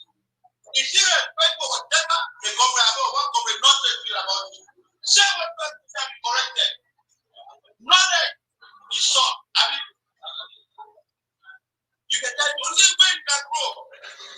Don't go within the consenting condition to express your mind. It's affected and seen it. Nobody come with this, come with that. When we are being brought up and we are growing up, nobody ever calls senior comrade Escobar. I never know of it. But you may never know in front of what is affecting the psyche of our youth. Because you're already depressed, kind of what the expression you want to give. You are not correct. And part of the thing why we can move the youth forward is to free their mind. That is what Fanon we call the psychology of the oppression. When you already have a consensus of oppression, even in you, it affects you. I do not allow you to go. Free your mind. Hear that also permit respect. And what is called respect? Respect is respect. It is language and conduct of being. Let me expect another guy to attend in life. No! It's a nature to oppression. I contest and bring a true idea to contend it. That's the point. That's what you have in mind. So it's not known. Not that the culture of Russia was never known in our history. You get it's never known. Because a lot of things have been brought up that is affecting our whole movement. And this is the time we have to free the potential of our young ones so that we can move forward. You commit mistakes at a time. And also commit mistakes. You see? And that's why the struggle first and foremost. What is a young person? A young person is not defined by a parent. You can be a young person and what an young person. Fidel is a classical example. Even at the text, there are very people who can stand here. I've not known anybody who are ideologically but philosophically present position and keep standing 5 hours. They'll be there. They'll be there for you. You can't watch it. People are 90 years of age. So it's not the point. So when you commit their life to struggle, I've done the field of struggle, even to death, as my own personal commitment. So if you're on the field of struggle with me, you will show me an example. You walk streets across the country. You have come before they get to the studio, they're already tired. So which streets are you? You can't do an example that nobody knows. So those are the points I just want to bring out. Because this symposium is timely. Yeah. And I congratulate the organizer for choosing a time like this for this symposium. So for you that are here, please, struggle is not predestination taught by Christian religion. Are you listening? Or taught by Islam. And there is a word after. Yes, there can be a word after. But there's a word there. Yeah. I'm not against your way to heaven. And enjoy the beautiful promises. Whether to marry many wives, whether to have all the good beauties of life. I'm not against. But in this life, and the life determines this life that we know after. So when it's the son of the poor, or the workers that have no wage, and they say God doesn't like it. And this is not the will of God. That's why they know that something like not the will of God. All our lies. For those of you who are Yoruba, go and read 5 classical works of Fagoa. Igbo Olodumare, Abi Igbo Olodumare, Abi Ogbodola. There's nowhere they will teach you a value that says when there is water, don't be front, Abi. Now if nobody wants to be in front, go get those teaching. Who will now be in front? They will not teach you of Abi. That is what they will teach you. All those things are lies to oppress voices. you are an Igbo, go and read Adebe is fantastic for the whole world. Go and read this all about that. Who knows that was the failure? That is father of Okonkwabi. But that not stop Okonkwabi from being people. And secondly, the whole of the is all about what neighbor use as their neighbor. No. Well, I mean, there is dignity in there. There is dignity in what? And you saw how they become. That production was geared towards self-reliance and feeding the whole of it. And people could feed the whole of their country. Now, the people of God are saying that, so, comrades, you are here. So, you came from here, you came from here. You showed the abundance in that society. And when values were betrayed, what happened? Gogo was at the habit. And when this fall apart, said that to the longer. That's the point. So the essential point I'm making, you see, revolution is not just the name revolution. Revolution is about value. You want to change a value. A value that is not common, where the common interest of society becomes the interest of everybody. It's not grammar. So when people are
way.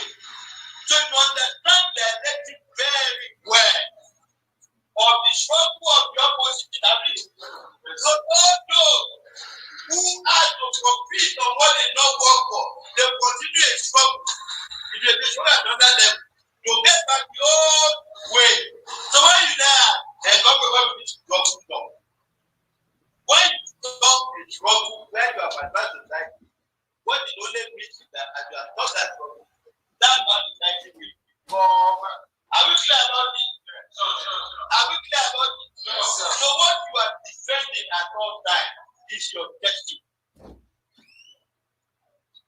What I say is your destiny. And my last night is, you see God. I'm not against God, but my research, little research, like what I have done. God, is that what I call it as my child? See, I mean, you know, you are worship, you are praying, you also have different, I mean, God is that different and look at God to do bad things for you in my life. God to do good, I mean, because the wicked pray to God. To glorify that but the problem of the righteousness society is they told us God will intervene. And where was God will intervene? So you are the faith, you are the force to intervene. And what the Lord has done is to give to the world and to tell that society then you can decide that what you do. ALUTA CONTINUA.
you are there when you want to plant, and when you are planting, wherever you want, please, I see the cross, that's where I come in.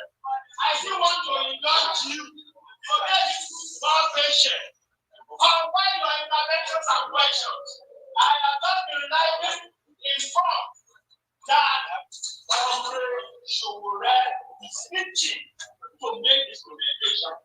Let us compound every of our interventions together so that we can make good of the response we are going to get thereafter. Let me plug this.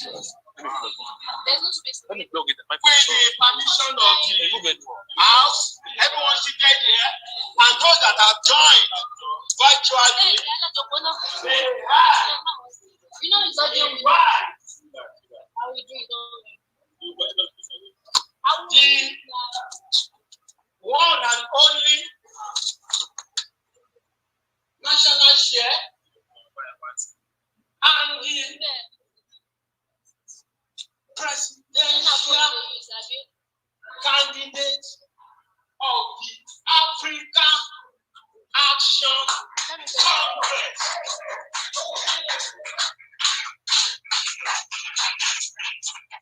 Congress, yes, the one and the only Congress of President Showore to come forward and give us what we know how to eat. Congress Showore, kindly come forward to make this presentation. Remember, all we are doing here is ALUTA CONTINUA, taking revolutionary struggle forward after the election. But we want you to take it from the angle of building a reputable party, AAC as a revolutionary party after 2023 elections. Comrade, you are welcome.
Please unmute yourself and come on board. We are waiting to hear from you.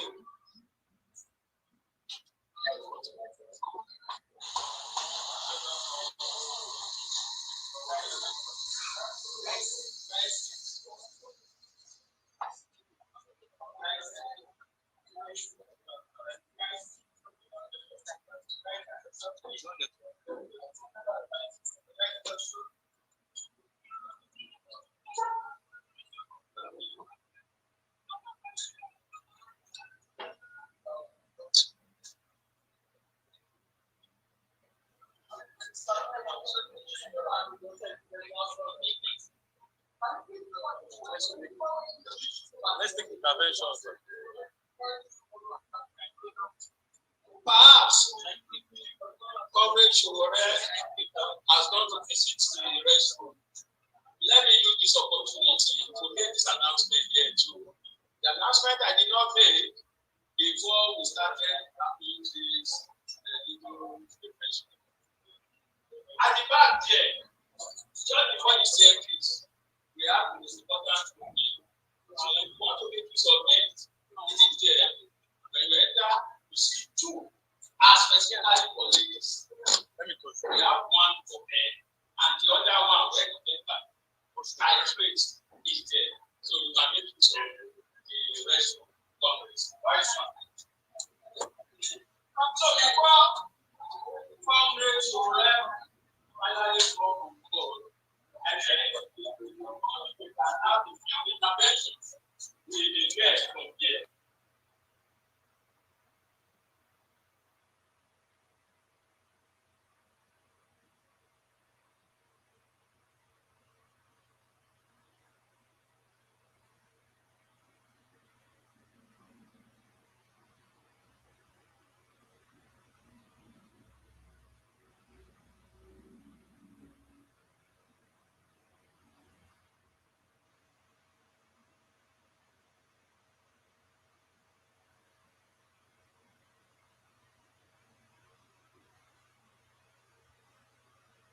ask questions on women's participation.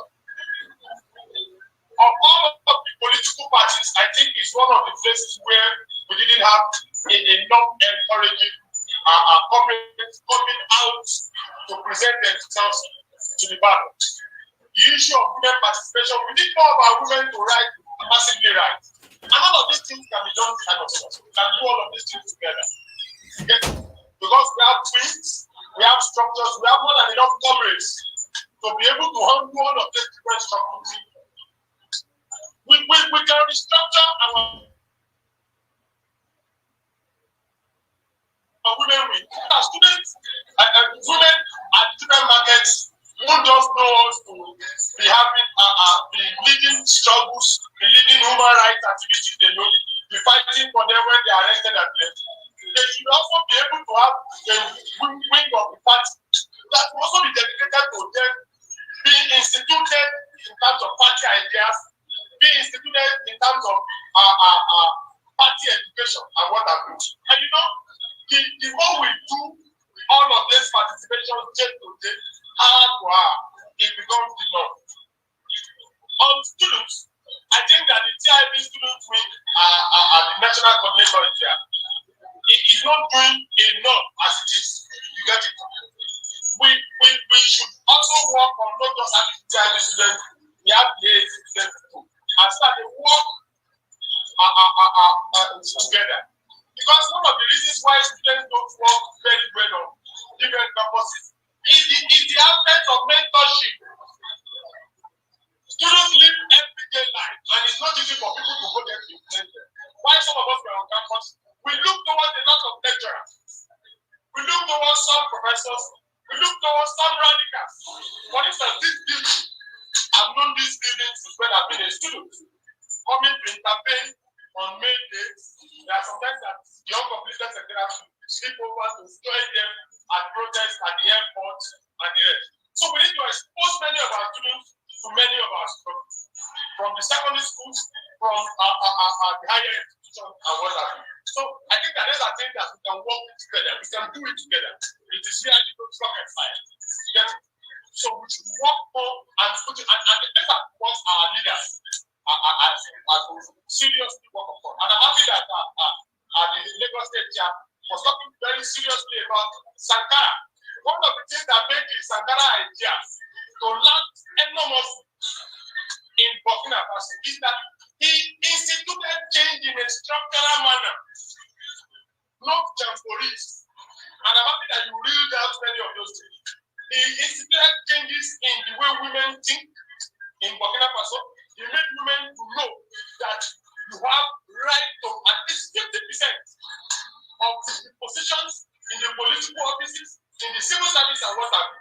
So it now becomes of spaces for grab for women themselves. We have a situation where the upper voter, it used to be upper voter, it has to change that orientation from its Englishistic orientation. Because so an African-based idea and names. You get it? So we also have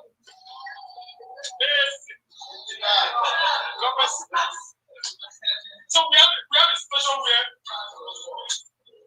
we need to structurally work on all of this. And I know that many of our comrades are very good in going to the market. Some of our comrades are handling it on the. We have comrades who are radio presenters here. We have them in the battle, we have them in the room. How much are we going to all of these places to institute our ideas out of it? These are things that we need to work on generally. And I think that one of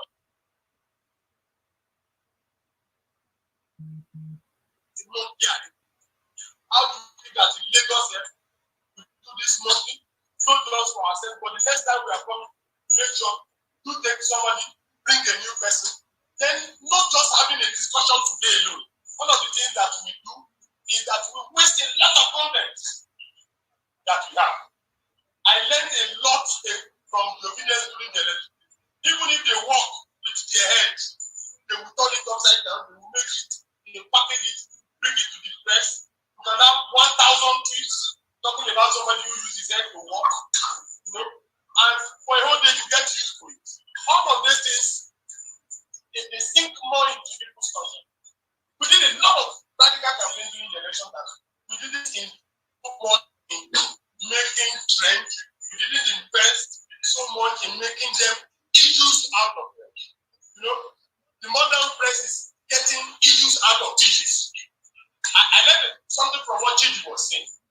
one of the things that we didn't intervene in during the election. The issue of religion, the issue of ethnicity, these are very, very serious, and I think that our next political symposium should come on a class analysis of ethnicity and religion, so that people can come here and let's discuss all of these things. We shouldn't be running away from where the masses are. The masses and the people in Nigeria are talking about ethnicity, whether you like it or not. They are talking about religion, whether we like it or not. As a political party, as a movement, we should go to the churches to present our alternatives. If you read the Bible very well, there is talk about revolution. There are revolts in the Bible. There are protests in the Bible. Yes, Jesus himself protested in the Bible. And did even one of the things we can use today as examples and references to the people. And that's the issue that happened at the synagogue. Went to the synagogue to clean the synagogue of the commercial pastors with floggings and all of this. These are arguments that we can put out, that we need to reach out to the church. We should not say that it is a very wrong and misideology for us to say that I want to listen to the electoral act that was lying, that people should not go to church, people should not go to ethnicity. We should go to church, we should go to shrine, we should go to mosque to talk to the people. Because that's where their heart is. Let's go and meet them where their heart is. A friend of mine came to wrote the book, How to Sell Wheat to the Police. You know, we should learn that too. We should take it, if the discussion is ethnicity discussion, let's discuss it together. You be Yoruba, I be Yoruba. What did you do for you for your since 1999 when you did this Lagos? Two of us, our Yoruba, today call your name Dauda, yeah, call my name Shola. Let's go to the market and go and buy Indomie. Whether Shola will buy Indomie for you, or Dauda will buy Indomie for you. Yeah, these are arguments that we need to start taking to the people themselves. You know, one of the things that we missed opportunity was that the Christian organization of Nigeria, for the first time, they did something during that election by picking up about 4 positions: capacity, competence, character, and one other one. Talking about who to. But if you look at all of this, compassion, if you look at all these 4, the candidate that they endorse is an opposite of it. Imagine that we are completely engaged these people to that point. And in fact, between now and that period, we should produce a revolutionary pastor, we should produce a revolutionary imam, and we should produce a revolutionary babalawo. Thank you very much, Conway. Conway, I want to believe that people really have not completely dealt with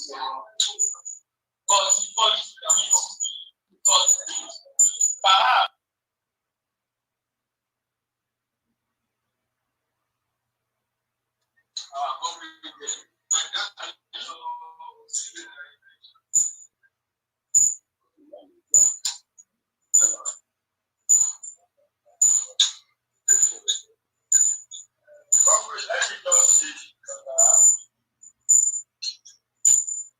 all the questions you have raised,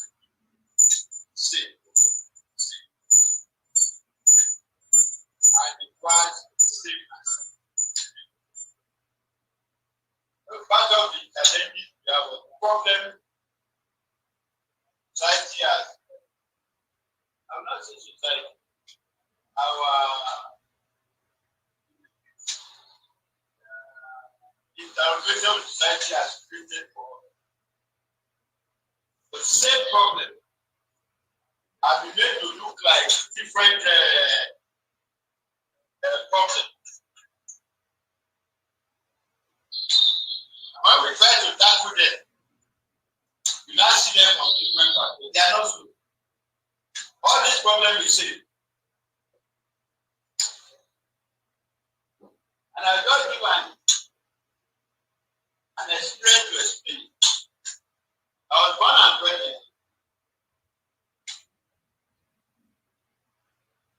Those of you who are in Lagos, I will ask you to do an experiment. Go to Western Avenue. When you are approaching Western Avenue, don't go on top of the go from under that bridge.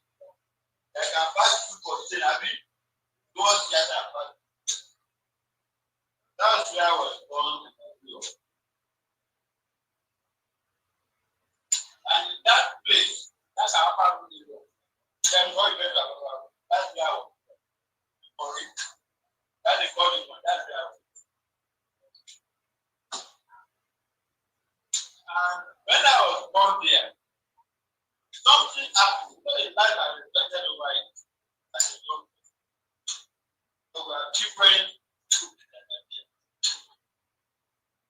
But there used to be a total belief that there used also to be a brewery, they call it top brewery. But you have that for it. By that speech, you get it by that. Now, there used to be a desk owned by one man, American. I can never forget it. And you know why? Anybody who ever grew up in the country was know that man. You used to do something. You know when you say coffee, you don't understand what coffee is. You think you're just about it. Everybody that has a Christmas party, probably for me. Even politicians, you get it. Even though we are young, we have this you want to call vigilante, they call it Kiwere. It was a festival that come up during Ramadan. That one who entertain, when people are trying to take their salary, so that you all create that from one house to the other. That's what they call Kiwere.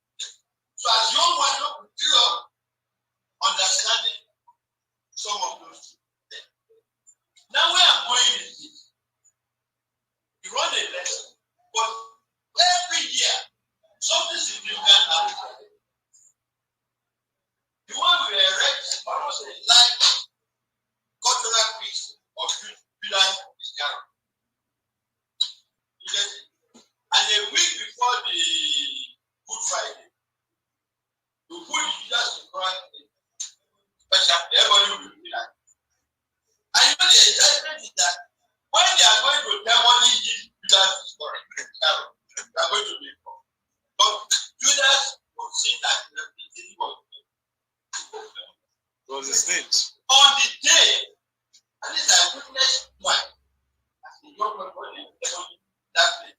In that place, that one is where we now have this shopping complex. Or shopping this purpose. In that place.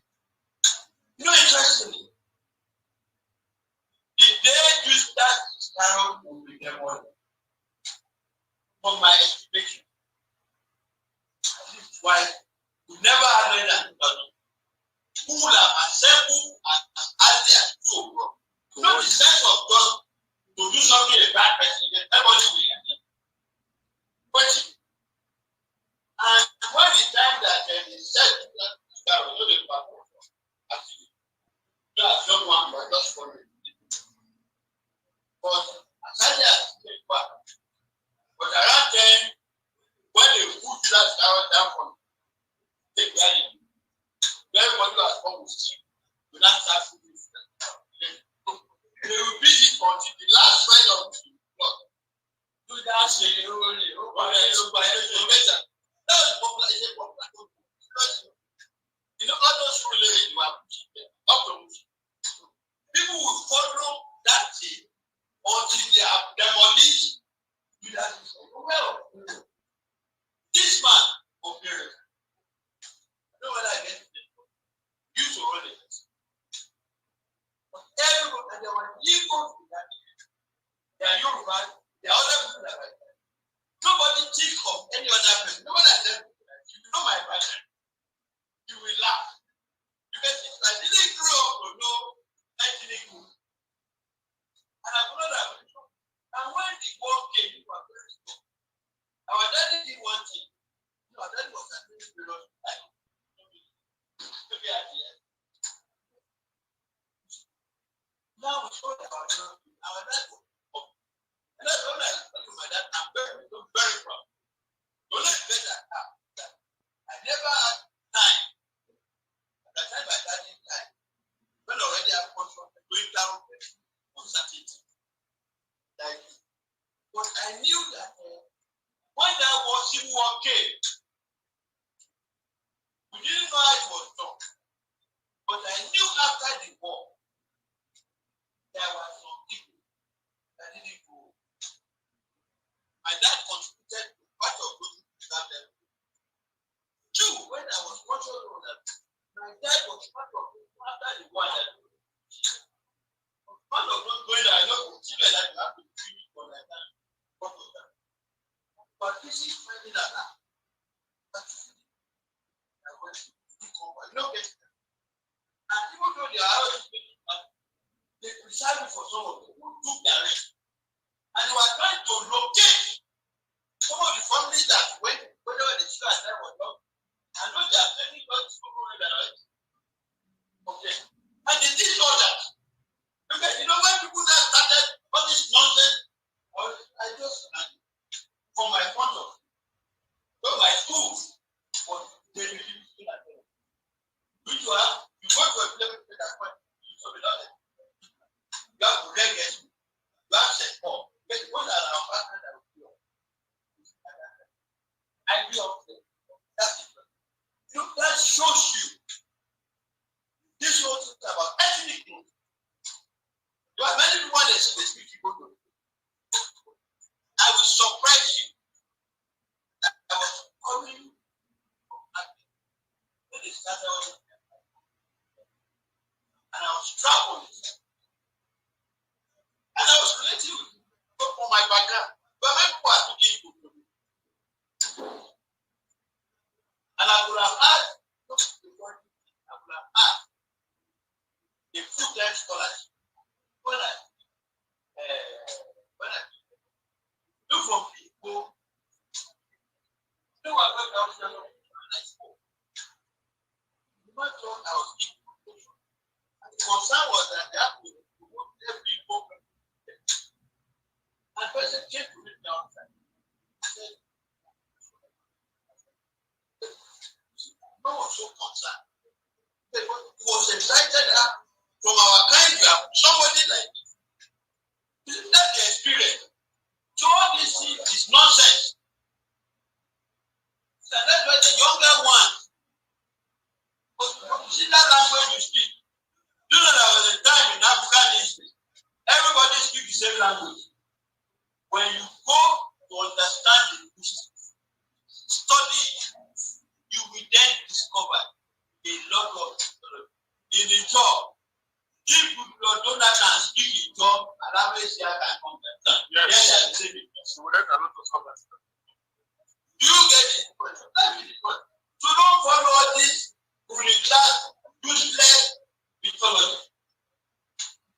So this problem, don't let us compartmentalize. When we compartmentalize, it's from the point of effectiveness of what we want to do. When you have a women department, there should be men in the women department. I will clear now. When I say this is just women, it should be made and they must free everybody on the quality of sexuality. Quality of this man now, we have no permission. Did I even know whether you want to? I've ever asked you where you come from. We have not, I don't know where one. We have never, it doesn't, it's not even our way. It's not our that. You get it? Yes, we will speak about it. It's not our mentality. Or in the back, people now. They don't look like nobody now, like an artist. How can you see that? So please, comrades, don't let us emulate all those recent policies that will in class are used to get it. Over the way you have committed ASC, I mean, good men and as a matter of fact, part of what I encourage is get more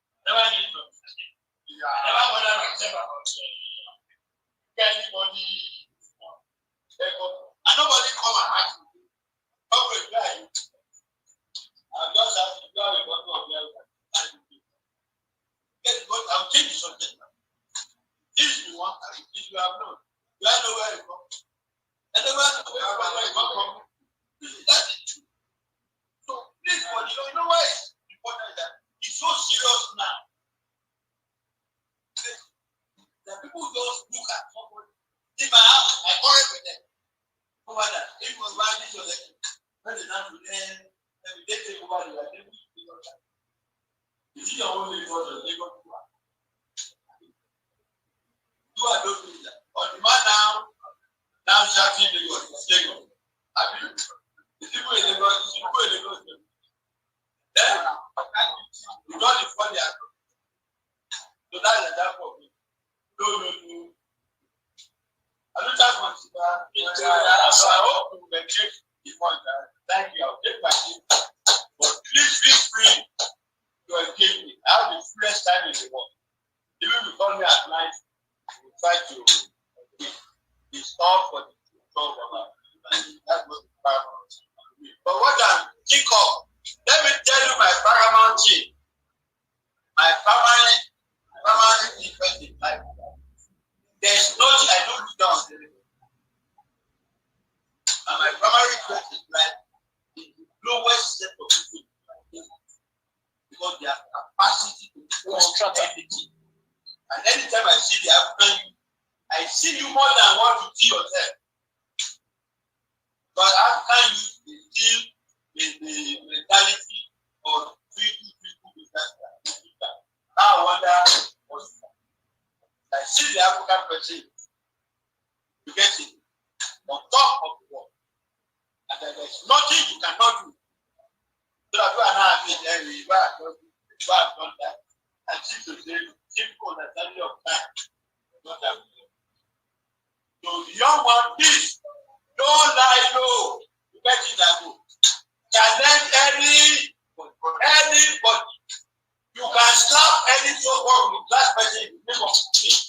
I want to have the sentence. You guys are ready to slap any of them. But that was finish them. Now back up on the power. So thank you. Please.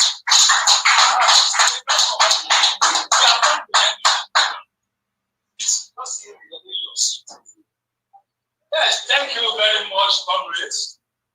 It's like we have finally, or rather, we are descending about to touch the runway for landing purpose. Like we started, I reminded us that this program was jointly organized by the SWL and ABC. We were supposed to do some introduction at the initial stage, but because of the fact that we were 1.5 hours or 1 hour behind our starting, so we felt it very to commence the program as it was. If we all notice, we will discover that the first speaker was already ready to make a presentation before we even invited the governorship candidates of the AAC. So we just had to comment this program anyhow, but we are here we are now. I will want to do it briefly now. Like I said earlier on, I said I am taking the national chairperson of the SWL. I will do the SWL that are here, and I will invite because chapter AAC. Please give me time. We have some of our central committee that is the SWL. They are present both here physically and virtually. The cameraman that has been doing a yeoman's job since is Kevin. He's the national secretary of SWL. And we have yesterday as well, Comrade Juan. He is a member of the central committee. We have Baba here, President, that made some interventions. He's also a member of the central committee. He's the editor-in-chief of our editorial board. And I think Wiseman is also in the editorial board. I cited a number of our 60 members in the Zoom platform, but like I said, our time is far spent, permit me to give the microphone to Comrade Ayoyinka. And it's also important, in Lagos State, we have a chairperson, next of you here. She has been the one marshalling our activities. She was here, going out, coming in. I don't know whether she's still around somewhere now. She is Oforola Betty. In fact, she was the one that took charge of this refreshment that we are served. Thank you very much, our national chair, the moderator. Thank you so much for this program. Yes, we started a bit late. It took a long time, but it was worth it. We appreciate all our people, SWNAC, and our wonderful speakers, including our father here, for the wonderful discussion that we have had so far. So I will just introduce, there are some people that have 2 heads anyway. So we'll introduce them to Comrade Ajayi Wiseman, also a member of SWS, and our former chairman of Lagos AAC. We're happy to see you. The storm is going down, thank God. Yes, also we have our gubernatorial candidate here. The best candidate in Lagos just concluded election.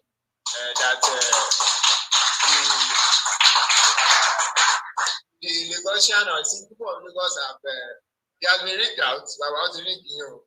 But there's still an opportunity for the future. Are you going to go to court? We are not going to court, we are going to the street.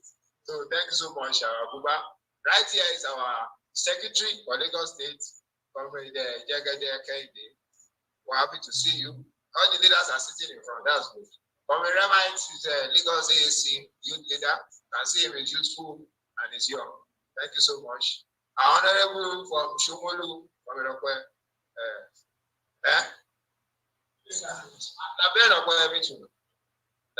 be calling you well.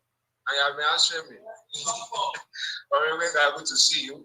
These are comrade from Koshofe, very gentle comrade. Have you gotten your membership card? I asked them to give you. All right, you're welcome. Our chairman from Ikorodu, very hardworking chairman. He's also a member of the NLC. We are watching you people. Thank you so much. We are watching them. Our leader in is he in Jede? Comrade Michael. Good to see you. Comrade Melinda, thank you, Michael. We'll go to the connect by. Comrade Melinda from I'm not going to allow that. I'm aware blue too. Good to see you. I will jump on the 2-4. We know him, so I will jump. But when the has been accusing me of not introducing him in every event, so I'll introduce our honorable Southwest National TIU coordinator, and also a member of his in those states. Now we are managing in Lagos. He's at home in Lagos. We are managing in Lagos. Yes. This is our national coordinator for taking back movement, powerful. So you know, we're talking about the one when this man went to prison and he was telling the police, good work. And the way the one went graduated by I told him they have stopped. Probably he was in AC. That's why he's saying the police are wonderful people. The one cannot say the police are wonderful people. And he's also a powerful member of AAC because the campaign in Alfakoja and some other areas together during the campaign. Comrade Omolola Pedro, we don't know where she is now. Oshun, Lagos, Abuja, everywhere. And also she's a journalist. We're happy to see you. You are going to give us your base in Lagos. We put them for us. The work has started. There was one woman in our party. I'm personally working on the women increasing the Lagos cities. No one should look me with any eyes. I'm the chairman. It's my work. Thank you very much. Our comrade from Koshofe, comrade just got mine recently. You also. Thank you so much. Rounding of comrade Ashai from our honorable Oshodi. Prominently not from a good matter. Wonderful to see you. Not honorable from a Parapa, a traditional man himself.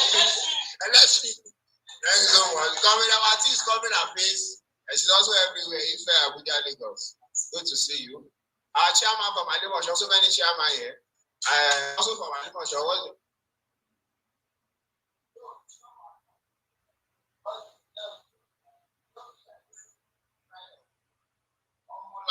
good to see you. Our wonderful Osibelo for Mushodi. He was our local government ward collation officer. Very powerful. The secretary from Adimosh, good to see you. Our woman leader is there, also so Adimosh people. Adimosh woman leader is also here. Comrades, please. All right, Mushinane. Please, I want us to give ourselves a wonderful round of applause. It's a privilege to have all of them. Time will not allow me to go around, but everybody is recognized. I don't know, I didn't go around. Everybody is recognized and introduced. So I want to moderator over to you, sir. The person, please. I've introduced, I'm going to receive it of pushing. He had that pushing for us. Thank you very much. Thank you very much. We are all praised.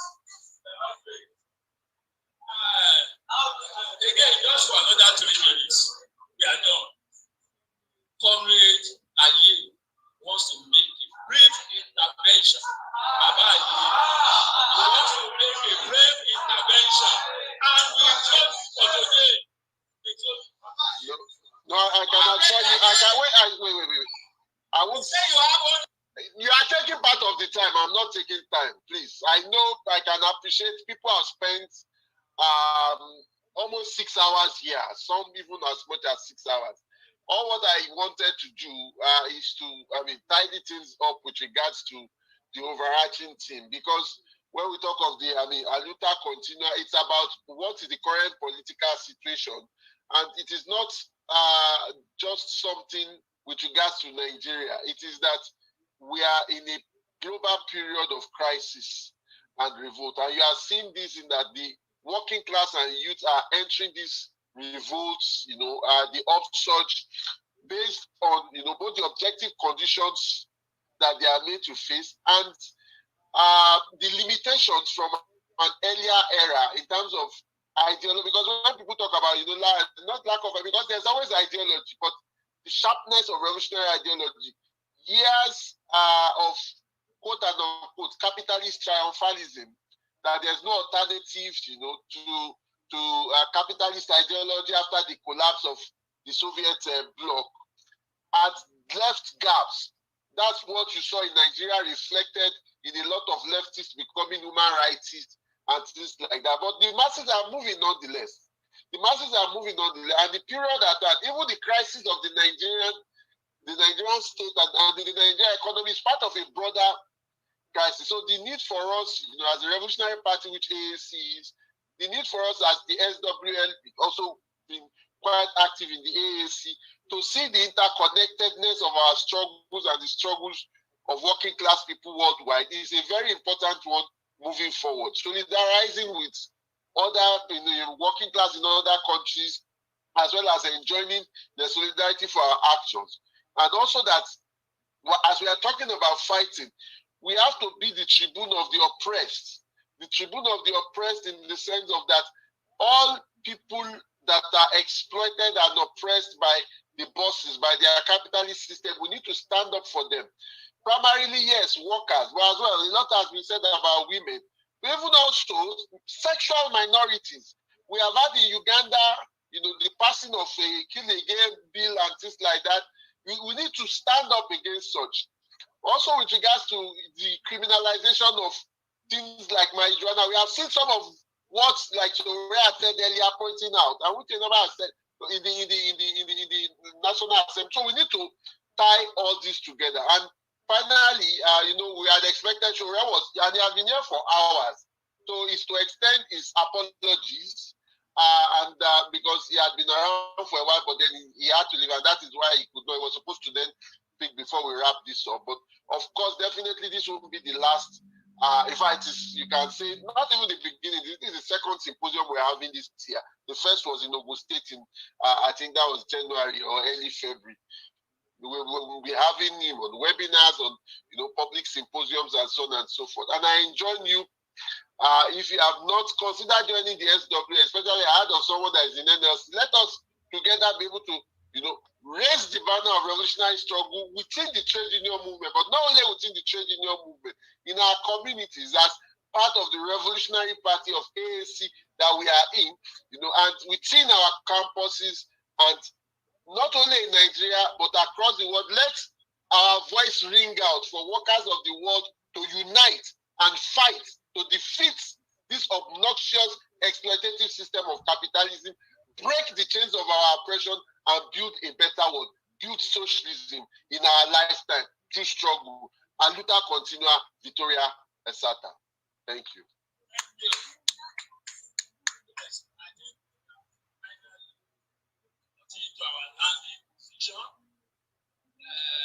We have landed, so you can compare yourself now and start to begin to unwind.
you.